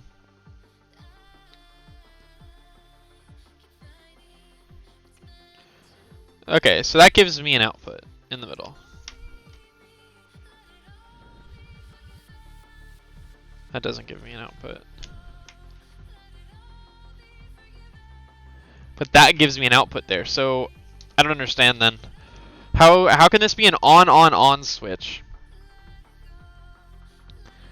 If, holy cow, 18 viewers, your rating. I didn't even see the raid. Why didn't it pop up? It didn't pop up in the alert box. I'm sorry. I hope you guys are doing well. I'm trying to understand double pole switches. They are not making sense, dude. Not making sense to me. Hold on, I'll pull up the computer here so you guys can see what I'm looking at. This chart here is telling me that a 3-way double pole, double throw switch should be should look like this. But if that's the case, oh, hold on, if that's the case, then position 2 should work through the middle. Let's see if it does. So position 2 should be in the middle. Right? No, we don't get anything when we do that. We don't get anything when we do that. What about when we do this? Nope. That would be the same thing. Up here, down there? Nothing. What if I do that? Or this? What? Why is this not working now? Sick. You have a Yamaha amp? Hey, Morbid Carlson, thank you for the follow, man. I really appreciate it. You have a Yamaha amp on your desk. I have one too. It's basically use it as my headphone amp. Yeah, I use that for my my speakers in here, which are not very good. This stream is very different than my normal streams. I usually play games and stuff, but we are out here building the F-14 cockpit, and these switches are really confusing me. This is a double pole, triple throw, I believe. No, it's double throw, double pole, slider switch, but it's only on, off. So I get that one. That one I can understand. This one being an on switch, though, is confusing me. It's confusing me pretty good. Because now I can't get it to output anything. Oh, but I'm touching the two leads together. Nothing happens. I need to reset it. 18 viewers, I know, it's sick. Hope you guys are enjoying. Yeah, okay. So we need to close this. Hold on. Alright, so now if I do this and I touch these two wires together, yes, we get our button input 1. Usually streams DayZ, but today I was reflashing Xiaomi phone. The custom version of Android. That's pretty sick. Xiaomi, sorry, that's how you say that, right? I don't actually know. I don't know how to say that, to be honest. Alright, so this is giving us our input, which it definitely should. Right now, our on switch is in a middle position.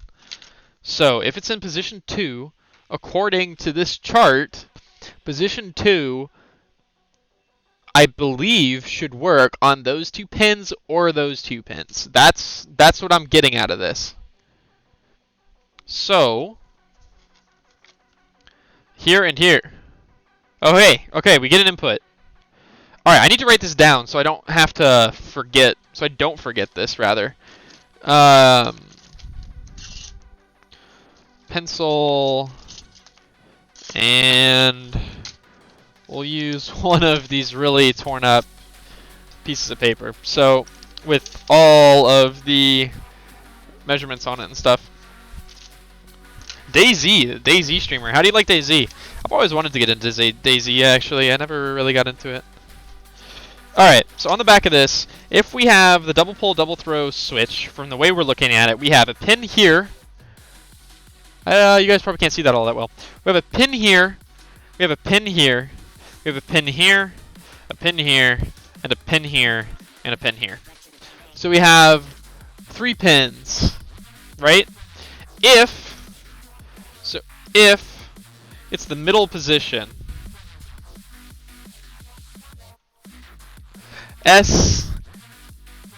Xiaomi. I don't know myself. Need somebody from China to figure it out. Yeah. Alright, so if it's in the middle position, we can use this pin and this pin for middle position. So for middle position, hold on, let me switch back to... I don't think I have a computer small webcam. So we'll just go back to this then. So if we have the middle position and we have this layout, we can use this pin and this pin. We just verified that. So now if we want the up position, so if up position, we need to figure out which pins work for that. So we have a pin here, a pin here, pin here, pin here, pin here, pin here. Alright, let's figure out when this guy is in the up position. So I'm kind of doing this backwards, right? Because the up position is here. Oh, hold on, that was in the... Oh, no, that just made things more complicated. Let's see if what we just did is right, or if we need to change that. So in the middle position, right now, let's figure out what works. So theoretically, if I was right before, this should work. It does not. Okay, so in middle position then, that doesn't work. Does this work? No. Middle position is just not giving us an input at all. Like, not even a little bit. Not even slightly. If it's in the middle, the 2 middle contacts are not connected to anything. Well, it should be, because it's an on switch. It should always have some sort of connection. Unless I bought the wrong switches. That would be embarrassing. Yeah, they're on guitar switches. They should work. I just gotta figure them out. I mean, yeah, they say on them. Interesting. They say on the side. So is this switch done differently? If we're in the middle, that should work. Maybe that. Maybe that. No. So none of that's working. I know that you guys can't really see this super well. Maybe it's on off. Oh, I mean, on the side of the thing it says on. Oh, you guys aren't going to be able to see that. Up there it says on.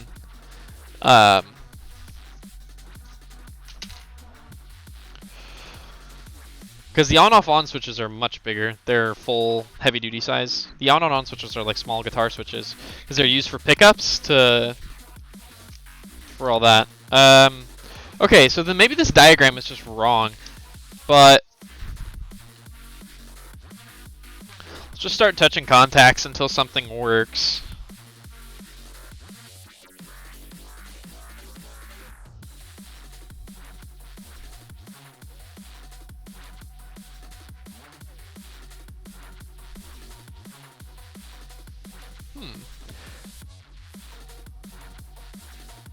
There would have to be an additional contact group for on-on-on? Then how can these be on-on-on switches?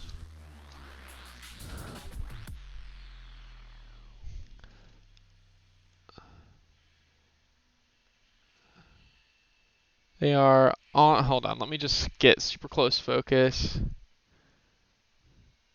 On guitar switches. And you can actually see, if I flip it over, Atoms fall apart. it says on there. Solar flares arrive.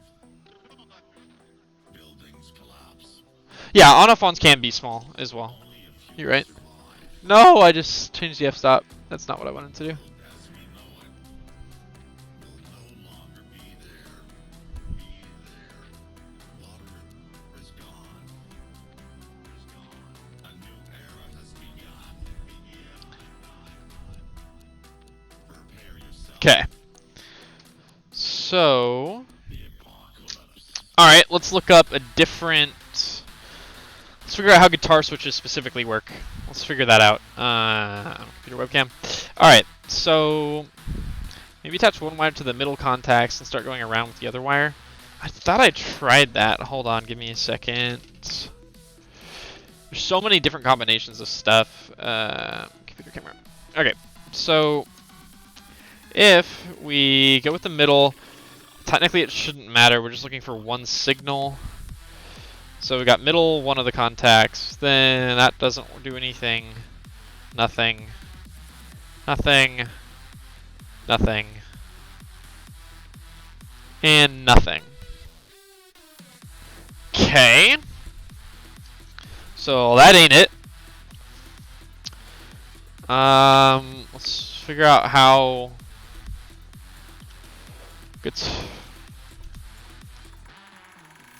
Guitar on switch.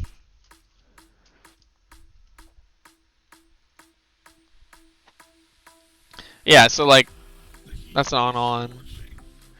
Yeah, this is the exact switch I have except for there's apparently a big one. That would have been nice. I have one of these small ones that's got the 6 contacts on it. On, like that. Maybe try to switch it to another position and check again. Yeah, I can try that here in a second. I would love... Two different types. I honestly don't know why...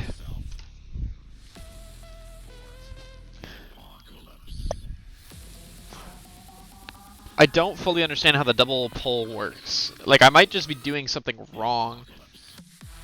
Like in this picture, what is the difference between the... Hold on, I'll blow it up for you guys.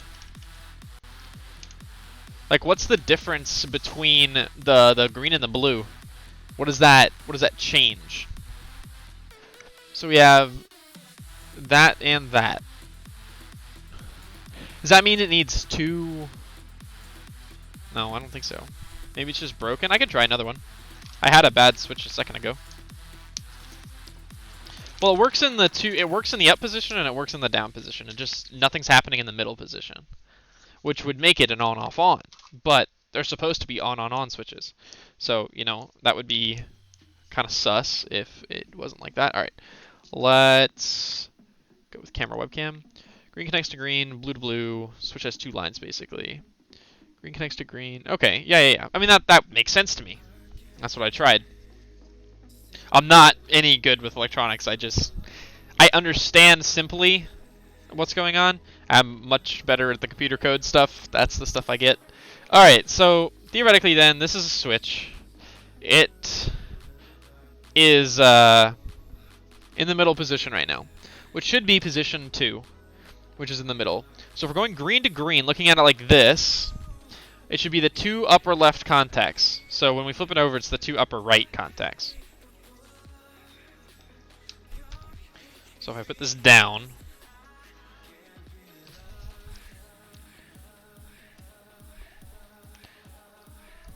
this is hard to... Oh, and I don't even have it up. So if I connect these, just want to make sure... Yep, we're still getting something. Okay.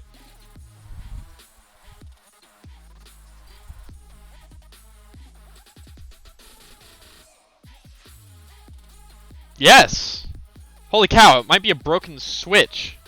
Are you kidding me? Seriously? Okay. That's so sad. We've had 2 back-to-back broken switches.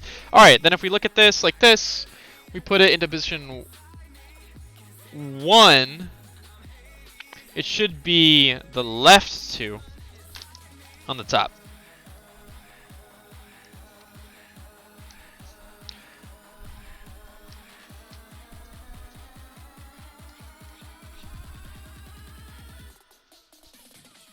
No, we don't get anything there.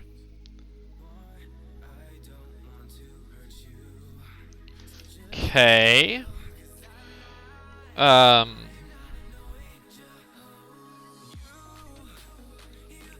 that should work, but it's not.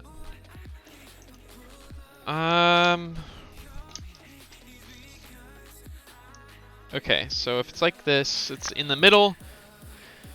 Should be the upper left 2, which is...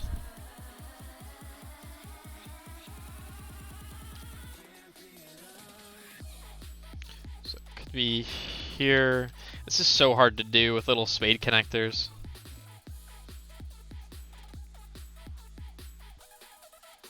Yep, okay. So with on to the left, on this, yeah, you just have to walk around it probing every possible combination, yeah. Yep. Yep, okay. So when on is to the left, our middle position is green in the top left. Okay. And then when we go up, the green is still in the same spot. But we don't get anything when we do that. Okay. So in that case, it would need to be blue on the other side, which would be here and here. Yes. No. Dang it. What? Then how is that even possible then? We have another broken switch? There's no way. No, nothing happens there. So in this up position, what the diagram is saying should be is not true. Okay, well then let's try the other position. Down position. I guess this could be backwards. Down position should be bottom left 2, bottom right 2. So, let's try that. Not the bottom right 2.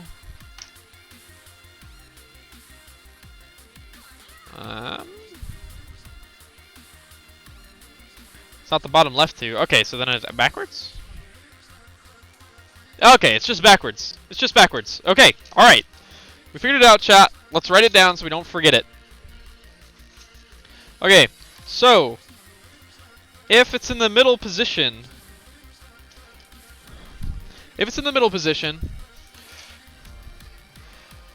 with on to the left. So what I'm saying when I say that on, the label on the switch is pointing to the left here. On the left, I'm going to look down at it from here. So this is the top down view, right? Top down. So if it's in the middle position, it was working it was just backwards, but since the middle can't be backwards, it's the top left 2. So it's not this, and it's not this. It's this and this. So swap when switch is upside down. We need to do the same test on the 3-position switch, the slider switch, and see if that works the same way. Your amp is the RX 359, yours is the 397. What a coincidence. That's funny. Yep. I got this at a thrift store for like 12 bucks. Yamaha makes good amps, so I mean, it just kind of works. Okay, so if we're in the up position then, instead of it being those two, it's these two. We want the bottom left 2. So if it's in the up position, we want the bottom left 2. So we want this one and this one. And if it's the down position, we want bop, bop, bop, bop, bop, and bop. If it's in the down position, we want the upper right 2? Hold up. Yeah. I think. Because if this is backwards,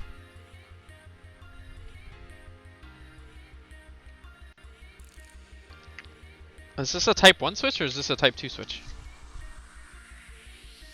Doesn't say. Sick. Okay, well we should test the switches in here this way and see if this works on that switch. They're often backwards, yeah. Okay, so if it's the down position, I want to double check this. It's the top right 2. Want to make sure I'm not going crazy. Make sure this is still giving us connection. It is. Just sanity checking my work.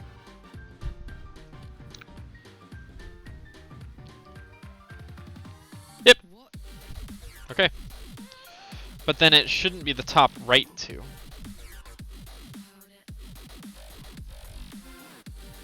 Because that would be the middle position. Wait, what? Ah! It's giving an output there too. Oh, but of course it would. Of course it would. Duh. Because it's yeah. Never mind. I don't think that matters. It doesn't matter. Okay. We have it written down. We have it figured out. Let's test it with the switch that's in the panel, wherever I put that. Here it is. Okay, so in our case, we have, if we look at it from this way, on is from the left. So if we're in the middle position, sorry guys, this is, sometimes when you work with electronics, you have to be stupid like this. Basically, switches, the only thing I understand in electronics, but I have quite some experience with them. The first one I soldered, wow, 7 or 8. Call me Rip, thank you very much for the follow, man. Thank you. Damn, nice. Yeah, that's really sick. That's awesome. Well, I'm glad you understand switches, and I'm glad you're here, because this would have taken me ages to figure out, so thank you. Let's test this switch one more time. So, looking at it from the top down, on is to the left. I just checked the label. It's right here, so it's on the right now, so it's on the left. Which means, if we're in the middle position, it should be our top left 2, which turns into our top right 2. See, let's check that.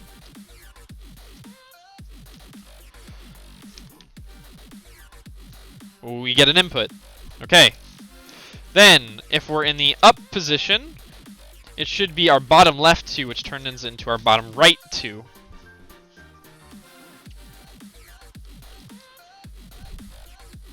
We get an input. Okay, then if it's in the down position, it should be the top right 2, which turns into the top left 2.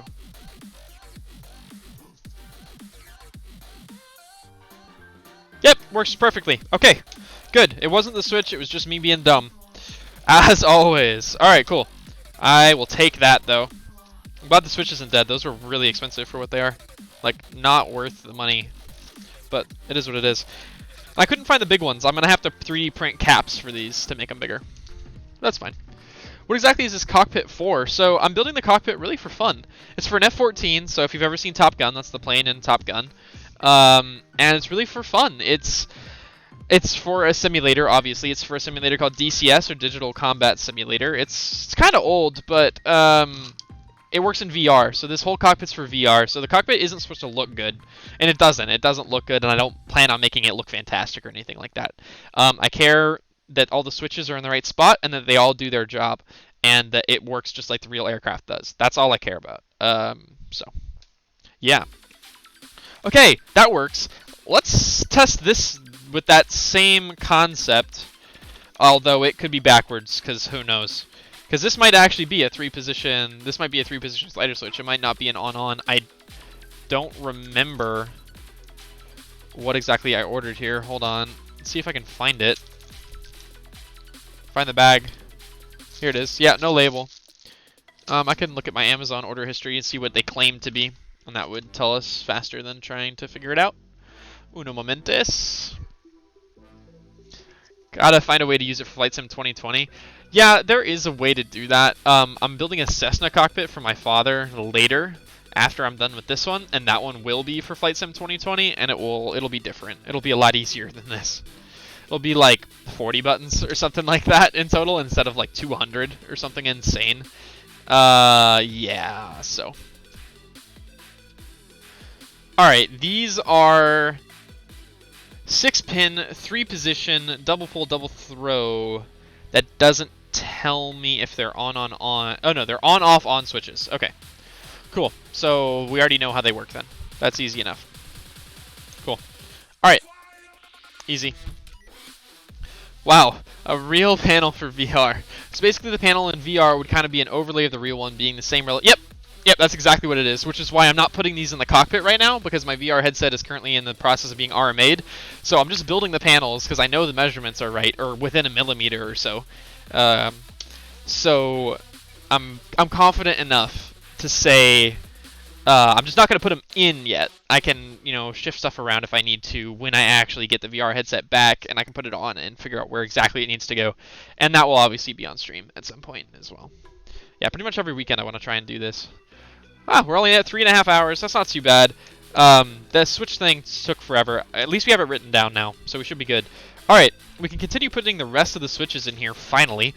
Now that I'm confident. I can unplug this guy. Alright, so the next thing we need to do is... so we have our on switch here in our 6th position. We need another on switch here for our feed position switch. So let's go ahead and do that.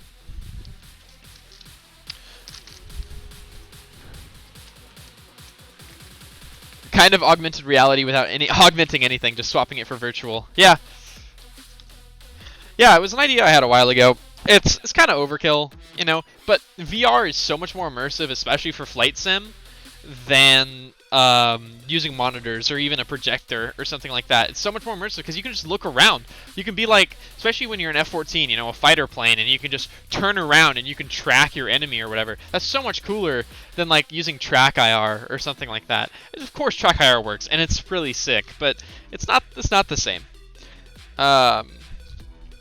Once you go VR, it's hard to go back.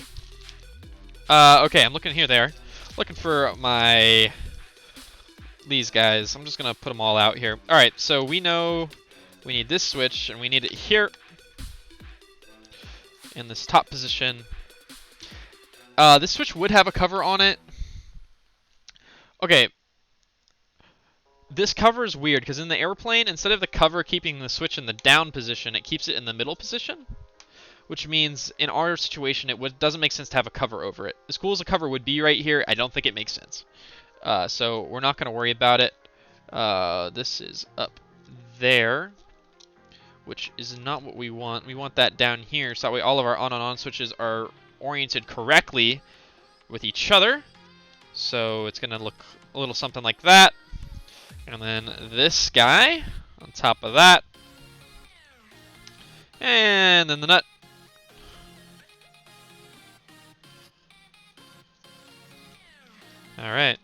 screw it down. Try and get it relatively straight.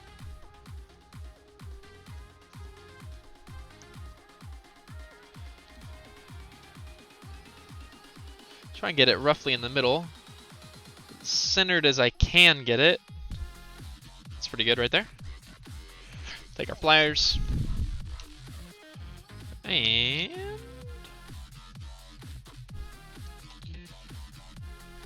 wrench would be so much better for this, but I don't have one handy. And like I said, of course I want the panels to look good, but I don't care if they're a little scratched up. I'm in VR, who cares? Not actually looking at them. Alright, that's not going to move anywhere. Sweet. We're good there? Cool. Alright, and then we have one here, we have one in the 2 position. We need an on-off on here. This is our button, this is an on-off. This is our 3 position selector switch. And then up here, yeah, should probably be an on-on-on. Yeah, on up here as well. So let's go ahead and do that.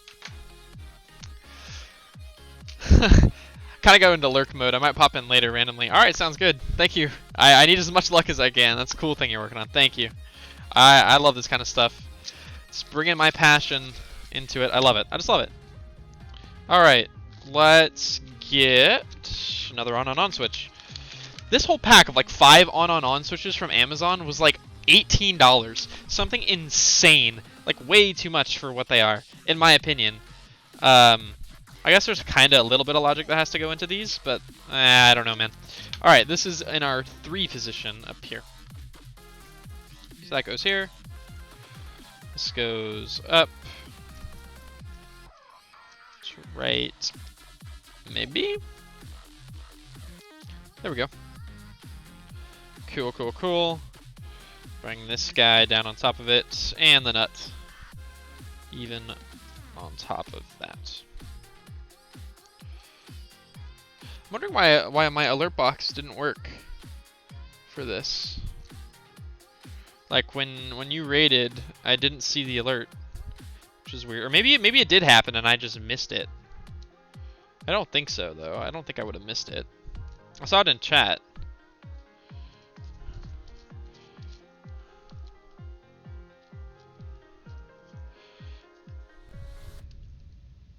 Okay. We want to get that roughly in the right spot, and then we take the pliers and we do plier things to it. Just twist it on. Just twist her on there, bud. You know, just doing regular things with pliers. Different configs for hosts and raids. The hosts aren't configured, but yeah, I know. I set them up the other week the other day because I'm technically affiliated now with Twitch, but my tax information still hasn't gone through for whatever reason, even though it's been over a week.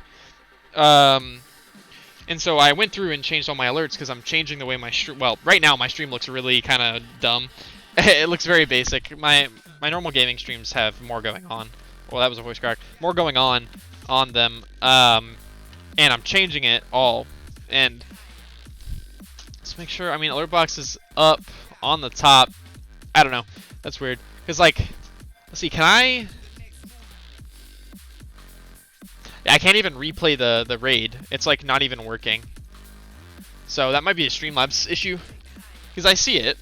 It's in my thing. Yeah, the text info needs it. Yeah, it takes forever. So I'm there. So it'll just take its sweet time.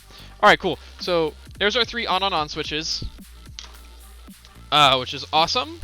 Let's go ahead and put all of these back into the bag. We don't need any more on-ons. Oh, this might take a while with gloves. Sorry, chat. Yeah, this is interesting.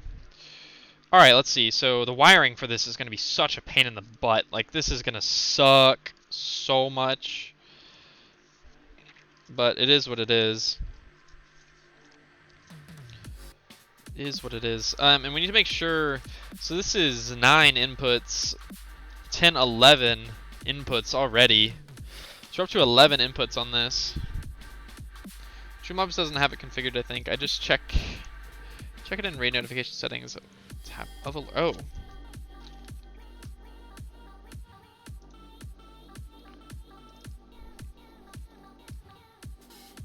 Oh yeah, raids are actually toggled off. RIP? That sucks. Wait, why did it toggle off again? Hold up. Raids, toggle on. There it goes. Okay, so then I should be able to play it back. Thank you, there it goes.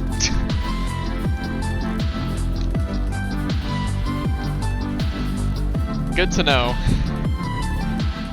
Good to know, good to know. Now that that's figured out. I'll have to change that on every single one of the instances of Alertbox, I think. That's gonna suck. Whatever.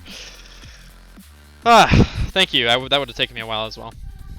Alright. Well, hey, we know this switch works. I need to glue this in. I guess I'll do that here in a few.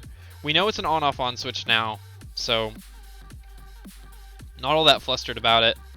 Pretty much, I think it's top left, top lefts, and then top right, or bottom rights, I think.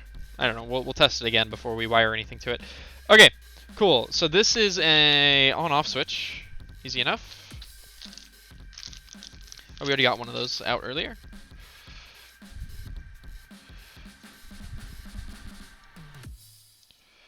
On-off switch. It's already in the right orientation.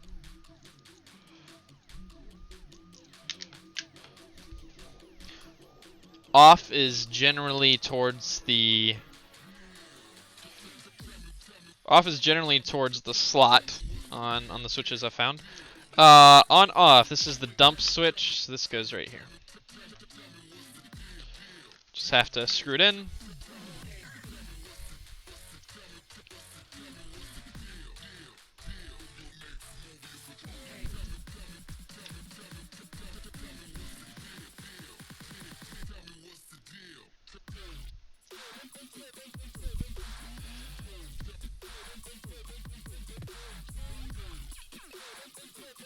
Okay.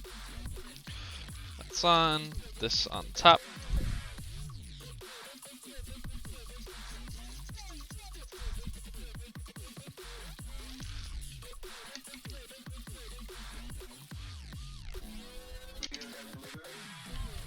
And screw right on.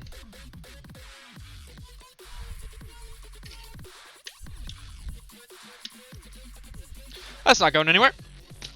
Nice little on-on switch for the dump. That'll get a new top as well. Let's see, and then this is an on-off-on switch, which I will have to grab. Those are the new on-off-ons. I'd rather not. Oh, I found the other on-offs. Okay, cool. This is the problem with having a million switches not super well organized. Just kind of chilling around everywhere. You know, it's how it is. All right. On off on switch. Cool. Alright. How many inputs does this panel have alone?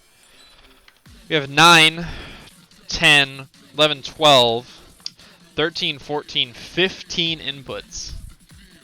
Yeah, so we will have one extra input total. Sweet. It's kind of a lot of frickin' wires, but that's fine. This is on the bottom. Oh, that sucks. So this one will get wired. This switch will get wired to this panel's controller. So that's how that's gonna work. All right. Take this off, take that off.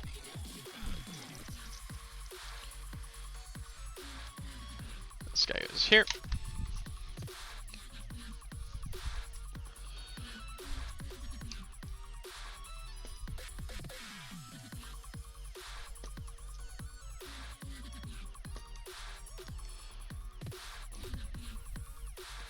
Okay. Yep. Cool. Alright, then we put the washer on top of the on-off-on, and then the nut. Screw it on down. Not much space on this, actually. There we go. Took a minute.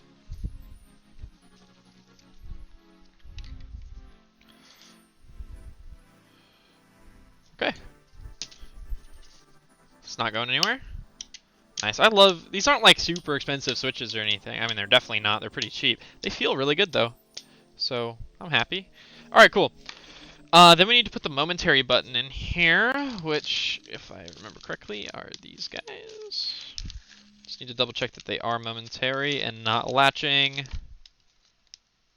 Definitely momentary. Alright, one of those plus a nut plus a locking washer. Where? There we go. Okay. Cool. Let's see if I... No! Oh, there we go. We're good. Okay. Let's go ahead, push this guy through. Screw it in. This one might... Yeah. This one's gonna be a pain.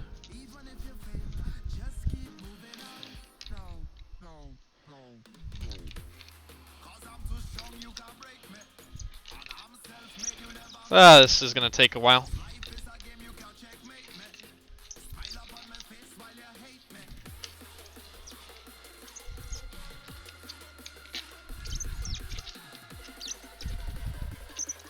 Or not. Never mind, this was kind of faster than I thought it would be.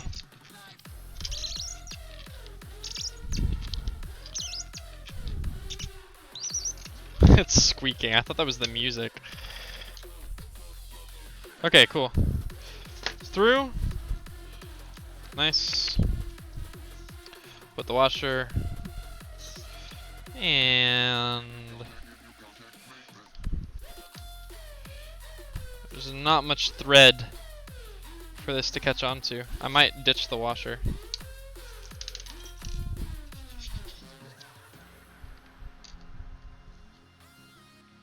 Yep, that was the only option there.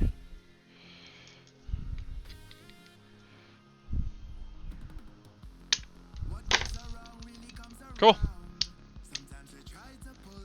Alright, that is all of the switches for the next panel. This panel, as you guys saw earlier, will actually, I'm going to be 3D printing different tops for these, so they'll like slide over these guys. So like the one that will go over this will have a square top instead of a round one. These will get made into the same size as these, and this button will stay like that. This is the master reset, so you just push that and you're done. Okay, so before we go wiring anything, let's make sure that we understand again how this slider switch works. Let's make sure we understand that. Let's make sure we write it down before we go wiring anything. I think that's probably the smart way to do things. As crappy and as time consuming as that might be, it's the smart way to do things. Okay, let's go ahead, plug her in. Sweet. Cool. Alright, plug it in. We are currently in the up position right now. Let's see what we got.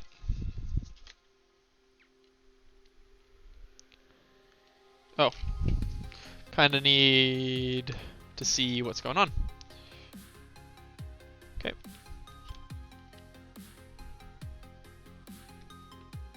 Oh, that just works. Okay. So when you're looking at it from this direction, it's the top right too.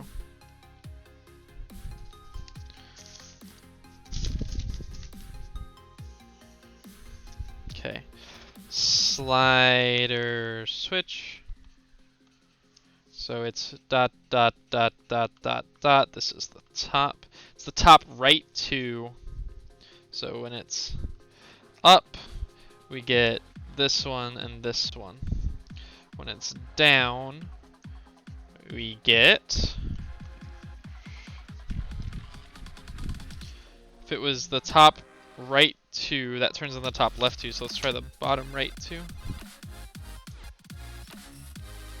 Honestly, I just need it to output a signal. Yep, bottom right too. Easy enough. Okay. So it's the bottom right too, which is actually the bottom left too. Top. Okay, cool. Easy enough. So let's go ahead and glue that sucker in. And once it's glued, we can... Let's get this out of here. Once it's glued, then we can actually start doing wiring, which will be a fun... That'll be fun, right? Yeah, fun. Woo! Honestly, I don't remember which one of these I already opened. Here, it's this one. Okay. I think. Yep, definitely this one. Okay. So, super glue. Probably from the bottom here.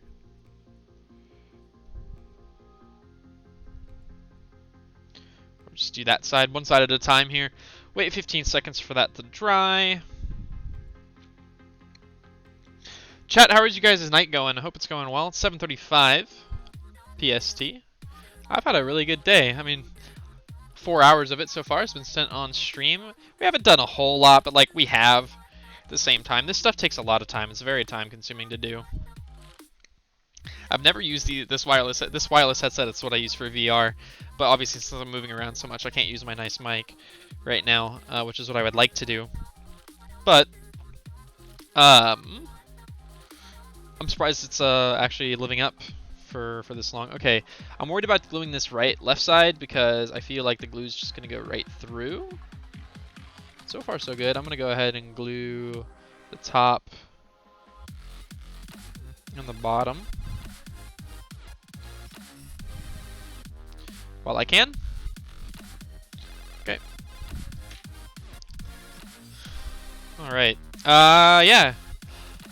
So soldering for this is gonna suck because everything's really small, like really, really, really small. It's gonna be a pain in the ass.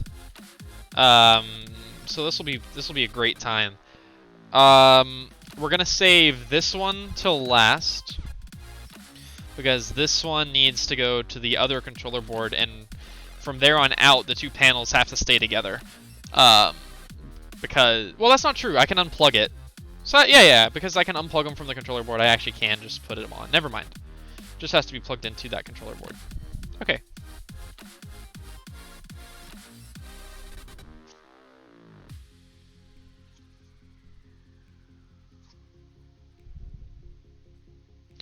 Alright, she's in. Cool. Let's go ahead and put this away. Alright, sweet. So next step is wiring. Cool. Let's do it.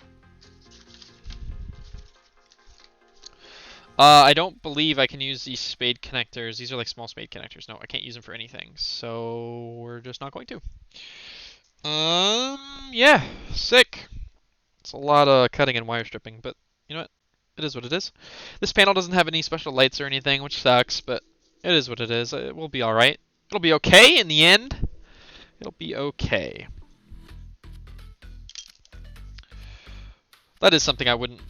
like, the real plane has actual backlighting behind everything, and then you can turn it on. And obviously I'm making the panel that, like, allows backlighting to happen and stuff, because, well, VR. But I was thinking about doing it, but then I would need to get a laser cutter for acrylic, and I'd have to do all these out of acrylic, which would be nice, but it would require quite a bit of work. And more money, and this is already costing a lot. Okay, so let's wire up this guy first. We need 2 wires for that. We know the blues are grounds on the button side, so that means both of those need to go into the bottom or into the middle. We know this. Okay. Take the blues, just twist them together.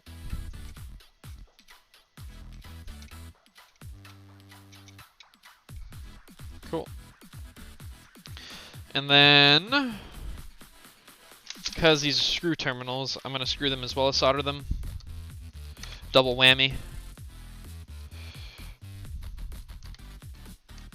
Obviously the solder is just to keep them in the screw terminal. It's not necessary, but I would like to do it for sanity. My own sanity's sake. Okay.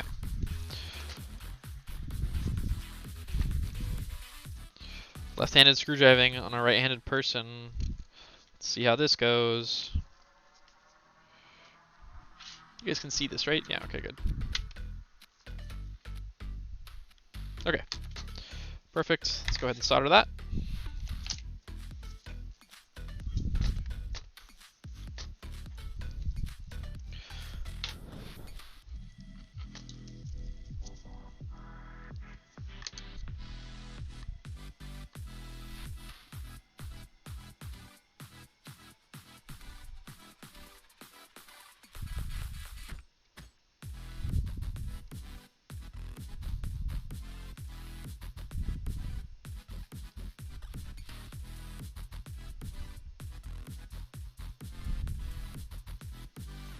Not my prettiest solder job, that's for sure, but it'll work.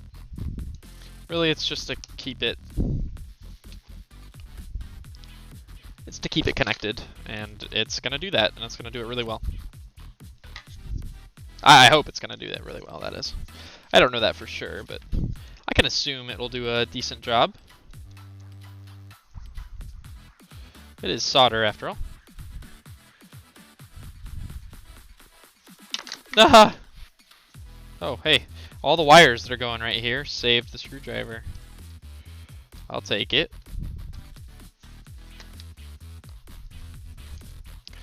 No!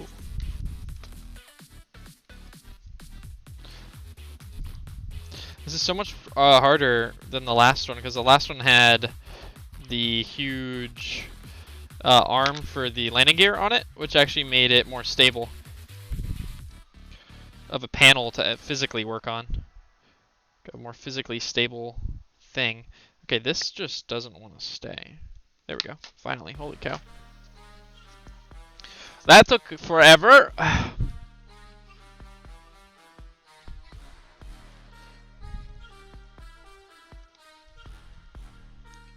Hello, do you wanna go?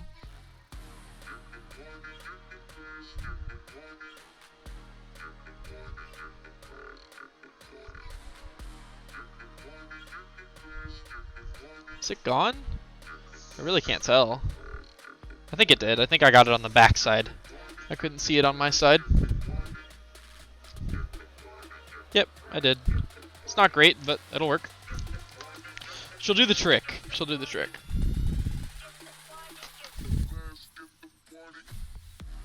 Oh, it's, yeah, that was stupid. That's still hot. Big brain. That was not a big brain move, chat. It was not big brain.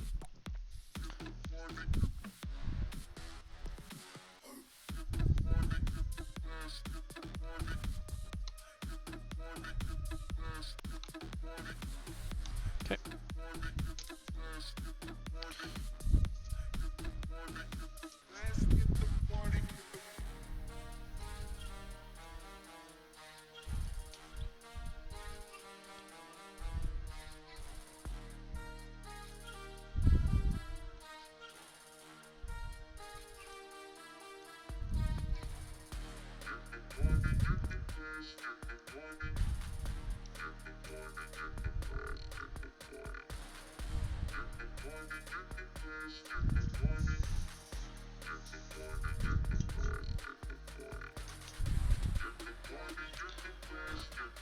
Chris Evans' dick is trending on Twitter, Lamau. Fun fact of the day.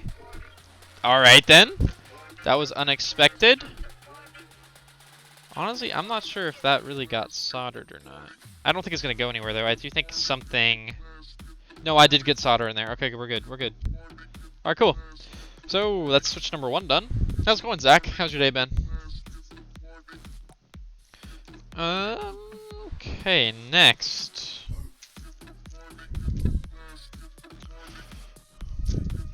Next, let's do our small switch, then we'll do our big switch, then we'll do this guy, and then we'll worry about the complicated ones. I think that's the move, chat. Sounds like a plan to me. They're not really complicated. It's a lot of soldering to do on a really small thing, and that will be the complicated part. Being delicate enough will be the hard part. Okay.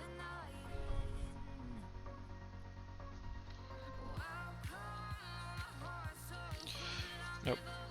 And have to twist them together. Pretty good. It's been a relaxing day. Yeah, no, very unexpected when looking at trending. Really invested in MCC this time. Oh, is that today? I follow it, but not actually when it happens. I follow it when the videos come out afterwards. I'm weird like that.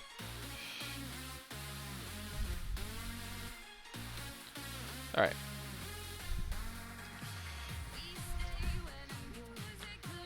You guys can't see that super well. Let's move it over here.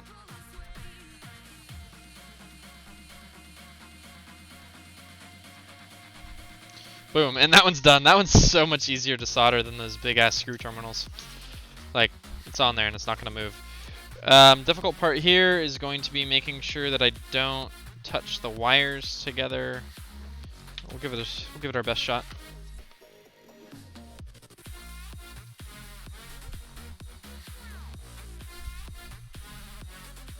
Yeah, those are really close. I might put hot glue on those at some point.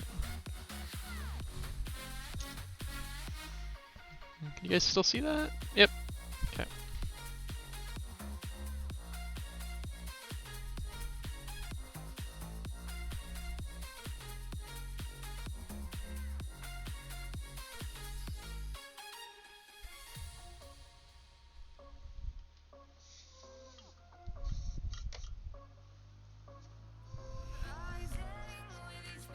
Okay.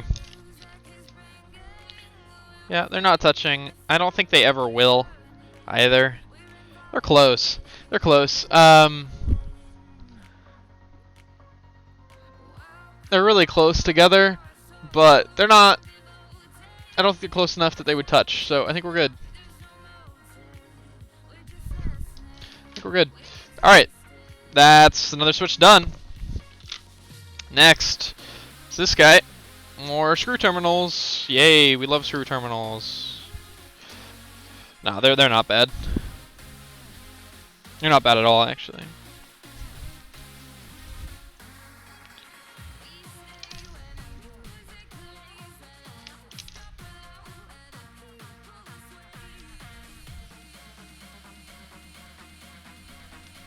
Alright. Left for a while. What part are you making now? So I finished this panel. This one's done, fully functioning and fully wired up to the controller and working. I am now working on the this is the fuel management panel. So it's a lot of really weird switches. The top three, so this one, and that one are all on switches. So it gives a signal no matter what position the switch is in, which is a lot of wiring, and they're small switches, which is going to be a pain in the ass to do. So pretty much this is going to be a wiring nightmare. The front of this switch doesn't look anywhere near as interesting as the last one because, well, the switch variation is much smaller. We do have this switch, and this switch won't be like this for long. I'll 3D print a cover for it that's much bigger, like in the actual airplane. I haven't done that yet, but now that this panel is going to be done, hopefully by tonight, I'll probably model that. I might even model it on stream if you guys want, if I'm still feeling up to it after all the wiring that we're doing right now. But yeah, that's what we're up to right now. I need to strip a little bit more off these wires. Not too much more, just a little bit. Screw terminals, if you want to get the solder to work right, I feel like you need a bit more off of them. Okay, there we go. Okay, so it doesn't matter what goes where. It's an on-off. It don't matter.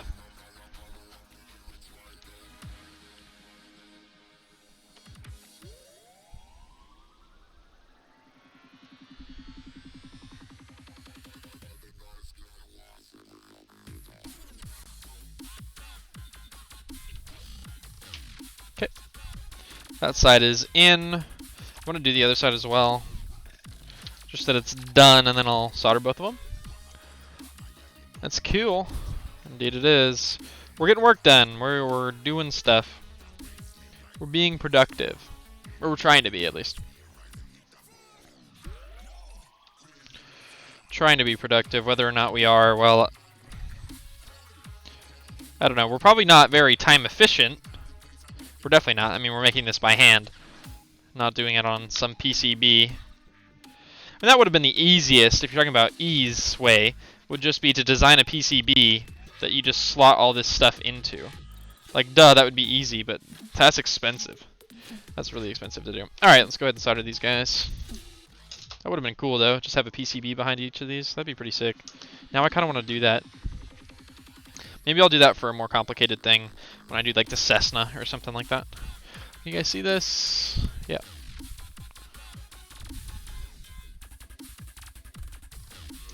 Ooh, that's not good.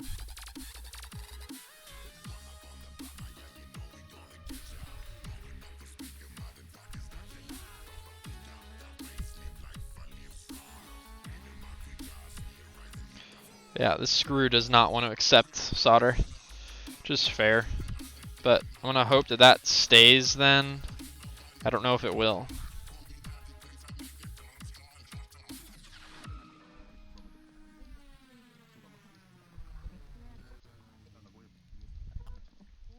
Okay, I think that'll stay. I think that'll do the trick. Can't get this little ball of solder off of the iron. There it goes. Alright. And we'll scoot this around. We'll do the next one, which is over here.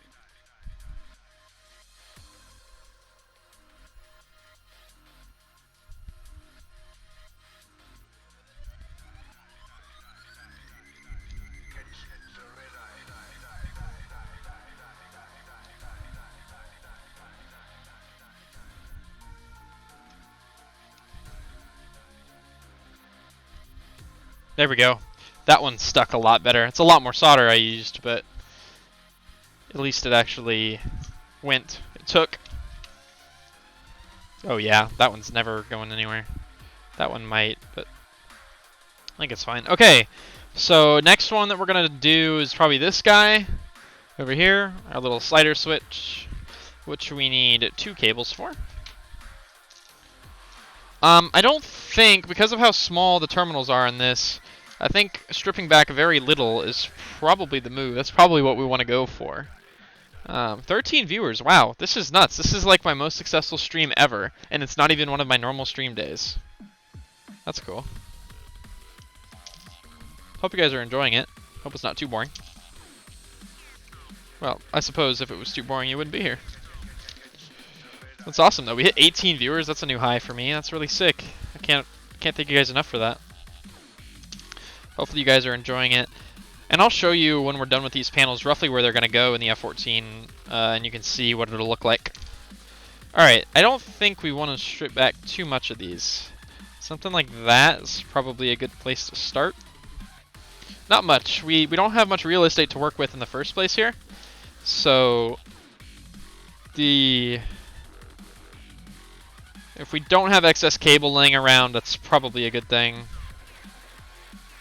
Alright. So, we know when it's up, we need to get the top left 2 on this side. So, it doesn't matter which is which, just matters that they go. Oh boy. Okay. I don't know why this headset falls off my head if I lean forward. It's very interesting.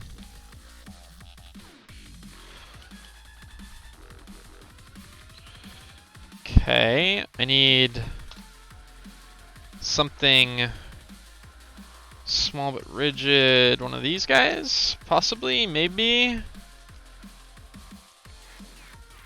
Yep, that'll do it. That'll do the trick nicely. Okay, and then that's gonna go around. Little something like that. All right, that'll work. We're gonna do these one at a time here. Just make sure we do them right. Rather do them right and slow than doing them wrong and fast, you know? I don't know how well you guys are going to be able to see me solder this one, to be honest. This is really small. You guys might be able to get it, though.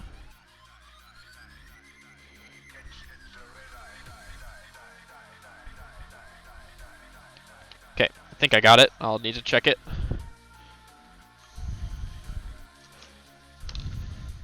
Oh yeah, that's the money. That was the money shot right there.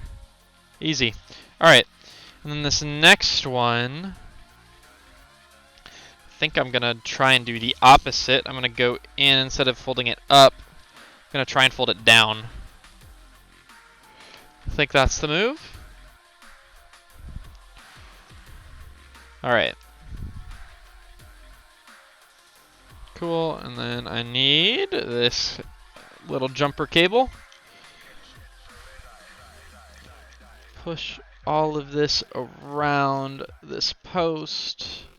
It's hard for you guys to see, I am sure of it. Okay. Getting the soldering iron in right there is gonna not be fun. We'll give it a shot though. I might not need to get the iron there, I just need to get the solder in there.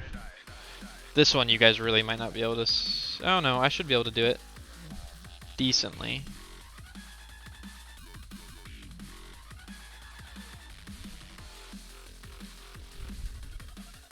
Okay, I did it. It's done. I did it right. I don't know if I'll be able to do that again, but we shall see.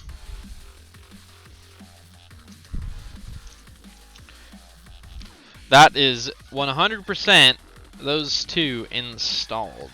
Cool. So those guys, and then these ones need to go on the bottom here. These might be a little bit more difficult. Mainly because, well, not. It's just this middle one. This first one I'm gonna try and do, because I need to get it through this hole, which I was unsuccessful. Right there.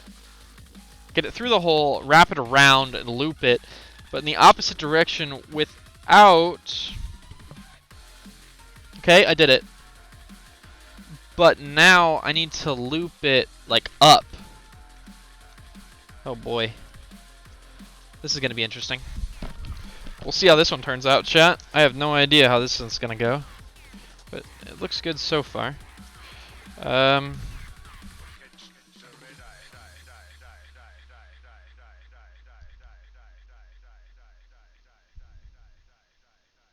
Okay, well, I was going to add more, but it took really fast.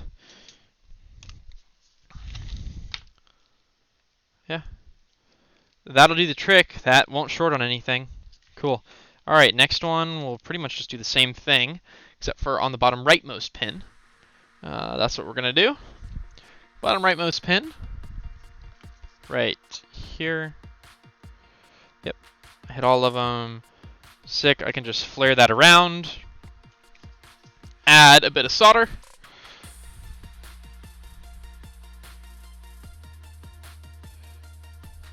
And that's all she wrote. Alright, that one wasn't actually too bad. Maybe these will be okay then. Because there's even more, yeah, there's even more space in between those. They're bigger posts, so maybe it'll be okay. We'll see how it goes though. Alright, cool, so that's that switch all done. That one all done. So that's 4 switches done. Sweet. Alright, now comes the complicated stuff. These 3-way switches. These are gonna get complicated, and they're gonna get complicated very fast. But we'll take the first one slow and see how it goes. We need to cut 3 of these cables. How much? Probably a similar amount on the end as I just did with those ones. That was a pretty decent amount, I think.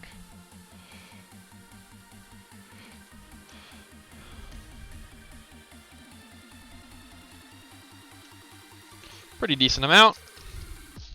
Pretty small in comparison to like what I did on the other terminals. The screw terminals, but the screw terminals I want extra on the ends.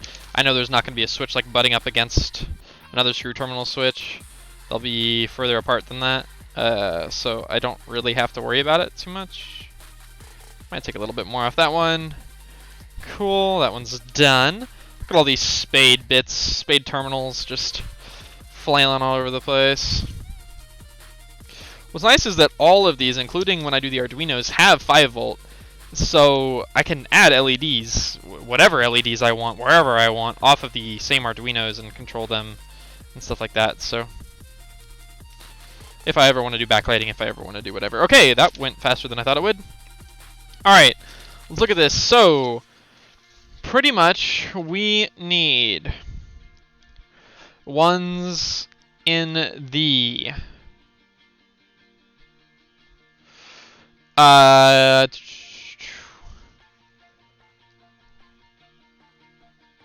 yep, alright.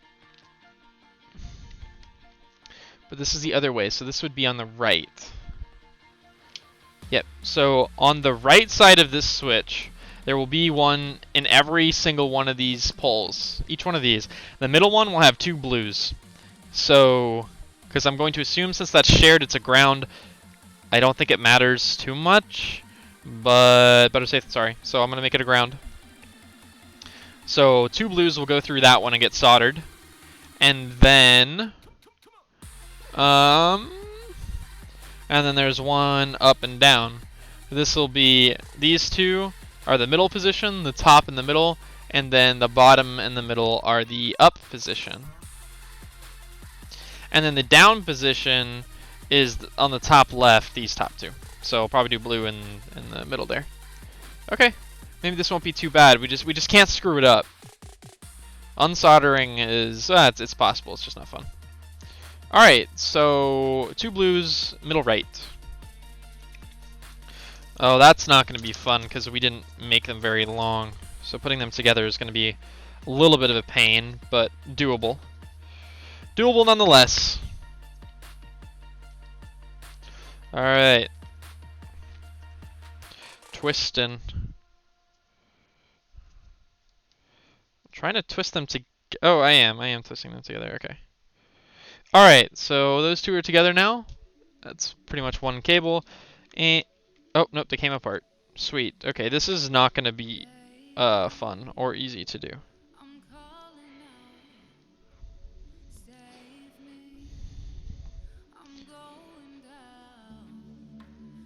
No, they're like not wrapping more than once around each other.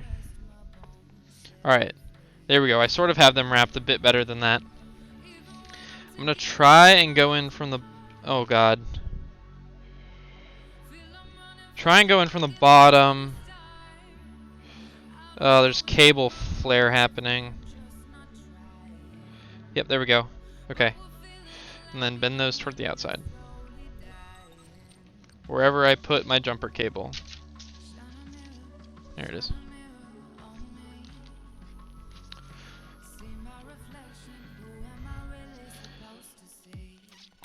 I can't even see what I'm doing. There's no way you guys can see what I'm doing.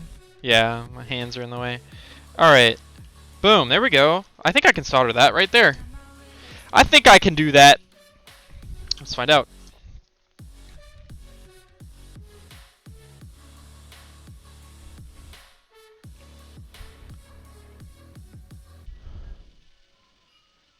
I think the answer is very much so, yes. That looked like it took really well. Like, really well. Maybe they are worth the money after all. Maybe. Yep. That looks like it did a really good job. Need that jumper cable, though. There's one little strand of the wire that didn't get solder on it. Oh, there it goes. Okay, got it. Cool. Alright, so that's the 2 blues on this side, which means I can go 1 white up top, 1 white up bottom. Up bottom? Up bottom. Yep, that's a thing. So we're going to go ahead and do that right now. Doesn't matter which is which. Doesn't matter at all.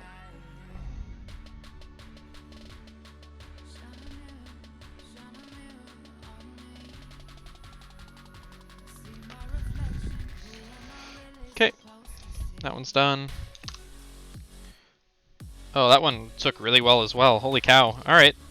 And then we'll do this guy. Right here. We're going to go in from the top. Fold it around the bottom.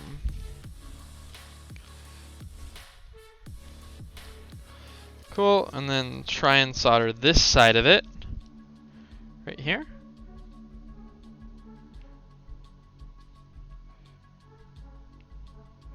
Nice. That one looks really clean, actually.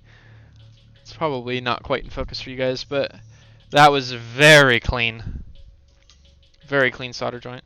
Why is Chris Evans' dick trending? Who knows? Ask Zach. Oh, you probably were asking Zach. Haha. Okay, wow. That side of that is super clean. I love that. Oh, that's the wrong way.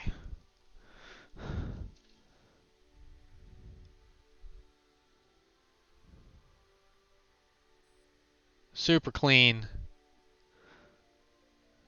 Super duper clean. That looks really good, I think. But who knows? Maybe you don't think that. Okay, cool.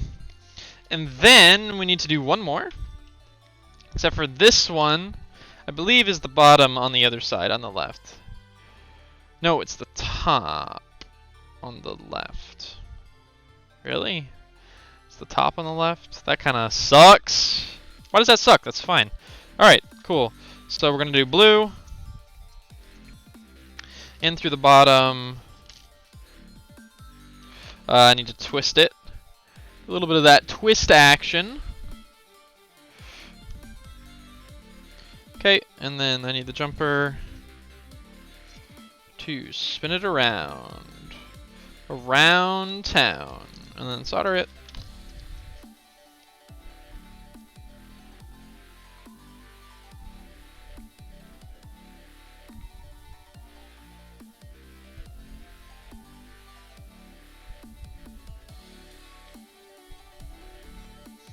Okay. That worked very well. I think. Yep, very well. Cool.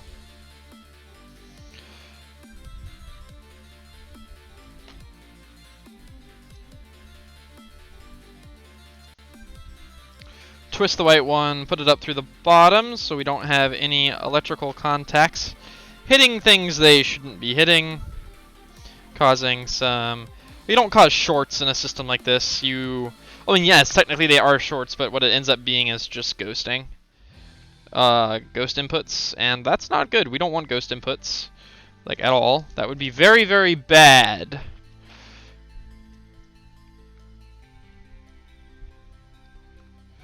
Oops. I think I added a bit too much solder on that one. That's okay. You can never have too much solder, never. I think you can, actually. I think there is like a point where it's not good. Okay, sick. So theoretically, that one should be totally wired up. I would like to test it before we move on. Like to test it before we do that 2 more times. Speaking of that, do we even have the cables to do that 2 more times? I'm not sure it came with all 12 cables. I mean, we definitely do.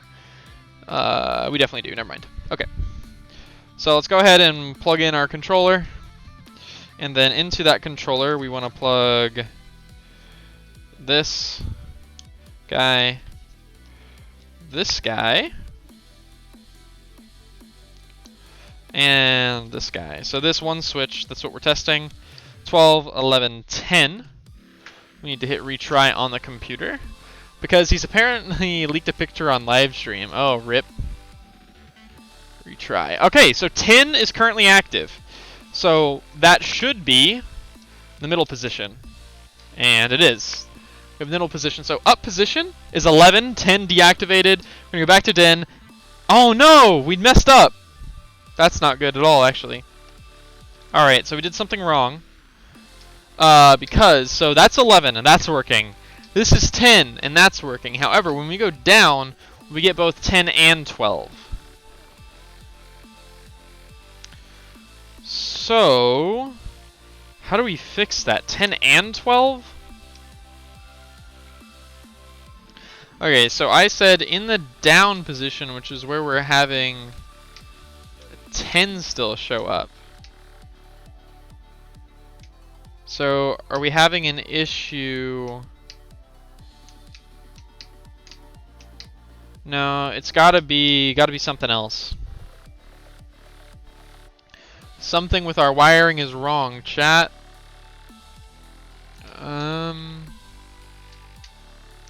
Okay, so when it's in the down position, we still have middle showing up. Why? None of the wires are touching when they're not supposed to be, so that's not it. That's not the problem. Okay, so in the down position, it is going to be our top, left, and right, which is what we have. So our top, left, and right. So then, if our middle is still showing up there, why would our middle still be showing up there but not in the top? I wonder if all we need to do is move the white wire from the top to the bottom. I don't know if that would change anything, though.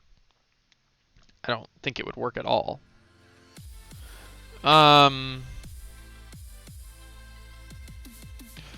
Okay, well then let's... Because it's working, we're just getting middle still. We're getting two inputs at the same time. I don't even know how, but we are. Maybe I should switch blue and white there? Is the problem with our down position, or is the problem with our middle position? I think it's got to be our down position. Let's look at the picture. So, if our middle position is correct, which it might be, it would be, I mean, our middle is top left, yeah, but it's also bottom right.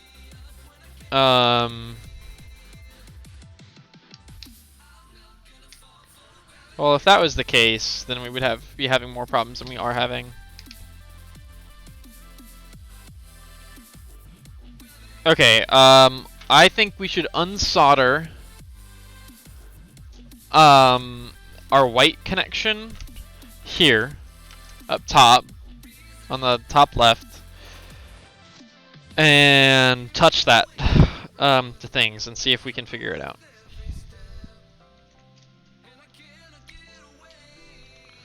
Let's see how it goes. I've never had to unsolder anything.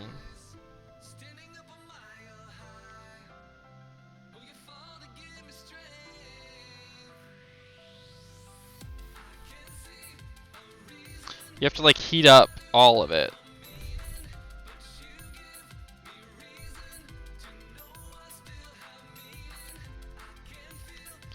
Except for the fact that none of it's heating up.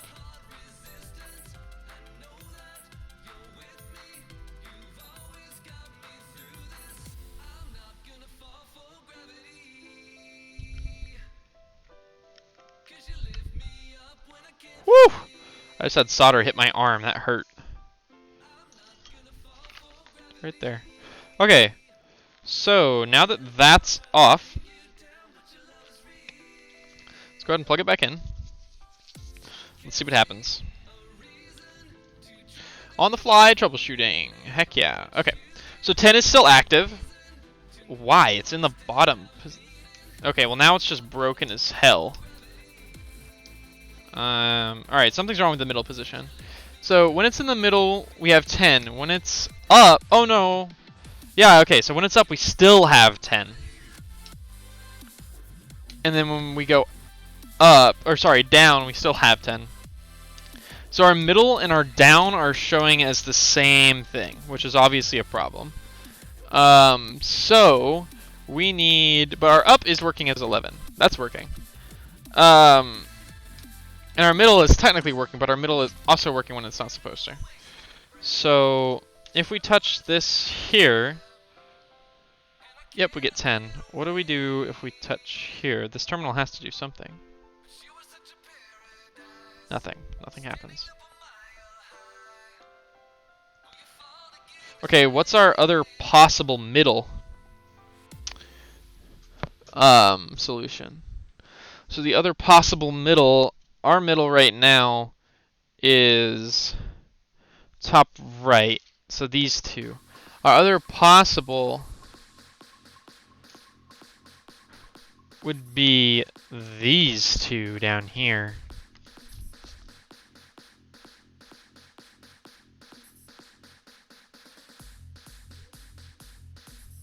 Alright, so I need to do some testing. So this goes to the bottom one. That needs to get unplugged. On the fly troubleshooting, people. Alright, cool. So 10 no longer registers. So theoretically, the only thing that should happen is 11 when we go up, and nothing else should. Except for 12 if we reconnected this. 12 should reconnect. Yep, and it does. Okay, so that's not a problem. It's our middle. Our middle is really our big issue right now. Middle ain't working. Okay, so let's get another one of these cables. Let's strip it back and let's do some tests without soldering things. I mean, I thought we figured this out, but I guess we never tested anything at the same time. This is the problem I thought we might have because they share the same terminals. So I don't quite understand how it all figures itself out.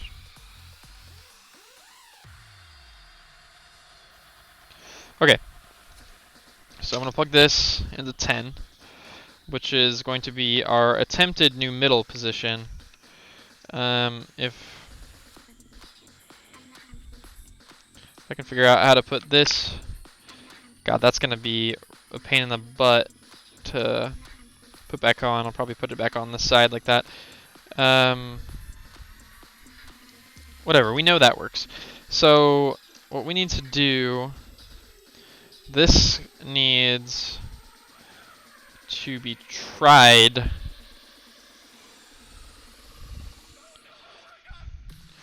in the down position. No, just in the middle position. Does this even register as the middle? It does. It does register as the middle. Okay, that's good. How the heck am I going to do this? I am not this dexterous. Dexterous? Is that a word? Is this a word, chat? I don't even frickin' know. Okay, well, we're only getting 10 right now, which is good. If I flip it down.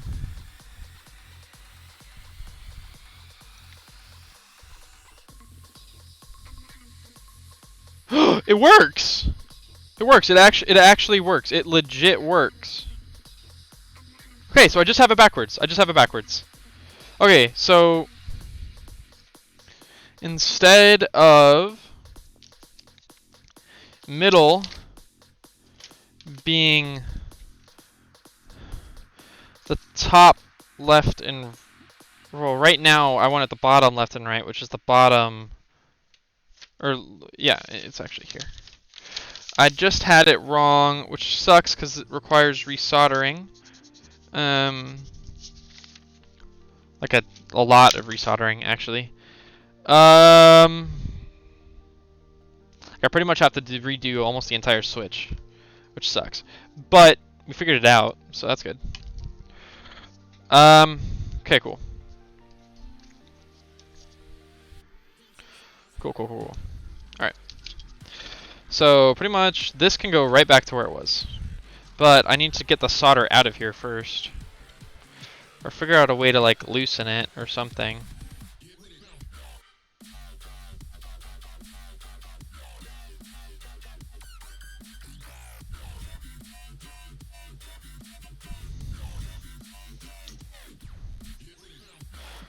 Okay. I need to somehow straighten this. There we go. This might be really difficult.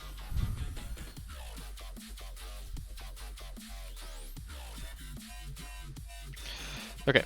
I might just put some solder on this.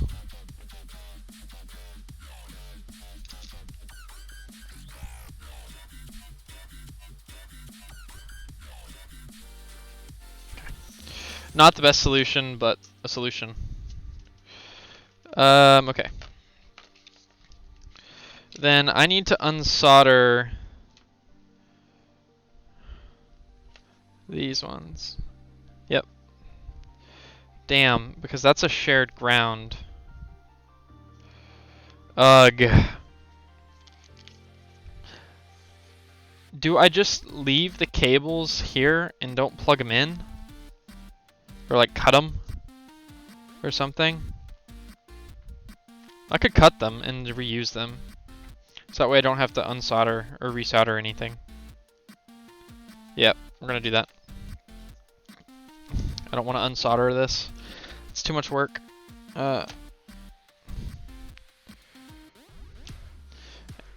We don't lose that much cable length, and this switch the cable length doesn't matter on, so it's not a huge deal. Okay, that and that. Cool. Alright, so the difficult part here is going to be getting... Well, it shouldn't be that hard. I'm going to try to do the same thing I just did. We'll see how it goes. Yep, I want it on this side. A decent amount of solder.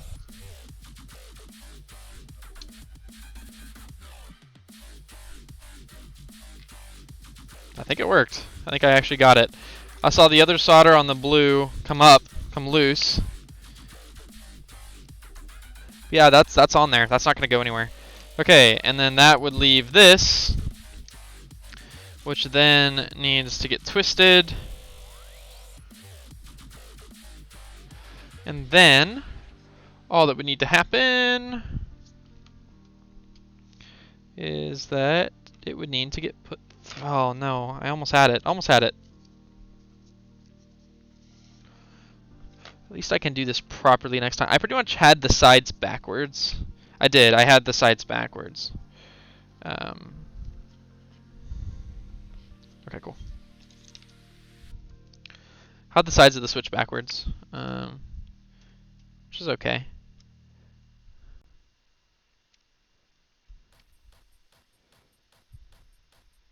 Okay. Cool.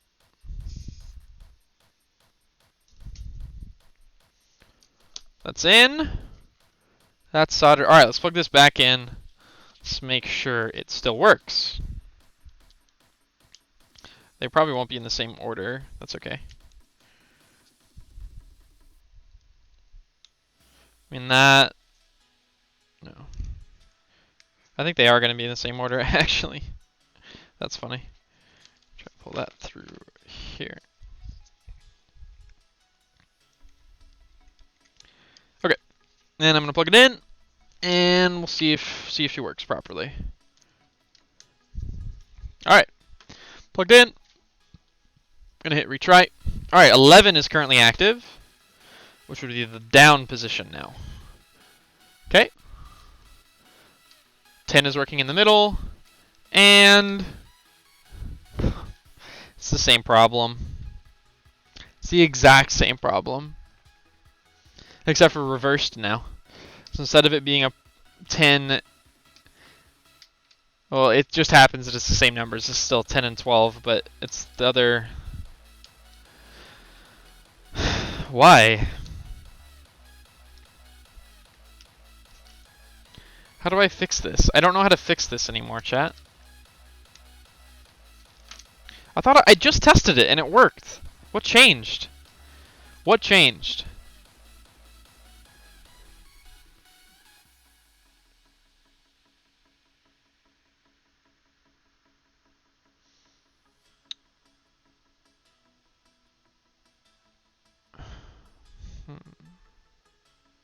Does that need to be up there?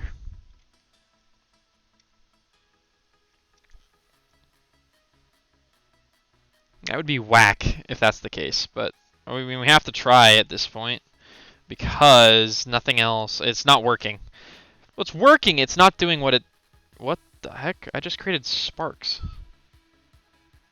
Oh, because there's electricity going through this dumbass.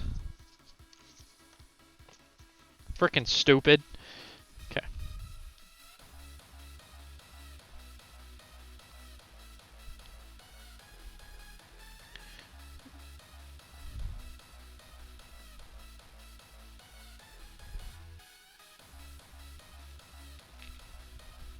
Okay. She's out. Alright. Then need to plug this back in.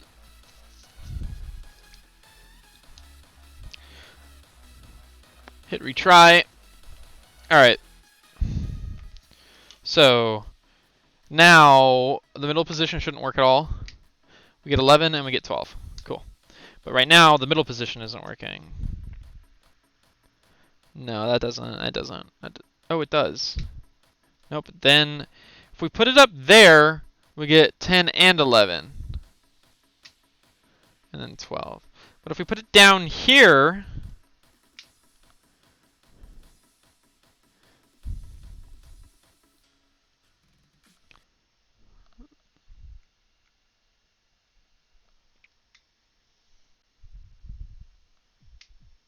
there it is, 10 and 12.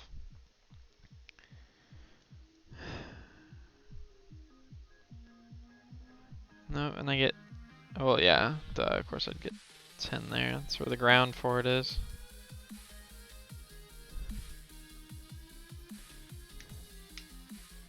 I don't, yeah, I get 10 and, why do I get 10 there?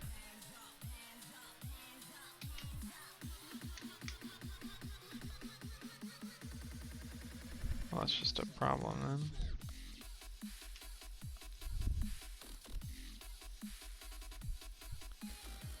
So there's only 2 positions on here, on this switch, that give me a value of 10. And neither of them allow me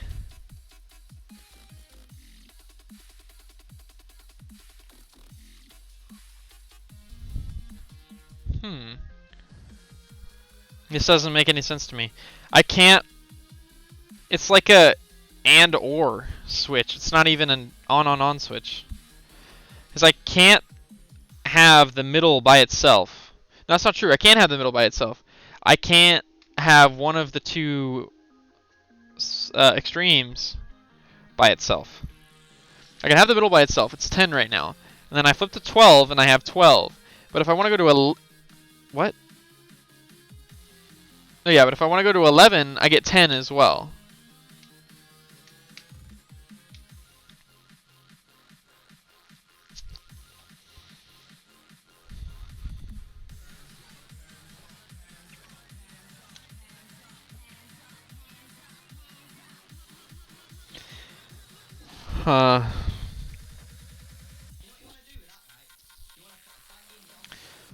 Alright, chat, I think it's YouTube time. I think it's time to figure out what the hell we're doing wrong.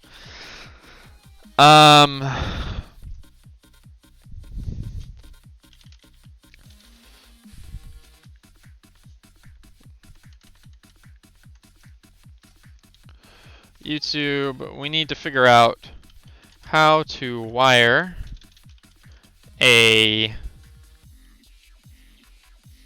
2-pole... No. Double pull, double throw switch. What? Okay, how to wire a on switch. All these are like light switches. I understand how on-off works. I'm not that dumb. Just on is making me really confused. Nope, none of these are any help. Okay. How to wire a on switch. Not an on-off. I actually want on. Like, stop getting rid of 2 of my ons. No, it's the exact same results. Holy cow.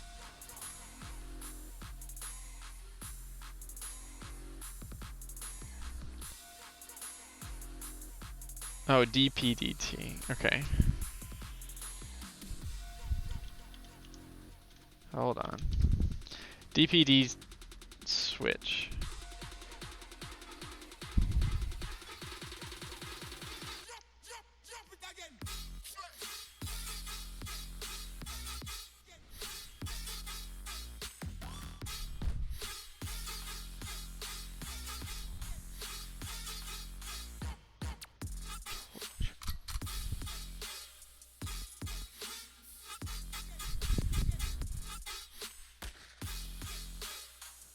I am confused.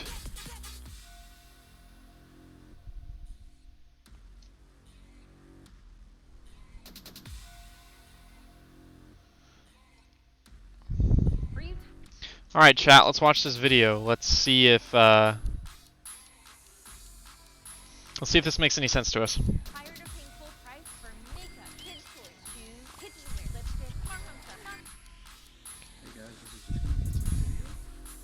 When I demonstrated my Sun Model T preamp the other day, I had mentioned that the middle position of the switch was more like a standby because it shut off everything. However, I went back and looked at it, and it's actually supposed to bridge the inputs, like most amplifiers of that era. And it wasn't doing that, so I had assumed I had the wrong kind of switch, because you can get double pole, double throw switches like this one, which are on, on, but you can also get ones that are on, off, on, and I thought that's what I had put in my build by accident, an on, off, on. So I checked it, sure enough, it was an on, on. Thought maybe I had a faulty switch, so I replaced it with another one, and got the same result. But I had remembered reading somewhere, and I didn't remember until after I replaced it, that there are two different types of on switches. So let me show you what the differences are. Okay. So on a double pole, double throw switch, your poles will look like this on the underneath, on the underside, you know, they kind of look like that. So when the switch is down, the upper right and the middle right are connected together, and the upper left and the middle left are connected together. And when the switch is up, it's the same thing, only it's the middle and the bottoms connected together. So the only way, or the only difference between the two types of double pole, double throw switches are the middle position, and I'll show you here. So in the layout, it was wired as if you had this middle position on switch, so that the right middle and the upper right are connected, and the left middle and the lower left are connected in the middle position. But the switch that I have is actually this type, where the reverse is connected. So I had to basically just reverse all the suggested wiring. So as you can see, there's still a jumper on here. So basically what I did was I had to take, I mean this is all in a JPEG image, I went into Paint and cropped out the switch itself and just horizontally flipped it so it was backwards, and rewired it like that, and now my Sun Model T preamp bridges the inputs in the center position, and it sounds even better. So I'll just demonstrate that for you real quick, and we'll call that a video. So in case Doesn't help me at all. Had problems with double pole, double throw switches. Doesn't help me it at might not all. be your switch or your wiring. Well, it might be your wiring, but it might be because you wired it for the wrong type of switch. So make sure you keep that in mind.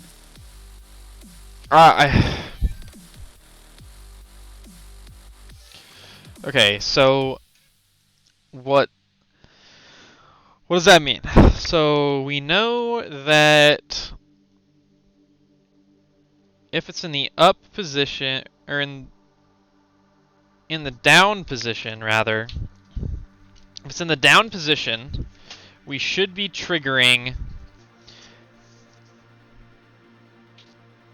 those two right now, which I believe we are. Let's check. Yes, 11.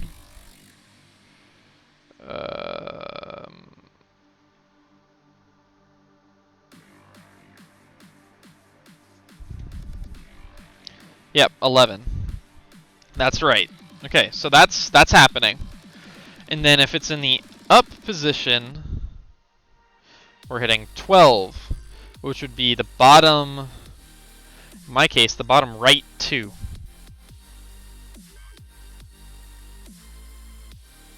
Which is true. But the middle, what that means is that the middle would have to be ground either like this and this, which is what I had before, which gives you both 11 and 12, which is a problem. Which would be what's happening on the left side of his diagram right now. Or could be this.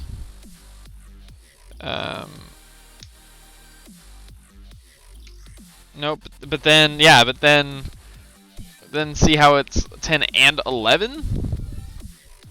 It's a problem as well. 10 and 11, why is that? 11 is when the switch is down, so it's triggering both that and that. Right. So the middle you can never have alone.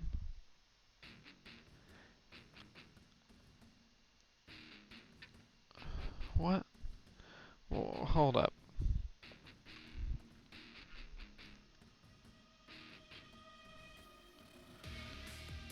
They need to be on the same side.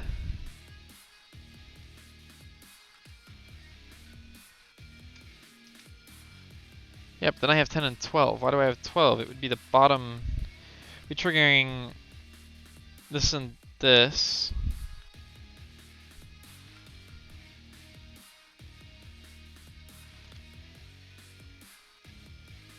This and that, which is the middle. Yeah. Yeah, that's... Yeah, so there's no... This isn't possible. There's no way to do this.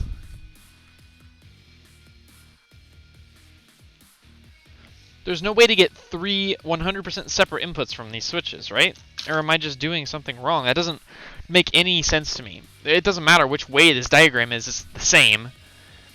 I mean, in his case, yeah, it's different, but for my case, where I would need an actual... I'm so lost, dude.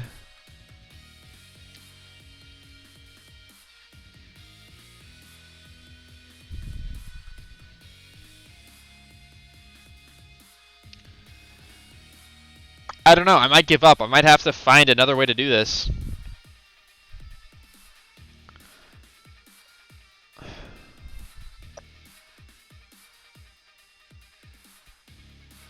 What would a normal... Like, I don't understand why there can't be, for an on switch, 1 ground and then 3 positives. So what's wrong with that? Does that just not exist? That's got to exist. I must have bought the wrong thing for this, right? Like, we want a single pole 1P or 1... How's it going, Braden? So 1D or SPTT? SPTT switch.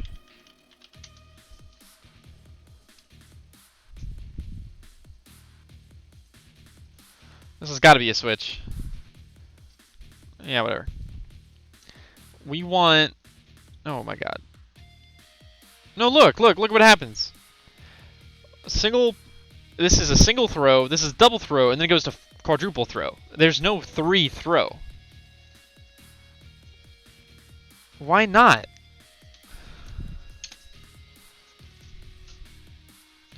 Control F. SP... Your brain is too big for me. We're trying to build the cockpit, but my switches aren't. My electrical wiring isn't making any sense. Yeah, SP3T. Okay, maybe that's... Okay, so they do exist. What does this look like?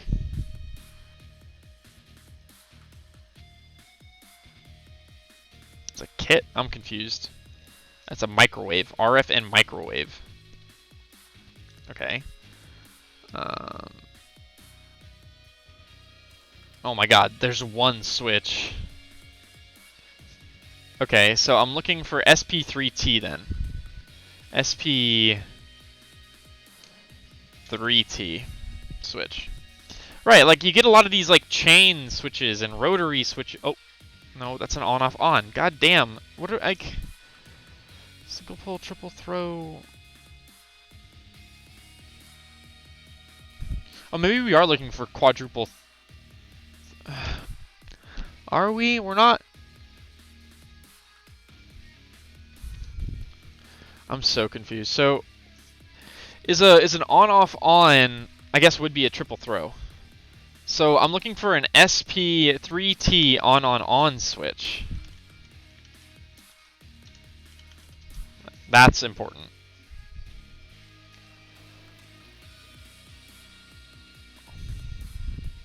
Okay, let's see what this is.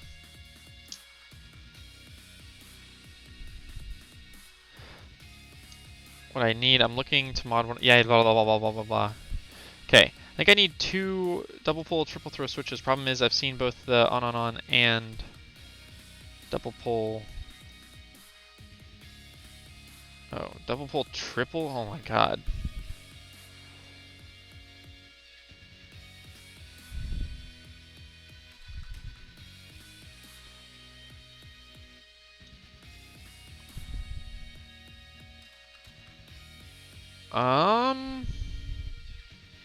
You can apparently make a double pull. Like, what are the bridges? I don't understand what the bridge means. Like, what is this? What does that do? Would that be fine? The problem is all this stuff is in guitar terms, so it doesn't mean anything to me. Okay. So, I need...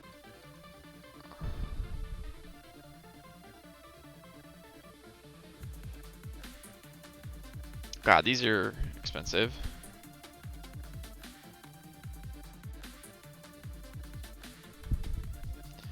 Okay. On and on, whole pin through. This looks promising.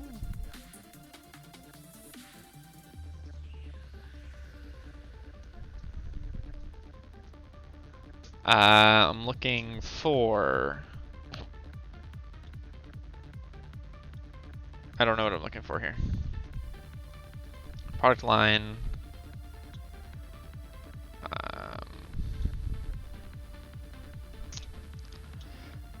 Wire and cable switches. Holy cow. Okay. Alright, switches. Now we are looking for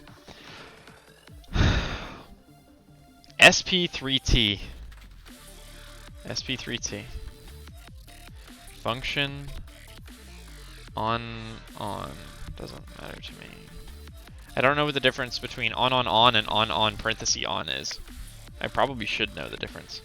This is literally the same freaking site. Oh, yeah, it is. What?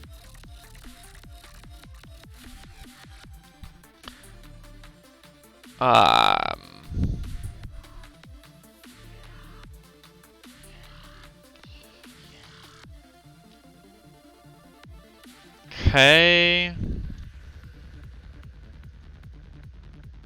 Oh, hey, here we go. All you have to do is click the damn picture. Okay, so, like, what is this? I am large confused. They're expensive, but if they're the right thing, then there's not a whole lot I can do about it.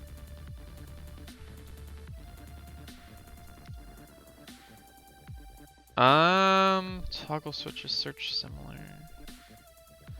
I mean, switch function, on. Through pull. Product client. Customers also bought. I don't really care about that at all. So what images are for reference only? Can I not make this? Oh my god.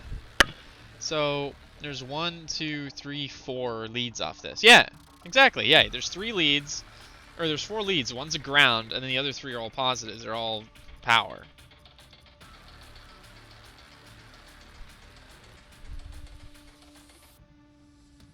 Why is it so expensive? I feel like this Switch like should be like a $2, if that. Like, why so expensive?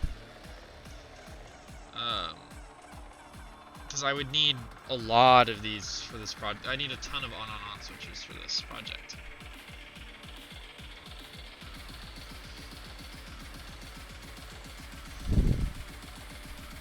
Cheaper ones, 616. Because there are no switches on here are like a few dollars. I sort by like cheapest. Don't care about what's rated for. Really? I cannot. Why is there no sort by price? That's super lame. It seems like they're getting cheaper as we go down there. Or not. Maybe not. Look, what is this? All these are non-stocked. They're all non-stocked as well.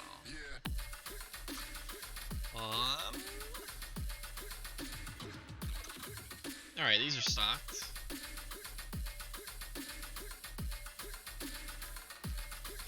I thought I saw 5. No, I didn't. Okay. Alright. How is this right? This isn't... Oh, it's not stocked anyway.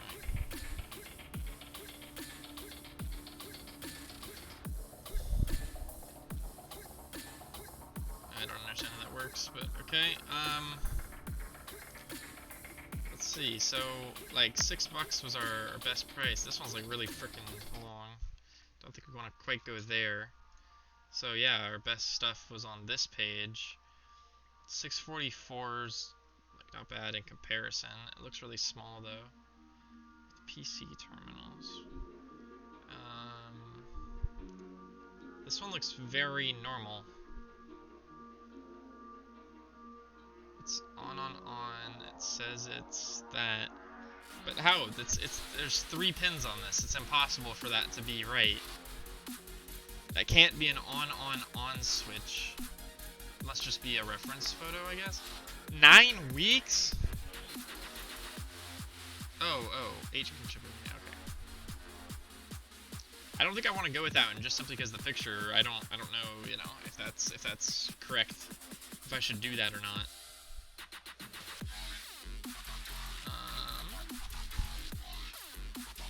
Let's see. 646. On, single pole, triple throw, panel mount. Definitely want to try it and go with panel mount if I can. That's a bigger switch. But it looks like it... Yeah, that's double pull, triple throw. I don't want to do that. I don't want to deal with double pull crap. It says it's single pull, but it's not. It's literally said double pull. Yeah, double pull. All of these have three pins on them.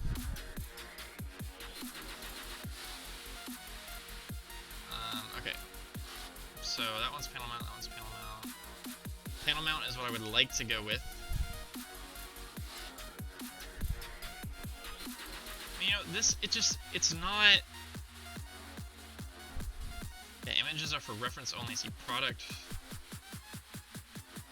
specifications. So, manufacturer, it's contact form. It's SP3T, and then it's on. It's not on, off, on. It's on. I think this is what we kind of have to go with.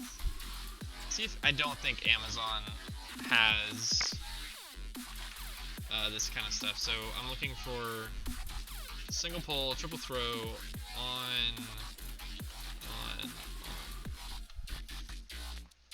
No. Yeah, $90. Sick.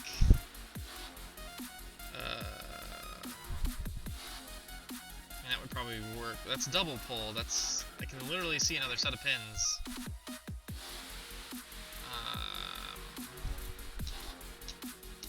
Okay, so no, they don't have anything. This is complicated, chat.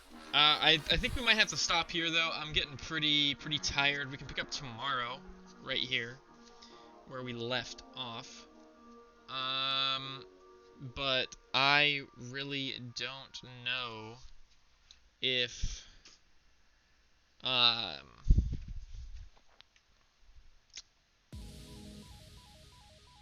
yeah, I'm not sure that we have the right switches to do the job. I'll do some more research on these and see if I can get a way for them, figure out a way for them to work. And if any of you guys know how to make a double pull, it's double pull, double throw? That's the problem. It's a double throw switch. Yeah, I think that's a problem. I mean, it needs to be a triple throw switch. So I think I screwed up.